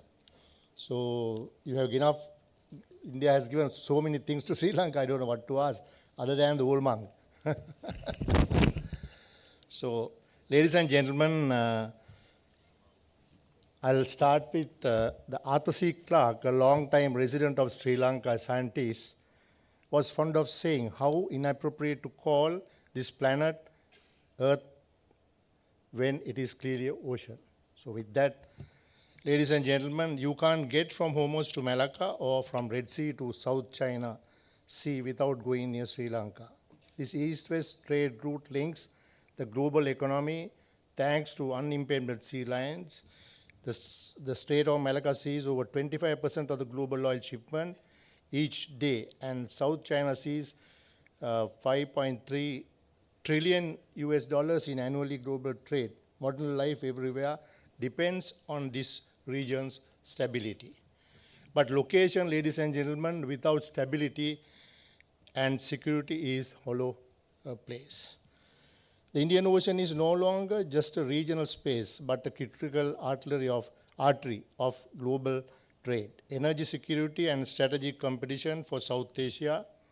Maritime security is no longer optional, but is existential in order to ensure that our region's voice and perspective are heard in shaping the global agenda.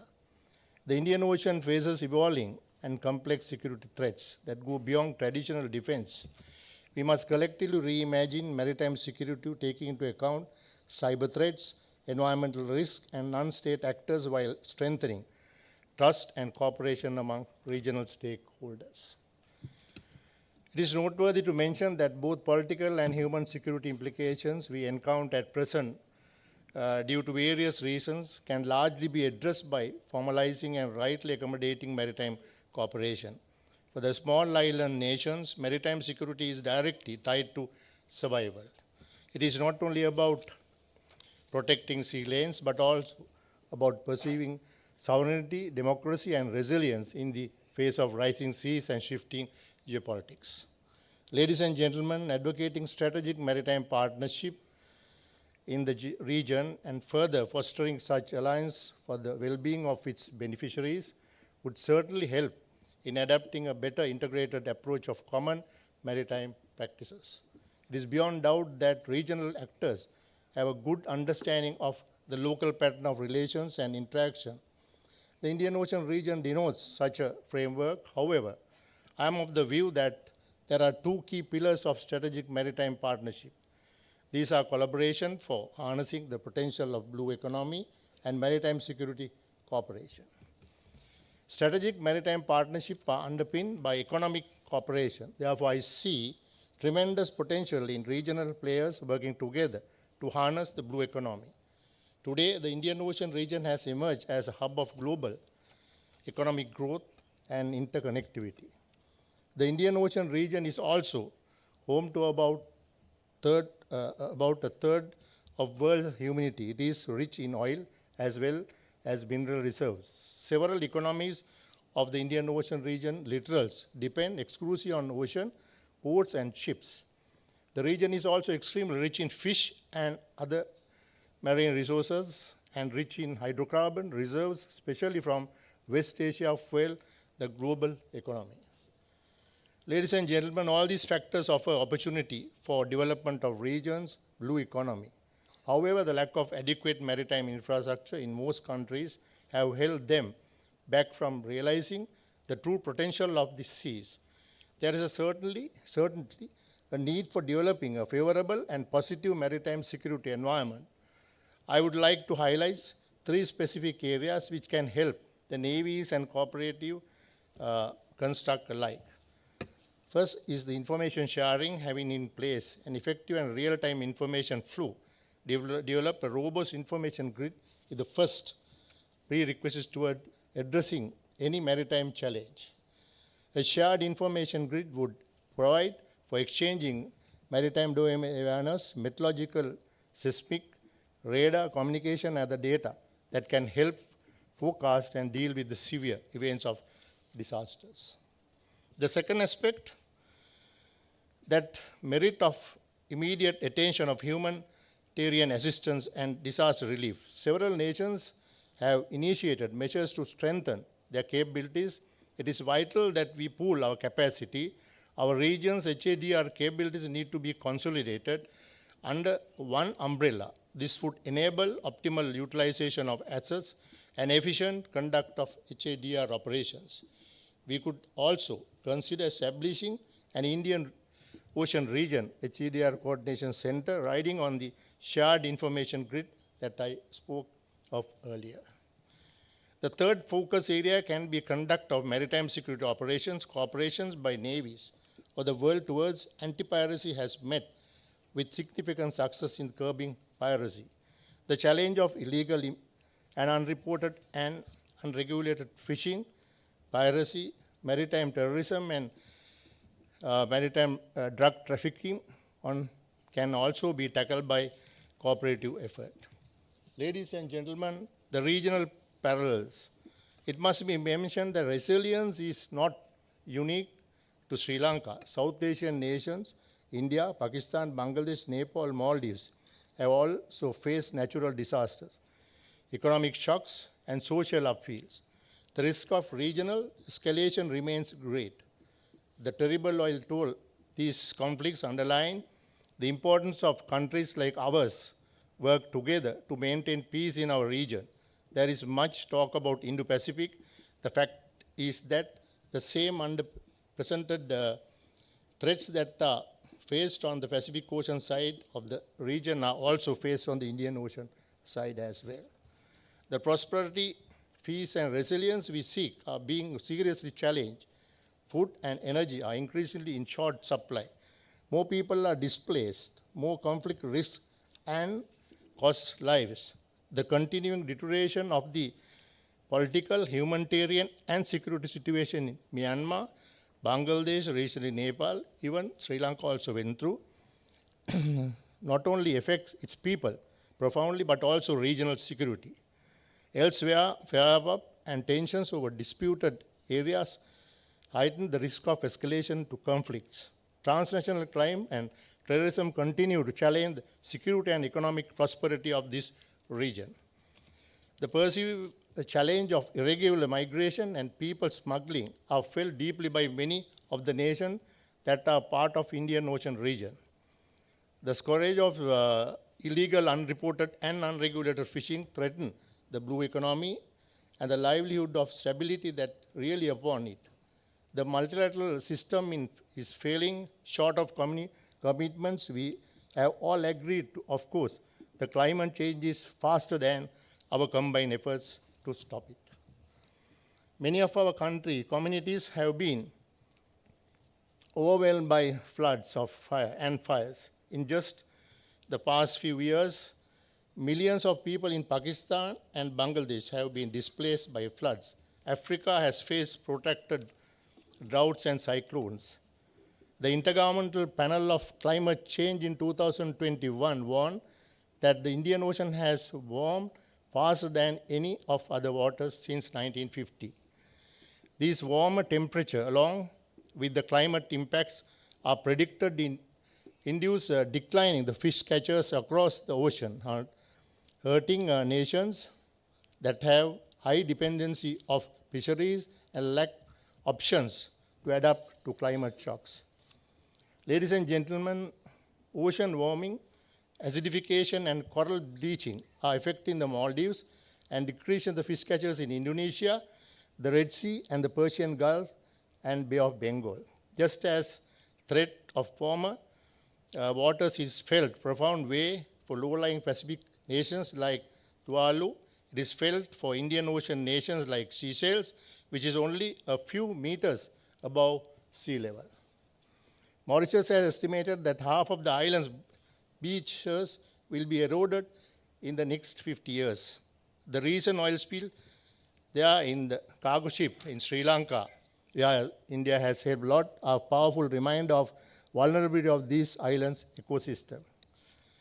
Perceiving our regional demands showing the destructive march of climate change, it is worth to mention that Australia has launched Marine and Coastal Resilience Hub under India Indo-Pacific Ocean Initiative. The hub will drive deeper engagement and advanced scientific research among Indo-Pacific partners on marine ecology, the threats of climate change, and marine pollution, issues that matter deeply to sustainability of our shared Indian Ocean. The IORA Blue Carbon Hub, led by the National Science Agency, CSIRO, Commonwealth Scientific and Industrial Organization, sisters organization in Perth, is also building capacity and empowering IORA members to protect and restore blue carbon ecosystem throughout the ocean. Ladies and gentlemen, why regional cooperation on resilience matters and how India contributing to those endeavors. I had to emphasize how India is rapidly strengthening own capabilities and fostering partnership with Indian Ocean neighbors, near and far, for the betterment of regions, but also by shouldering responsibility, stepping up in times of trouble and providing leadership where required. Let me underline by providing a few points. Establishing economic and societies under stress would surely rank among the most important. As the impact of COVID and conflict unfolded, India was the source of vaccination, medicine, food, fuel, and fertilizer for many others. The biggest commitment was made to Sri Lanka, a financial package of $4 billion to stabilize its economy that had slid into a crisis. The India Middle East Europe Economic Corridor and the India-Myanmar Trilateral Highway would be among the two key collaborative connectivity initiatives under consideration. The International North-South Transport Corridor is under significant example. India obviously the common element of all of them.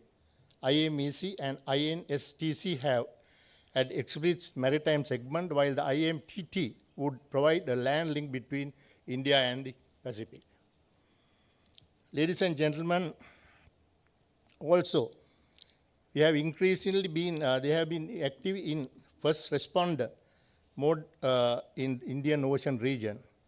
This could be the conflict in Yemen, natural disasters in Mozambique, Sri Lanka or Myanmar, earthquakes in Nepal and Turkey, or a water crisis in Maldives, both of Mauritius and Sri Lanka. India has responded to significant oil spill. Recognizing that institutional response is required for disaster situation, India has been active in encouraging plurilateral cooperation.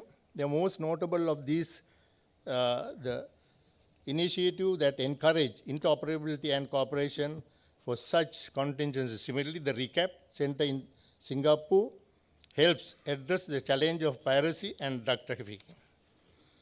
Today, world of increasing traditional and non-traditional threats, the maritime domain, it is essential that there is a common operating picture as well as shared platforms.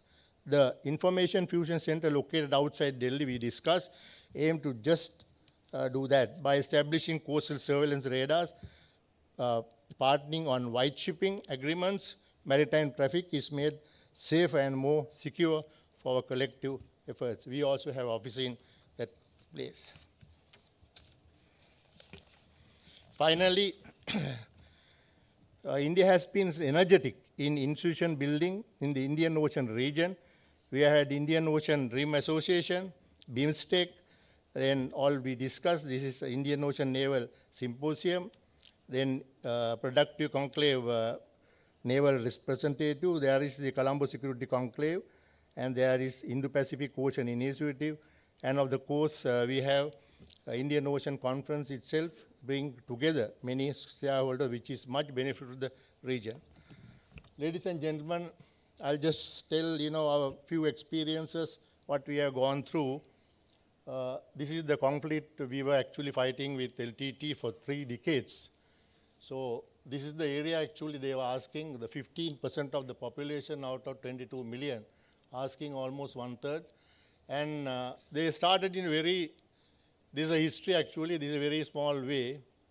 So finally it became, the formidable force. They had a small air wing, they had a naval wing as well, and they were operating a shipping line of 10 ships, floating warehouses, where everything came by sea.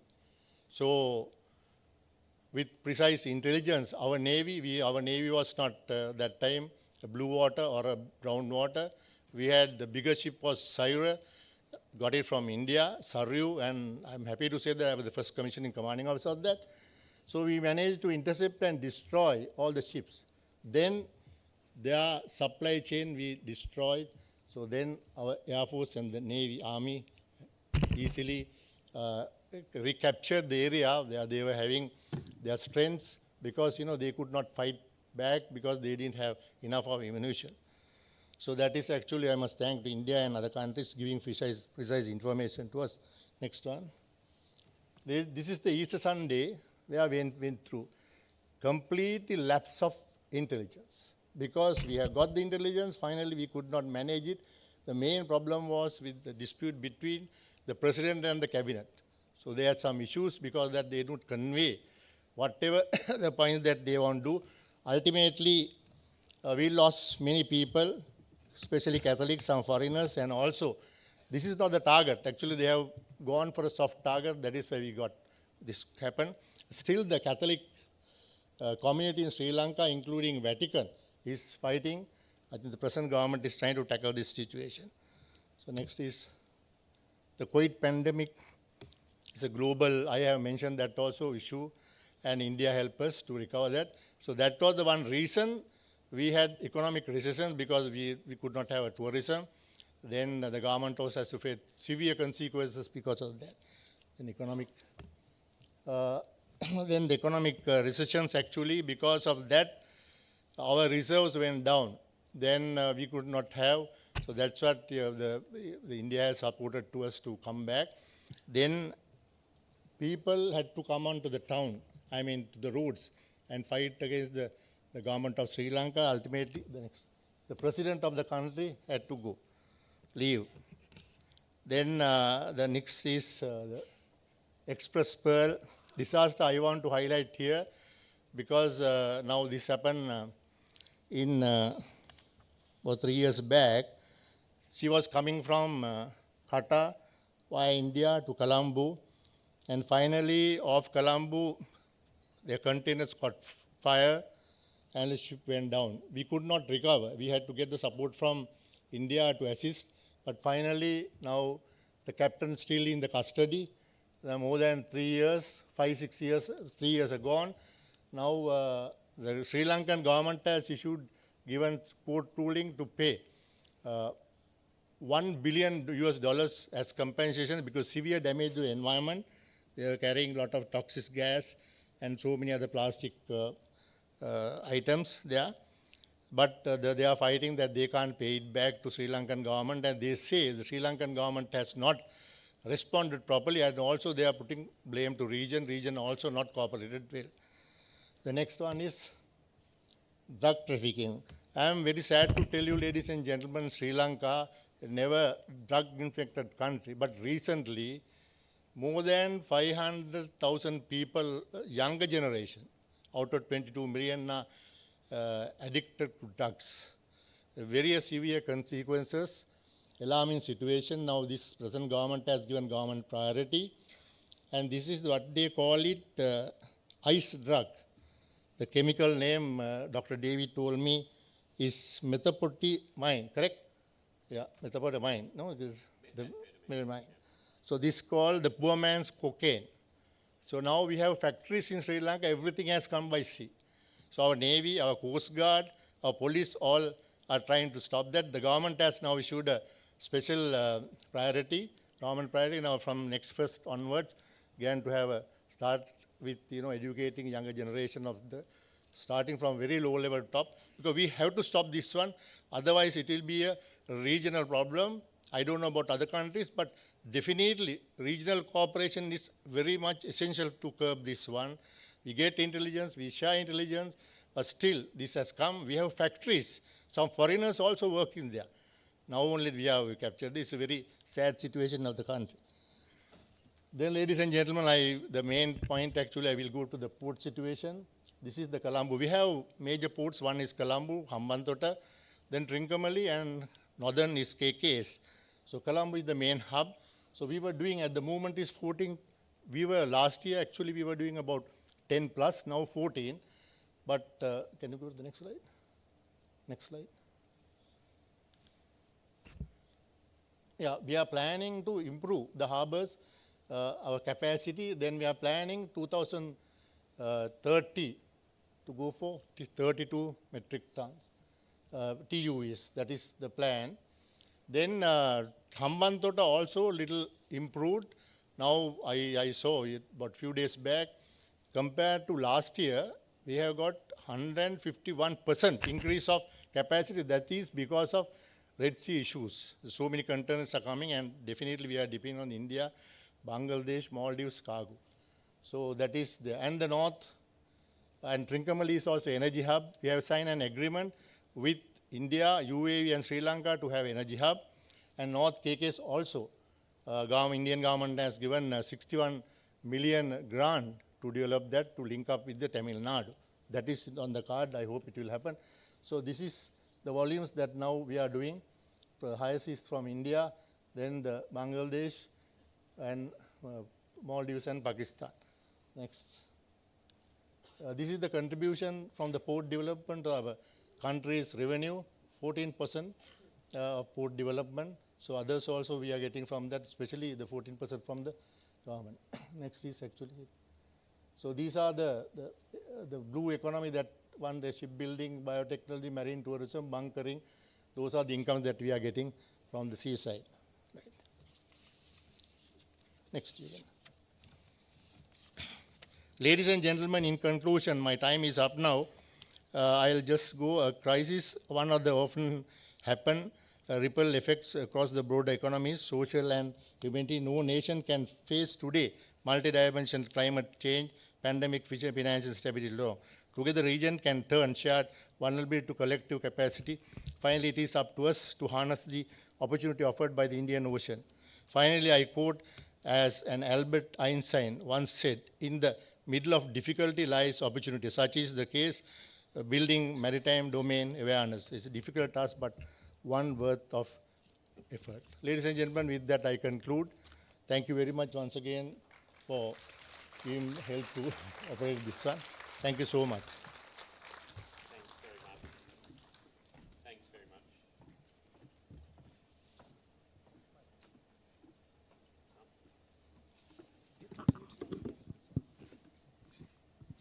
Thanks very much, Admiral Pereira.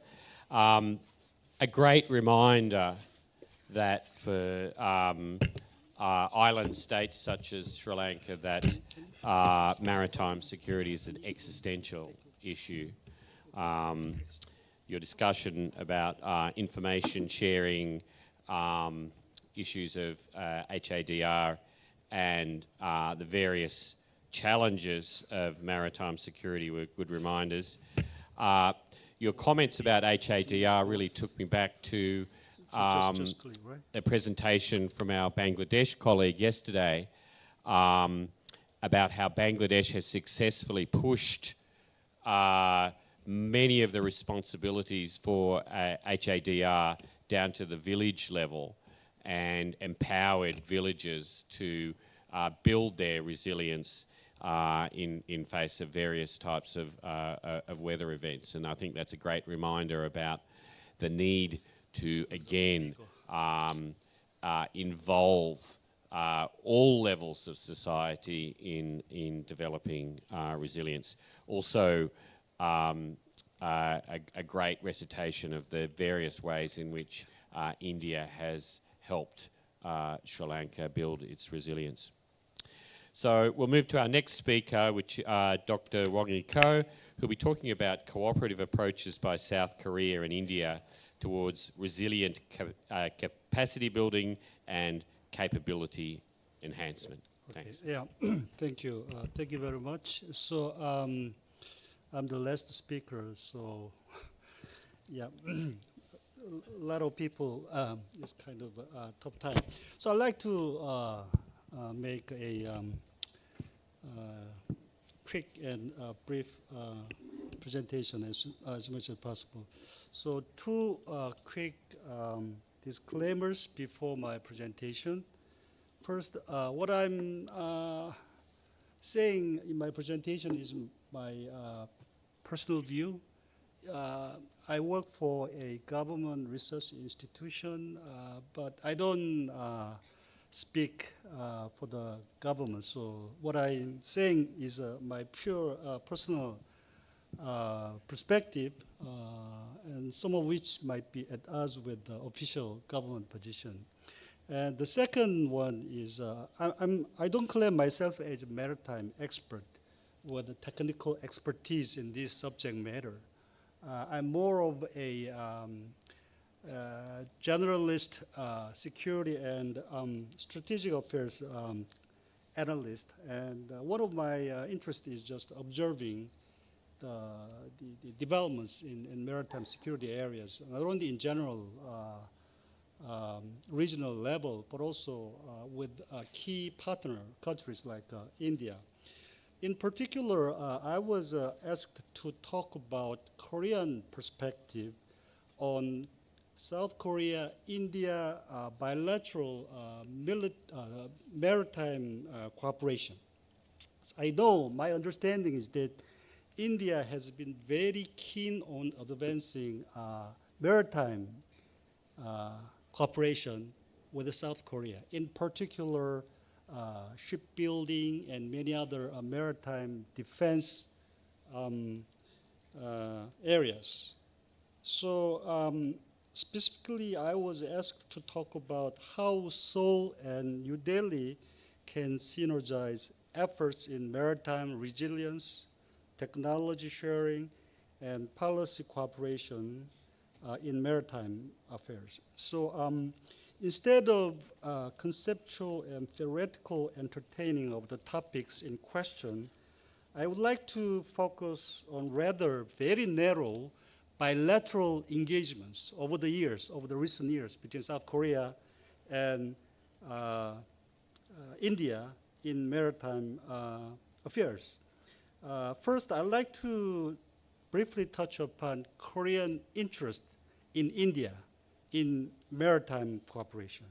The second one is there has been several recent very interesting positive developments in maritime engagements between South Korea and India, and I will briefly talk about my understanding of the recent developments. In particular, defense industry cooperation and shipbuilding sectors and Coast Guard interactions, as well as the track two level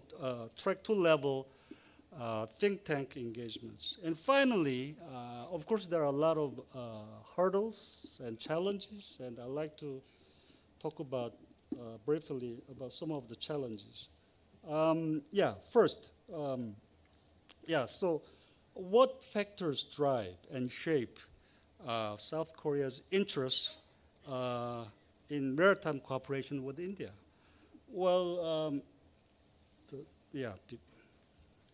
this one. Yeah. Well, these are just a brief trade route of South Korea.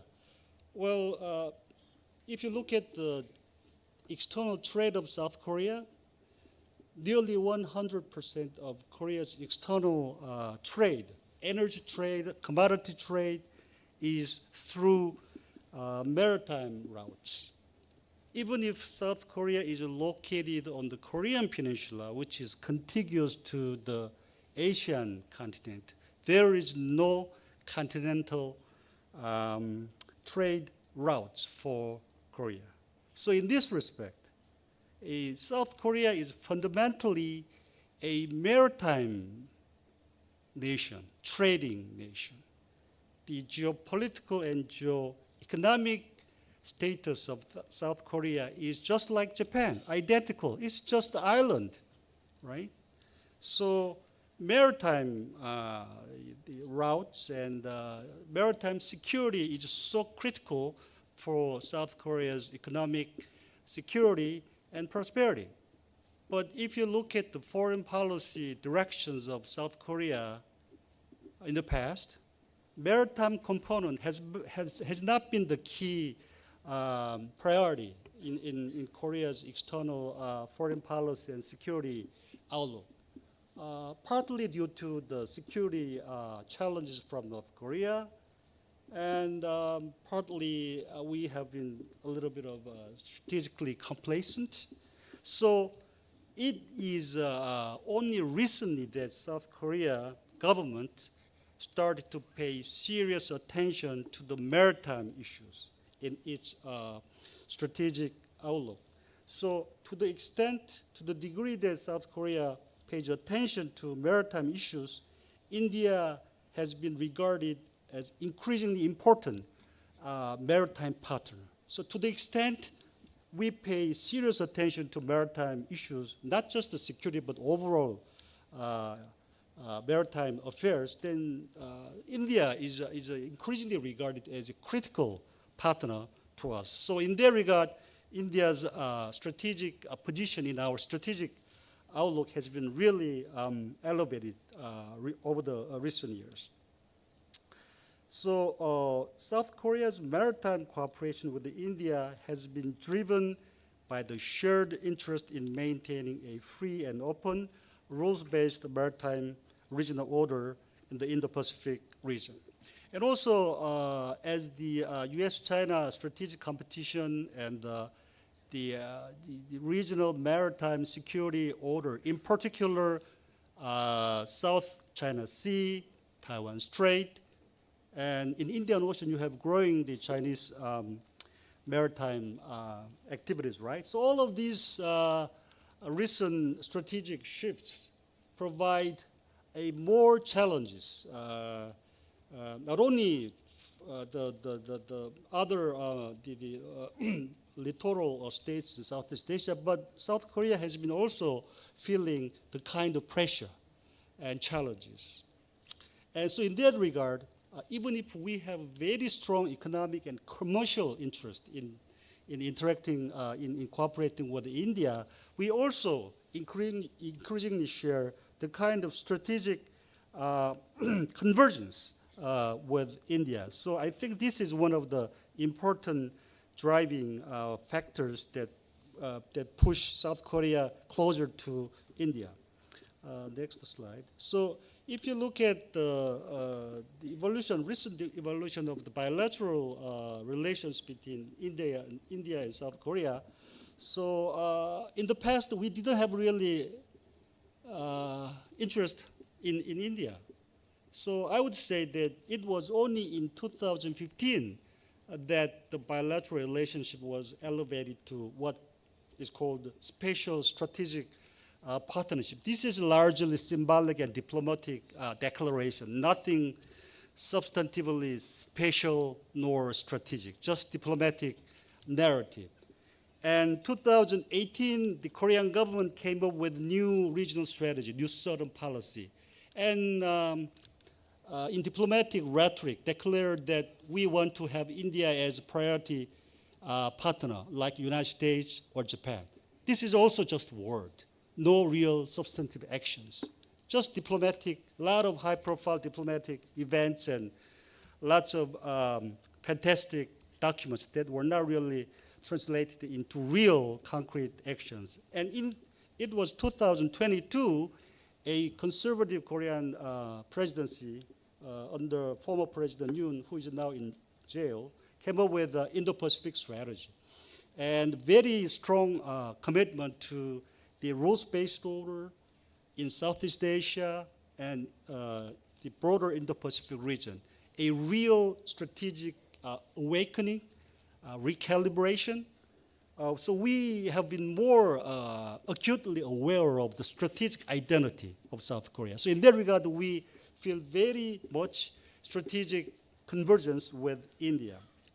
And unfortunately, President Yoon was impeached April this year. He is now in jail. So new President Lee, who has radically different political orientation, but he made a public pledge that he will honor the prior President Yoon's the foreign policy commitments. So he visited Japan before he flew to Washington, D.C. to meet with Trump, actually President Trump, and the new Japanese Prime Minister Takaichi Sanae is now in Korea, in Gyeongju for APEC meeting. So anyhow, President Lee met Prime Minister Modi in Canada last June on the sidelines of the G7, and they made a quick personal friendship.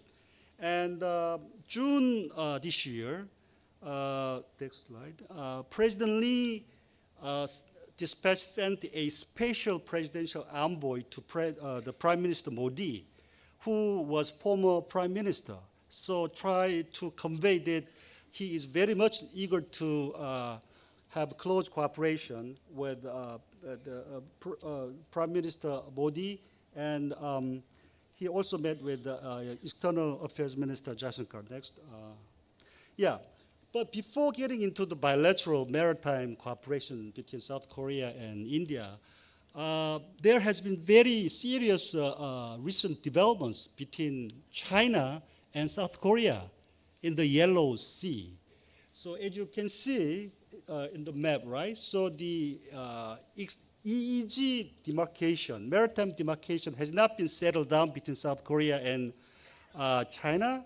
So you have what we call the provisional measures zone. So you are not supposed to install some kind of artificial structures without any sort of mutual consultation, but China has been doing this. They placed 2 floating steel structures, and recently they also installed fixed structure. But they argue that this is just a fish farming facilities. Don't worry about this. This is just for installed by the provincial government, Shandong provincial government, nothing to do with the security. Don't worry. But you know what? Next slide. I mean, this is what happened in the Mischief Reef in the Spratlys, right? So we all know that in 1945-4, China installed a temporary structure, right? And they claim that it is just fishermen's shelter, right? But over the years, this fishermen's shelter got bloated, right?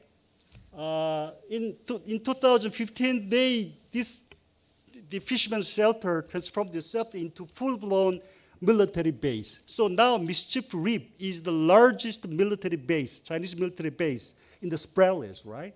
That's how the Chinese, the Coast Guard and Chinese military militia, the maritime militia could put pressure on the Philippines. So as already the Filipino colleagues said. Right, so I mean, this is serious. So Chinese are saying that don't worry about this, this is just a commercial. So South Korean government, I mean, especially the President Lee's government is not doing the best thing. So he tried to maintain conciliatory good relationship with Xi Jinping. Xi Jinping is now in Gyeongju as well, South Korea as well. So yeah, so I mean, yeah, we are very in a dire situation. Okay, next slide.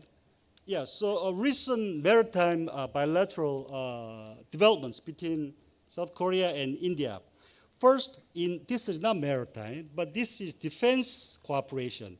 In the previous years, there has been many attempts from both sides, South Korean defense firms and Indian counterparts as well, try to come up with some sort of defense cooperation. Defense industry projects, not only in maritime areas, but in other military areas, but all failed, right? But there's only one single successful case, which is K9 Vajra, right? This has been most successful. So in military, in maritime defense cooperation, I think we need to study this, what the secrets are that really made the K9 Vajra project successful. And 2017, both countries agreed to deliver 100 units of K9 Vajra.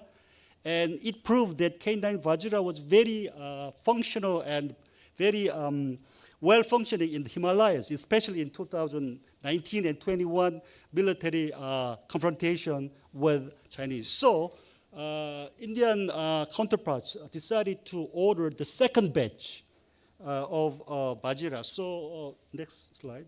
So if you look and see, so that the second batch signing ceremony of the second batch, that was April this year in Delhi.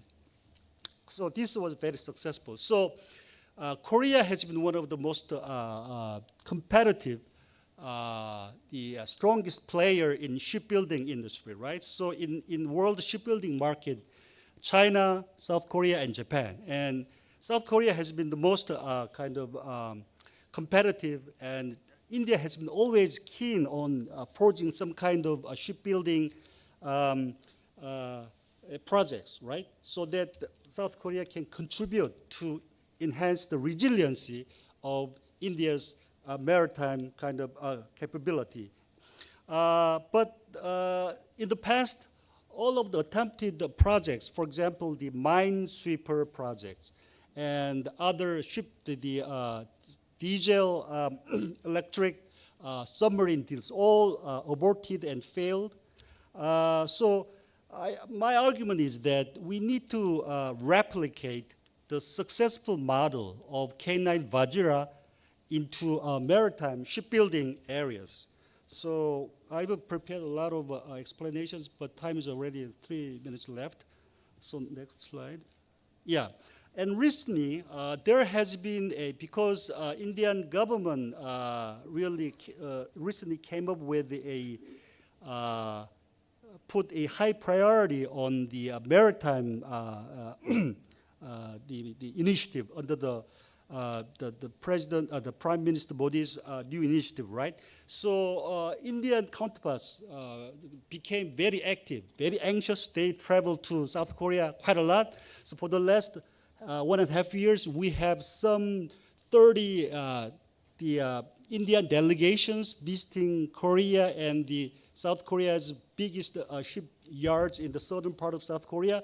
So anyhow, that resulted in several MOUs, Korean shipbuilding companies and the Indian counterparts. For example, the Cochin shipyard, the biggest shipyard company in India, made a long-term partnership, MOU, with Hyundai shipbuilding. This is a big, of course, this is just beginning, MOU. There is no legal obligations, but this is very promising, very development. And next slide, please. And this is another, the competitor of Hyundai shipbuilding, the Samsung Heavy Industries, also made a partnership with the Swan, what is it? Swan Defense of, yeah, this is the Indian company. And they also made a very positive kind of MOU and promises a lot of developments. And also, the next slide. Yeah, the COMEO stands for the Business Association of Korean Shipbuilders, the largest big companies as well as smaller SME, in many SMEs in shipbuilding and maritime areas. So COMEO also offered a very promising business proposal to Indian counterparts. And this includes lots of the specific projects. For example, the technology transfer, the shipbuilding projects, the biggest tankers as well as small ships, and also the technical, the vocational trainings for Indian kind of workers. So this includes a lot of dimensions, a lot of elements in capacity building and capacity enhancement areas, and also the maritime resilience. So these are very positive developments. And also we have the Coast Guard. This is the chief of Korean Coast Guard recently visited Delhi and met with his counterpart. And also the next slide. And also there is a recent positive development between the Track 2 level maritime institutions. The NMF made an MOU, established a partnership with the Korean counterpart, Korea Maritime Institute. This is very significant, small but very significant development. So you have the across the board, even if it is gradual and small steps, positive developments. So, but all of these are just could be, I mean, considering the past experiences of the aborted projects and the mutual kind of the frustrations and things like that. So we need to be very careful about to push all of these new initiatives and positive developments into real outcomes. So yeah. So in that regard, I think these are the list of the challenges I identified across the, from the experiences. For example, you have some expectation gaps between the two countries, right? For example, Koreans and Korean companies are very much commercial oriented and very short-term transactional, takes very short-term transactional approach. And they regard India as a market, just a market. But India expects Korean technology transfer, investment. And Korean companies, especially defense companies and maritime shipbuilders as well, think that they would not easily willing to share the technology. So you have some expectation gaps. And also, it is very hard to establish a long-term trust partnership. So these are some of the challenges. These are not just kind of the technical issues. These are more of the strategic and the you need the political kind of push in order to build the long-term trustful relationship. And also, India has been very interested in forging partnership with Korea, vice versa. But the mutual attention to each other has not been really sustainable.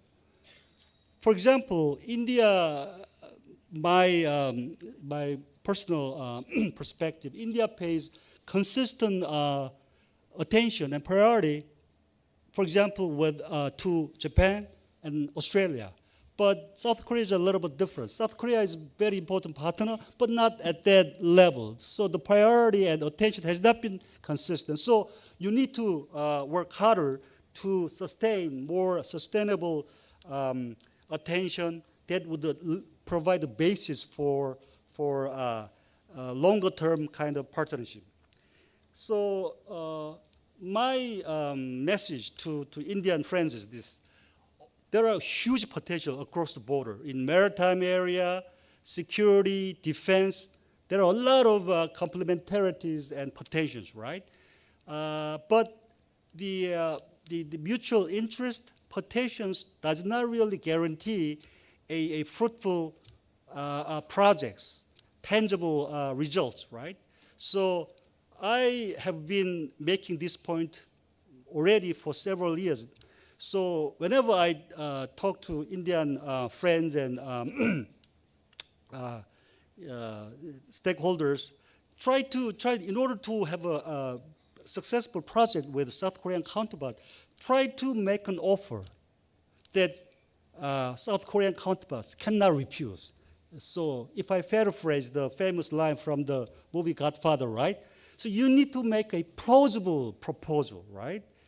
I mean, even if you are interested in making a deal with South Korea, if you are not consistent, aggressive, and pushing very hard, then South Korean counterparts and these commercially oriented private people and things like that, they would not just buy into your own proposal.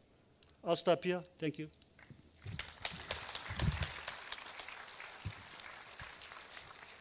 Thanks very much, Dr. Ko.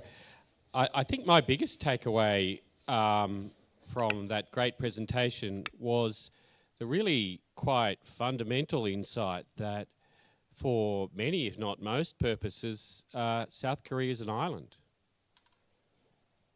And, you know, despite that, and obviously because of concerns about the threats from North Korea, that it's only quite recently that the Republic of Korea has been taking a much more paying much more attention to maritime security issues, and I think that's reflected in the fact that Korea took many, many years to really start paying attention to the Indo-Pacific as a key part of your strategic approach. And I think part of that was relative neglect of relationships here in the Indian Ocean region, which is now obviously changing, and the relationship with India is really coming to the fore. So I think that's really quite fundamental and important insights into South Korea's strategic thinking. Okay, so now's the time. The best part of the session is Q&A, and I invite everyone to put their hands up and ask questions. I do request, though, one question a person rather than multiple questions, and I'll take 3 questions, and then we can see who would be appropriate to answer them. So I think this gentleman here, there's the first hand I saw. Good morning, sir. I am Commander Chakravarti. My question is to Mr. Akhil Nair, and maybe it can be reflected to DG NMF himself, because he has a seat in the table where his voice can be heard. I think the cost of your mint toothpaste increasing is not because of piracy. It is because of the fact that you have a concept of in insurance, which is always piggybacking on the concept of a class society rule. Your insurance is getting 10x times because of a HRA, high risk area subject. So to avoid that HRA, you're taking the Cape of Good Hope Wala route. Now the question comes is, this insurance money, why is my country losing out on $120 billion? I'm quantifying $120 billion to you. Suppose this insurance is always piggybacked on the class rules of Lloyd. 85% of this insurance of the shipping industry is on a Lloyd Rules Chapter 7, which is defining on this HRA, and rest 15% goes to Bureau Veritas. So why can't my country, which is one of the security providers of this Indian Ocean region, claim this part of the insurance? And we have, and out of all the countries in the IOR, it is only India who has got a class society which is IX recognized, IRS. If IRS can phrase that 10-page rule that is an appendix to Lloyd's rule, and we have national government insurers put into place, your $6 billion that you miss out on the revenue at Egypt, that is roughly half of the parlays that you have when you take an insurance route. So take it $12 billion. 12 billion into 10x is $120 billion. So the IOR region countries are missing out on this money just because we don't have a 10-page document followed by a policy. So why are you not prodding IRS to develop this? Okay, thank you very much. And up the back there, yes.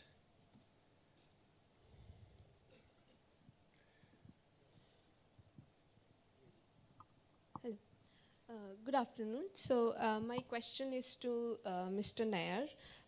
With reference to your point on supply chain diversification, I seek to understand whether the strategies like friendshoring, nearshoring have been able to deliver dividends in ensuring supply chain resilience. And given the United States' vigorous emphasis on reshoring manufacturing and production, is it affecting the strategic contingency plans of industries for secure and resilient supply chains? Thank you. Thank you. This gentleman here.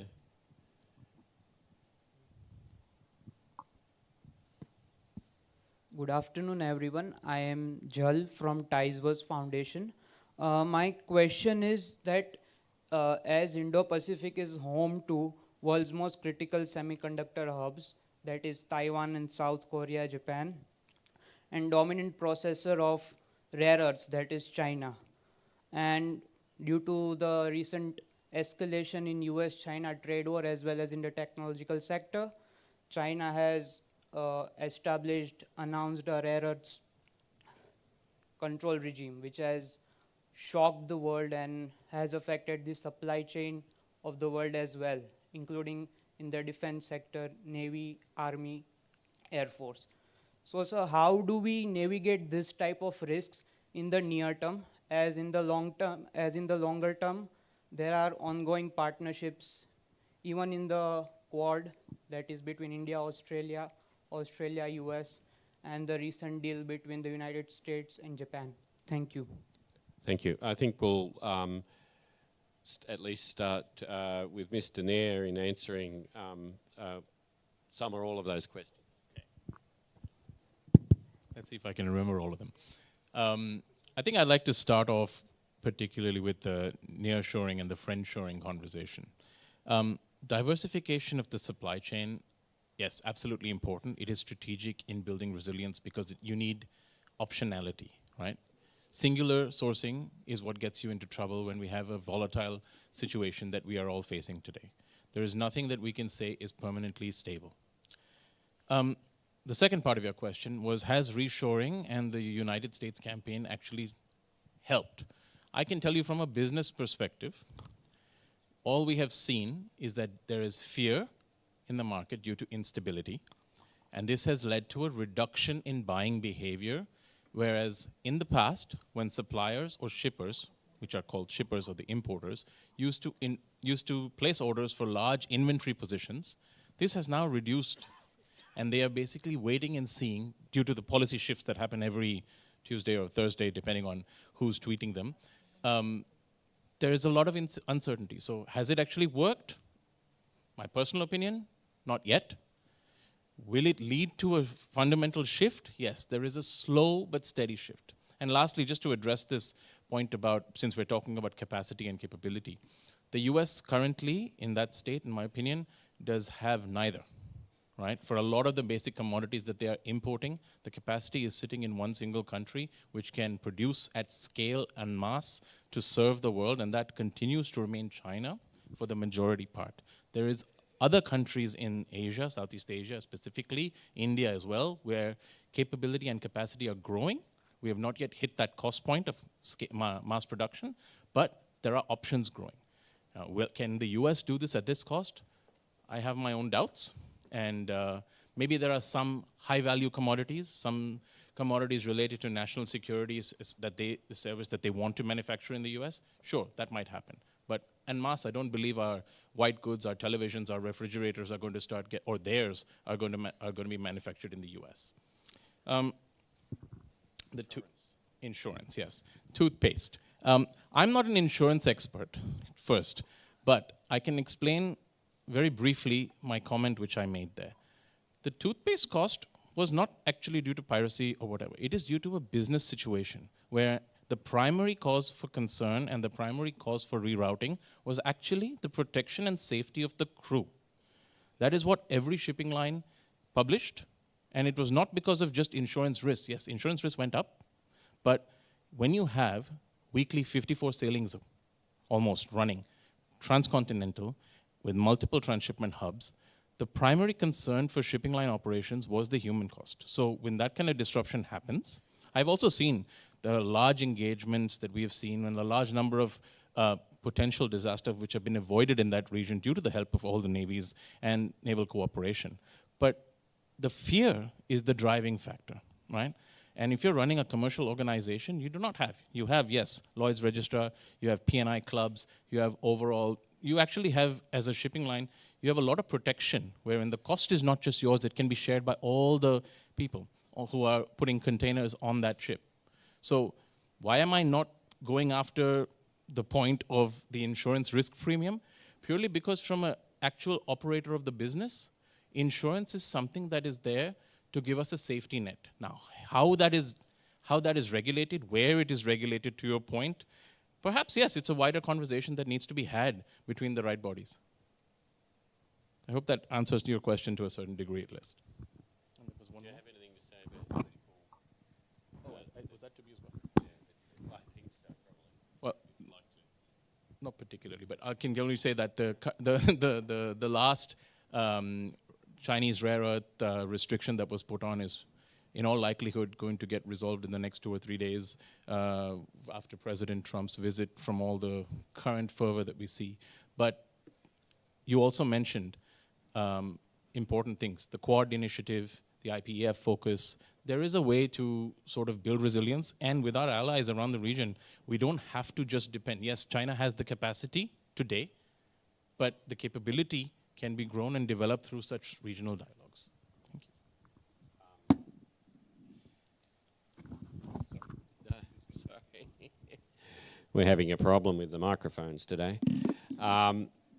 I don't know if anyone else wants to weigh in on any of those issues. No? Okay, we'll move on to 3 more questions. The lady there on the... Yep.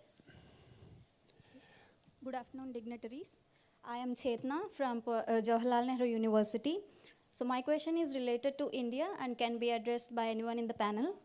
So since more than 90% of India's trade by volume depends on the sea, and ports like Mumbai, Chennai, and Visakhapatnam have already started improving their climate resilience.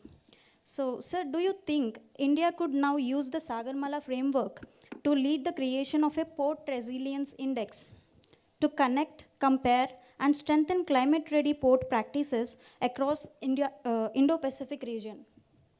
So, thank you. Thank you. This gentleman here. Got you next. Good afternoon, everyone. Respected learned panels, I'm Lieutenant Commander Rahim, and my question is for the panel. So my question is all about the globalization. So the process or the theme was initiated in the mid of 20th century, that is specifically 1940. And later on, after the Cold War, it got more precedence and popularity among all the corner of the world, and it has become considered as a bedrock for the prosperity of the nation. But however, in the 21st century, we have seen that how globalization can negatively affect, or in pessimistic view, I can say that it confines the sovereignty or the resilience of a country, as we've seen in 2008, 2009 economic disruption. Then we have seen during COVID, and after that, the last blow was during the Red Sea, that how it affects the country who doesn't have the resilience. So my question is for the panels is that how you envision that in 2050, what will be the cause and effect relationship between the globalization and the resilience of a country? Thank you. Thank you.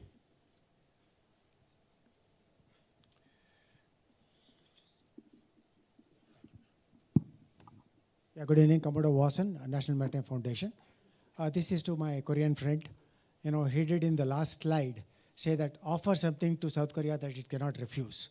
So, you know, and so that India can, get on this. And he quoted the example of Vajra. But he forgot to quote the examples of Samsung, Hyundai, Kia, all that who have been a great success story in India. So obviously, there is a model that is acceptable and successful. So maybe we failed in the minesweepers and others. So here in the shipbuilding, what we are trying to do is to do it together and offer something to the rest of the world. So I would like to hear his comments on this proposal of doing it together, and also based on the example of the success stories of Korean companies in India. Thank you. So let's start with Dr. Ko in answering the Korean question. Anything else you want to answer? Yeah, well, personally, I'm a really avid supporter of South Korea-India closer strategic alignment and partnership, deeper partnership. But what I see is that India's attention and courtship toward South Korea has not been really serious enough from my own perspective, right? So it's kind of the instrumental stance, right? So you offer a condition, and if South Korean response reaction is not really positive, accepting your requirements and terms of agreements, then you don't want to pursue anymore, right? So I think even if you want to make a real deal, you should offer a terms of condition that would be acceptable or provide some sort of incentive. For example, why do you have, in particular in this year, Hyundai Shipbuilding and Samsung Heavy Industries forged a MOU and long-term partnership because the Modi government came up with a new maritime and shipbuilding initiative, right? 2047 and all these, and you have created huge fund. So Korean, the commercial companies, they are primarily profit motivated, right? They see some opportunity, and you relax some kind of agreement, the requirements that you imposed, maintained before, right? 100 very stringent technology transfer, the local production, indigenation nation requirements, but there are some relaxation of Indian requirements. Then it created some space and incentives that Korean counterparts became more interested, right? So I think this is the right approach. So I think you need to create, not only in shipbuilding and these areas, but semiconductor. India also has been very, the Prime Minister Modi has this semicon kind of drive, right? And Korea is also a very relevant potential partner. But it's not kind of attractive enough. So I think you need to go a little bit further. So that's my... Thank you. Does anyone else want to take on the Indian port resilience or the globalization versus resilience questions? Yep. Hello. Yeah. So there was a question on India and port resilience. I am going to reinterpret that as a question: can India take the lead in port resilience? From the Philippines perspective, and perhaps I can say even ASEAN perspective, yes. We need India in ASEAN. Following the Philippines' purchase of the BrahMos missile, thank you very much, India, there has been that Indian fever in the Philippines. Imagine our surprise that there has been intensified talks between our two governments, between our navies, our private sector. The National Maritime Foundation was in the Philippines a few months back. And yeah, I would say India can take the lead in port resilience. I would caveat that, however, at least in the case of the Philippines, that there needs to be a community-based needs assessment, because I would argue that not all ports are the same. So I would just put it at that. And then there was a question by the gentleman here to my left as well on how globalization confines resilience, how to envision. I would go back to my earlier remarks, how port and coastal resilience is really a multidimensional complexity. It is infrastructural, institutional, legal, environmental, and one that also takes into account the human factor. Because again, ports are embedded in coastal communities. Again, at least in the case of the Philippines, not all ports are the same, not all coastal communities are the same. I would put it at that. Thanks. With your permission, you want to? I'll respond to this Sagarmala, because Sri Lanka is also involved in Sagarmala. Now, in parallel to this, there's Mumbai Indian Maritime Week. Our minister also there. So India already started and almost in the ending of Green Initiative. So that is done, and digitalization also almost completed. So your shipping is doing well, and also Sagarmala also, they're helping Sri Lanka as well, because, our Colombo port has to survive. We are surviving because of the Indian cargo I showed in my slide. So they are actually improving. That's what we are getting, the connectivity. So India, I think, need to have more deep draft ports to get the more ships. Now the bigger ship, they have deep draft. So that is the requirement actually. That is also I heard they are working out. Thank you. Thanks. I'll just move on to the, maybe take 3 last questions from the back. The lady, yes, with the hand right up in the air.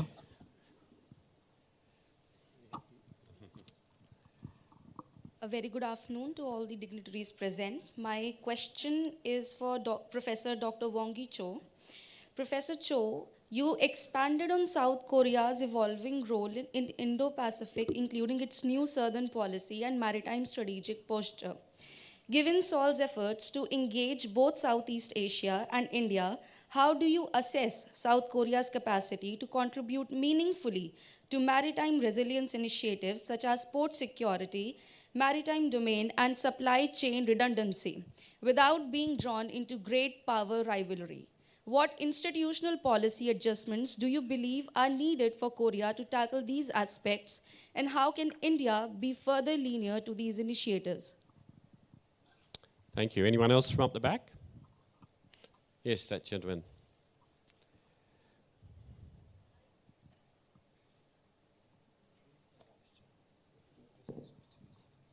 Greetings, everyone. My name is Iprd. Yes, no, please go ahead and then we'll take the... So my question is to Admiral Jayanta Pereira, sir. Sir, given the Hambantota Port 99-year lease agreement precedent, what is the optimal DAT for security swap mechanism for small strategically vital states to secure investment while retaining sovereignty as well? So the whole question set is, what specific legal and financial conditions must be codified in future port development contract to establish a non-negotiable sovereignty break clause preventing commercial transaction from becoming geo-strategic concessions? Thank you so much, sir. Thank you. And the gentleman right up the back there. Yes, I hope I'm audible. A very good afternoon to everyone. I had a question for Mr. Cho.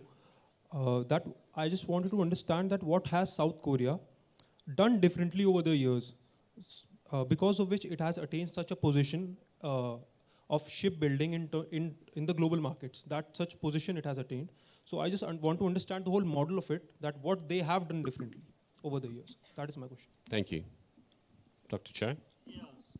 I think I got 2 questions. As I pointed out in the beginning of my presentation, I don't have any deep technical expertise in shipbuilding or things, but my understanding is that South Korea has some advanced industrial capabilities and technologies in some areas. For example, you talk about the port security, right? So South Korean, the industrial firms in that area has some capabilities, right? So, and also Korean government has been increasing the capacity building support to relevant counterparts. So these are private and public kind of partnership, right?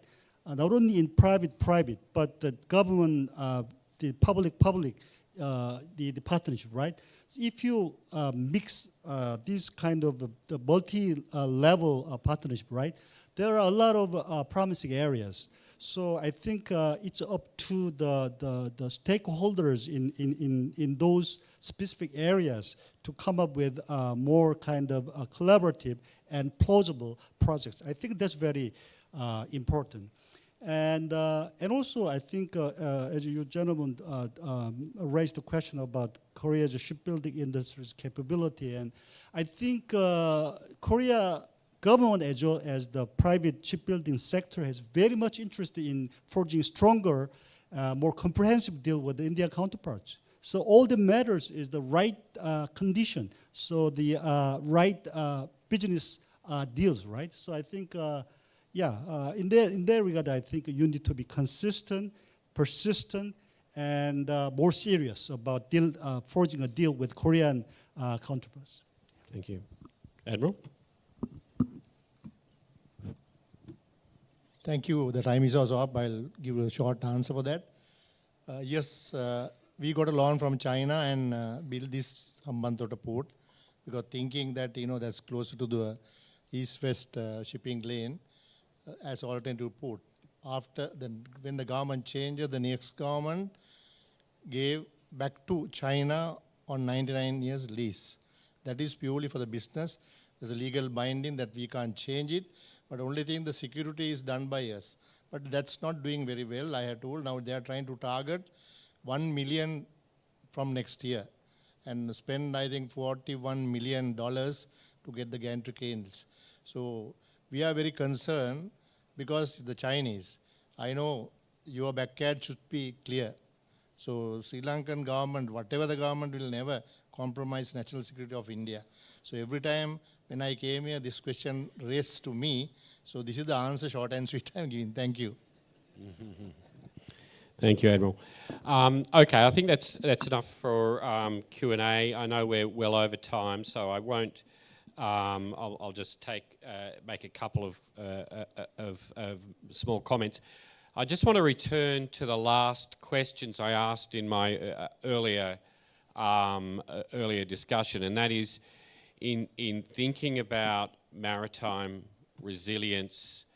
I would suggest we need to think about it in a systemic way rather than focusing on the physical aspects of resilience, as important as it is, but how does it all fit together with all of the other aspects of that activity, whether it be trade or other maritime activity. And secondly, how do these steps towards maritime resilience fit with our broader approach to building resilience, national resilience? So they're, I suppose, my 2 points. But thank you for great speakers, and I think we've covered a lot of ground, and it just shows you how broad this question of resilience, how many different facets that maritime resilience covers. And so I'll end it there. Thank you.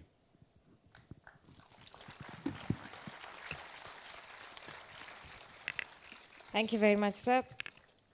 May I now request the Assistant Chief of Materiel looking after modernization, Rear Admiral Sanjay Adhana, VSM, to kindly join us on stage and present tokens of our appreciation and gratitude to the participants of this wonderful session. I request all the participants to step ahead of the tables for the ceremony.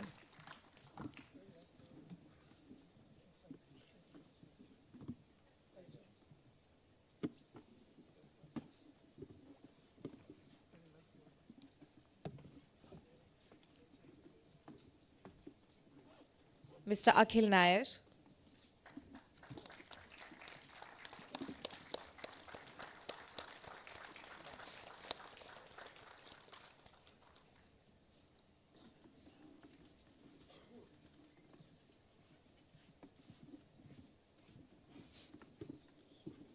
Mr. Derek Belaji.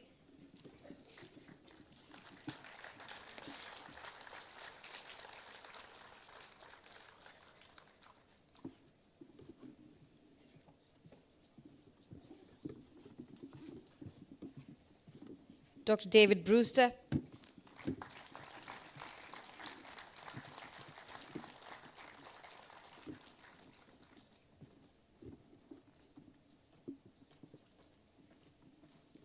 Admiral Jayanta Pereira.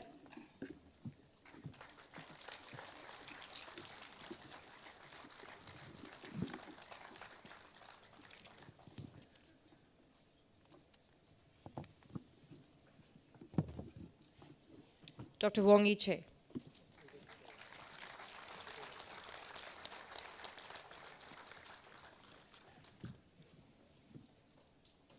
With that, I request everybody on stage to step forward for a group photograph as well.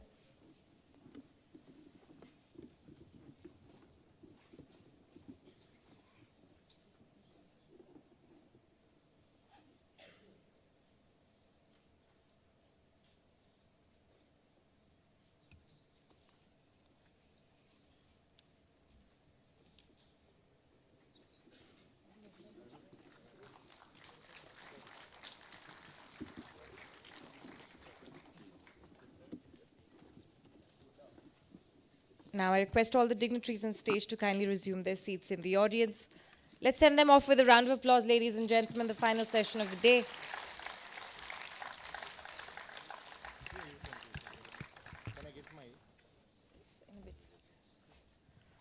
Before we wrap up the proceedings of day 2, I would like to make a short announcement to all the speakers and moderators of the IPRD.